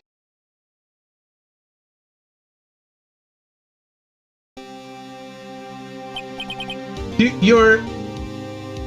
That's not how she looked before. Well, Maya, didn't you know the Fey women have strong psychic powers? When you accepted your defeat in court, it appears that was enough of a shock to awaken Maya's true powers. So, Maya is channeling you, Mia? That's right, I am Maya, but I'm also Mia. Now I want you to listen to me, Phoenix. Maya never gave up. You can't either. That's what I came here to tell you. But we don't have much time, Phoenix. Now listen, you've already won. Huh? You have that receipt in the court record, right? Oh, yeah. The one you wrote Maya on. Phoenix, Wright wrote that, not me. So what do I do with it? Look at the front of the receipt. The front? It's a regular receipt. Looks like it's from a famous department store. $1,000? Wow, big spender. Item, glass light stand. Date of purchase, September 4. Huh? September 4. That's right, Phoenix. I bought that stand the day before I was killed. Whoa. Now, what did Mr. White say in his testimony? It's the beginning of September, the week before the murder. He said he saw the stand the week before the murder. There you go. I think the court is about to reconvene. Go do it, Phoenix. You know you're innocent. Now you just have to prove it. Right. Receipt updated in the court record.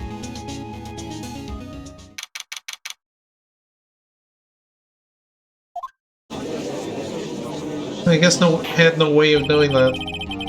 Court will now reconvene for the trial of Mr. Phoenix Wright. Is the defendant rather... Are you alright, Mr. Wright? Yes, sorry, Your Honor. I'm fine now. Then, let's start where we left off. Your Honor, there is nothing to go back to. The cross-examination of Mr. White is finished. All that is required now is for you to pass judgment on the defendant, Phoenix Wright. Your Honor, please, give me one more chance. I promise you this is the last time I'll ask you. Oh. But as Mr. Edgeworth has noted, the trial is more or less finished. Mr. Edgeworth, do you have an opinion on this matter? I say, let us give Mr. Phoenix Wright his last chance. Very well. You may begin your cross-examination.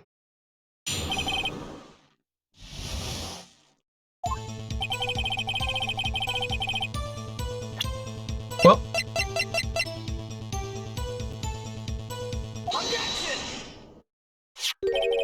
look closely at this.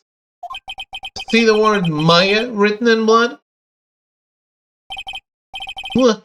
You're grasping. I think not. Look at the other side of the receipt. The other side? Your Honor, would you tell the court what is written on the other side of that receipt?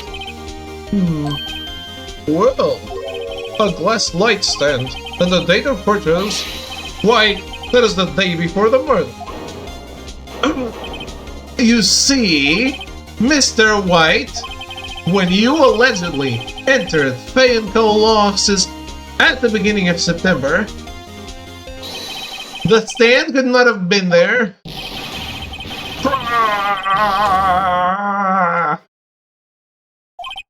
Well, Mr. White, can't get out of this one, can you? No, it's impossible. Uh-oh, he's losing it. Well, Your Honor, I understand there must be quite a bit of pressure on you. But I think you'll agree you can't judge me guilty under these circumstances. Very well. Then that is all for the trial of...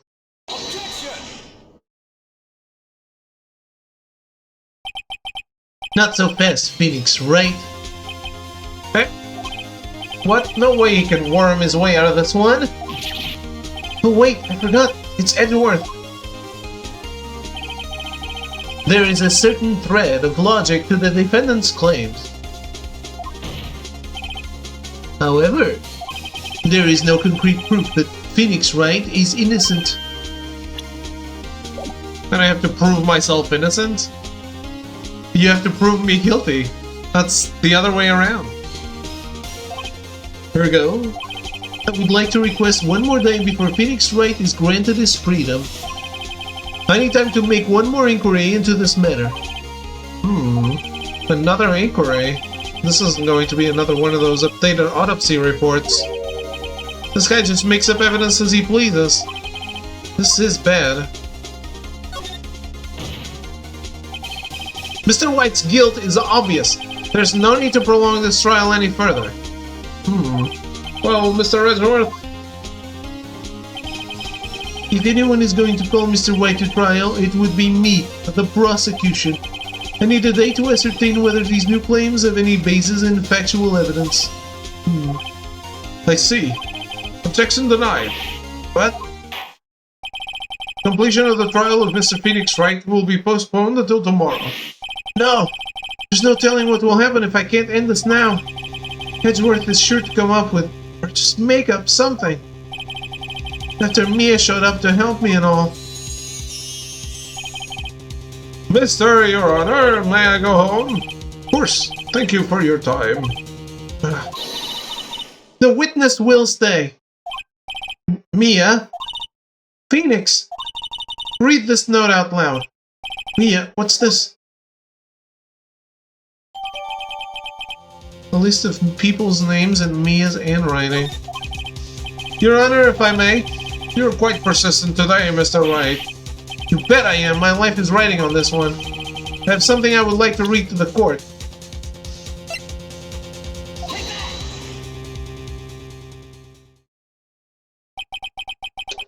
The memo Mia had given me was a list of names. Many of them sounded strangely familiar.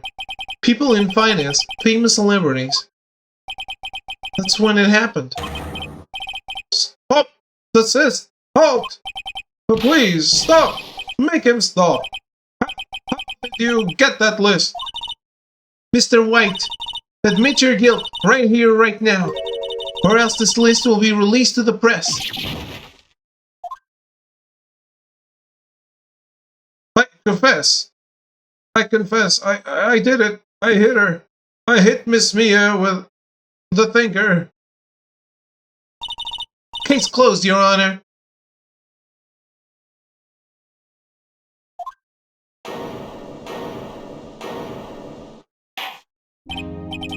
Well, I see no reason to continue this trial.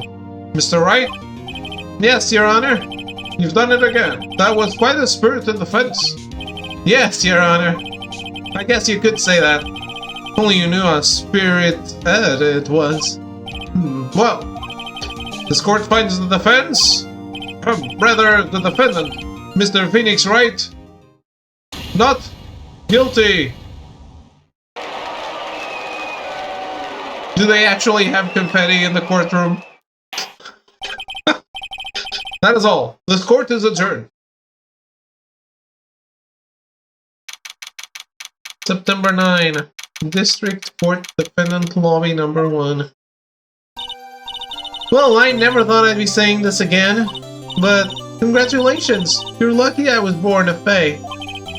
I'm lucky I had both you and Maya on my side. I'm glad you made it.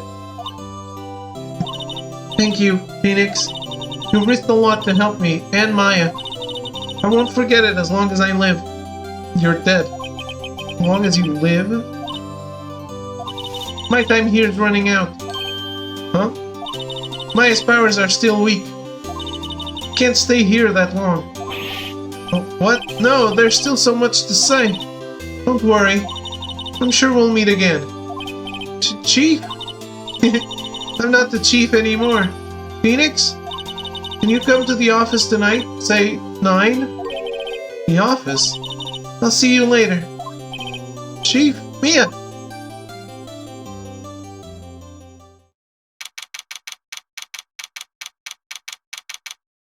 That's 2 minutes late. Being here, it's hard not to think about that night. You came! Mia! I was kind of worried you might not. Oh, of course I came. Well then, pretty hungry. How about a burger? Mia? What? You should see your face. Mia! What are you talking about? It's me, Maya. Maya? What? Did I look like my sister? Look like? You were her. I might be able to use that. Oh, Phoenix, go to the store and buy me lunch, would you? Maya, why are you here? Because of this. See? Mia wrote me a letter. Take care of Phoenix for me. Take care of... Huh? She means the office. This office. Someone has to help with the new Wright & Co. law offices, right? And who better but me, Maya Fey, reporting for duty. Wait, no, on second thought, let's make this casual. Yo, Nick, Maya here, ready to get down to business. Don't call me Nick. You don't mind me calling you Nick, do you? I do. It's a great name. Mia said that's what your friend Larry calls you. Nick? You know what this means? We're partners. You know, when I think about it, it is Maya's fault I'm here now. But if it wasn't for her, I'd probably be in jail. Wright & Co. law offices. It's got a good ring to it. Yeah. Thanks, Maya.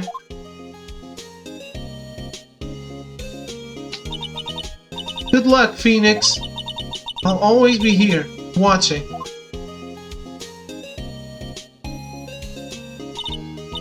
Right. Okay, Nick, let's do it. Do what? Burgers, dummy, burgers! There's a great burger joint just down the street. Come on. Time's a wasting. Okay. Wait up.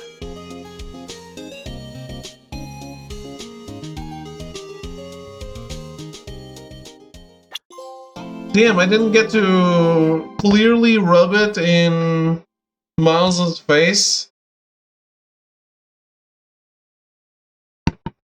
Turnabout Samurai.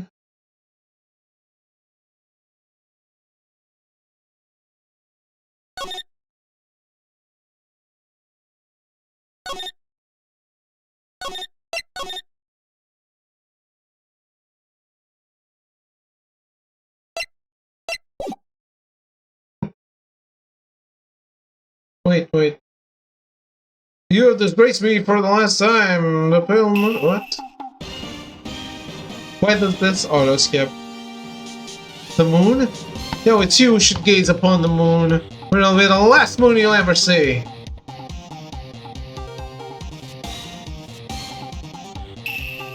See you in hell, evil magistrate. Whoa! The warrior sword gleam and strike in the moonlight. One has fallen, but who? Only the moon knows. Don't miss next week's exciting episode of The Dark Messenger Returns.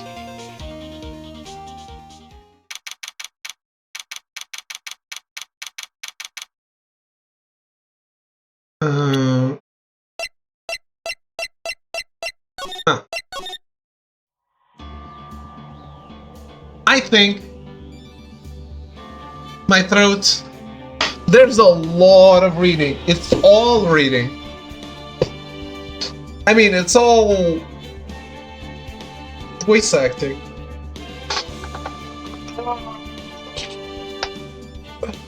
My throat wasn't ready for, because I thought there would be some acting. I don't get to be quiet ever in this game.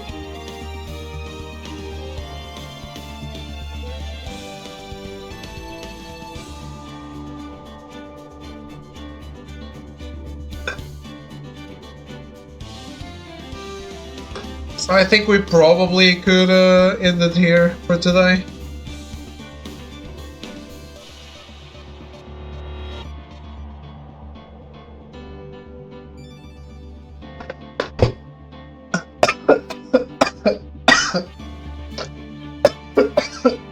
Yeah. Shit.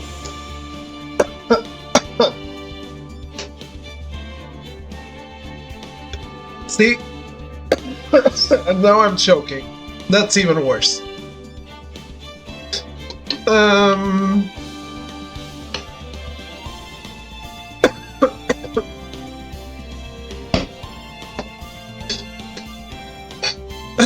I am dying. Yeah. Yeah. I guess that settles it. But hey, I'm going to get that miscellaneous trophy. Actually, let's get the miscellaneous trophy now.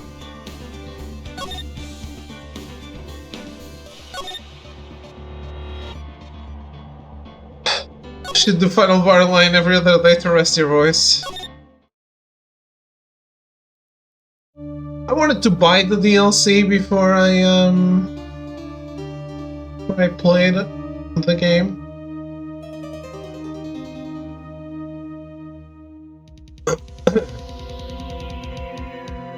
Yeah, because I have disc.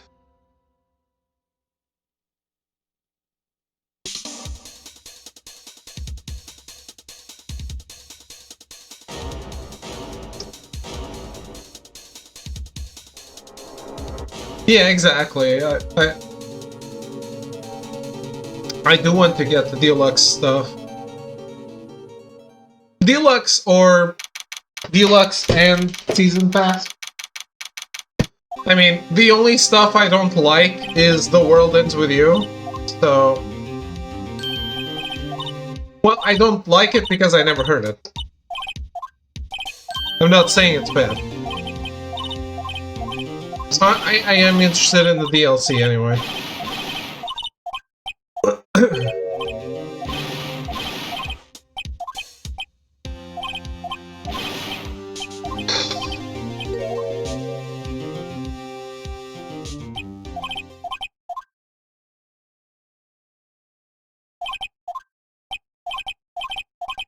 The text bar is very intrusive in this game.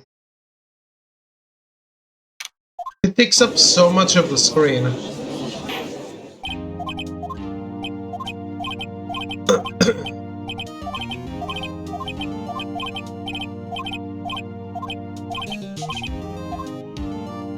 The defendant is Miafe. Wrong, right? Look, I have to leave. I have to go home. I'm expecting a delivery. Oh, come on, Chief. There's no need to be going so soon, is there?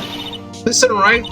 Defendant is the one on trial. You're a client. I mean, that's about as basic as you can get. I put my foot in it this time. I've got to relax. Sorry, I couldn't hear your answer. I'll ask once more. Please turn in your badge. Yeah. Alright. I got the default... The miscellaneous trophy that I missed.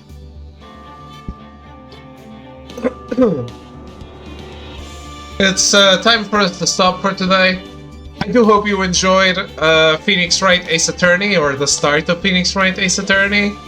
I've had a blast. I think it's really fun. So yeah, I'm excited to play more of it. It's living up to my expectation, which is great, because usually the longer you take to play a game,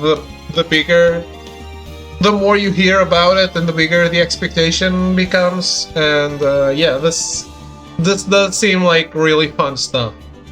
Although, I feel like I hope Miles isn't my opponent in every trial, because one, it's gonna make him look like a chump.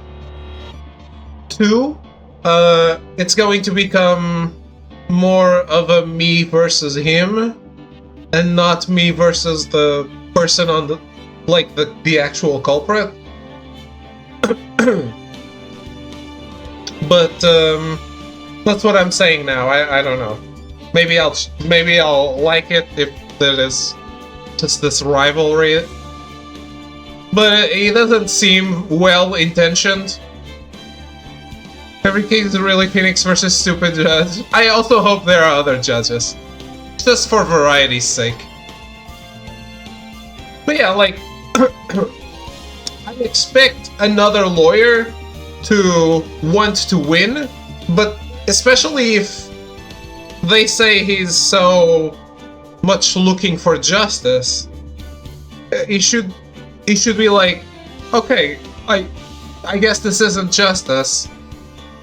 I can see that I'm doing this wrong. So, or that I've made a mistake. I do hope he doesn't become like this just massive asshole that's just trying to get convictions instead of justice. But yeah, I guess that is what they said about him, so he is a massive asshole, and that's just it. So innocent? I know. But hey, it also because I saw that there are games where you play as Miles, so I don't want to be an asshole.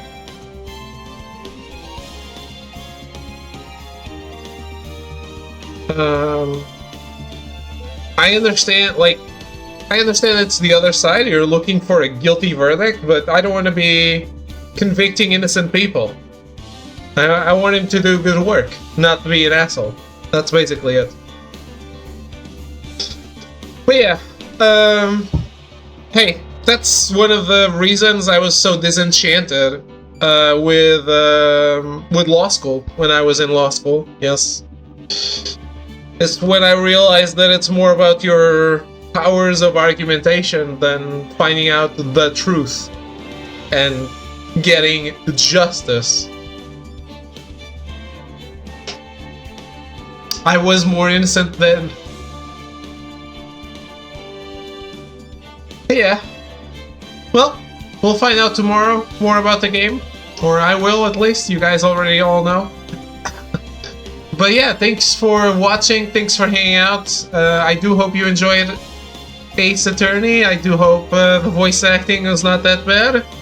And yeah, we'll continue it tomorrow. Have a good night. Thanks for hanging out. And goodbye.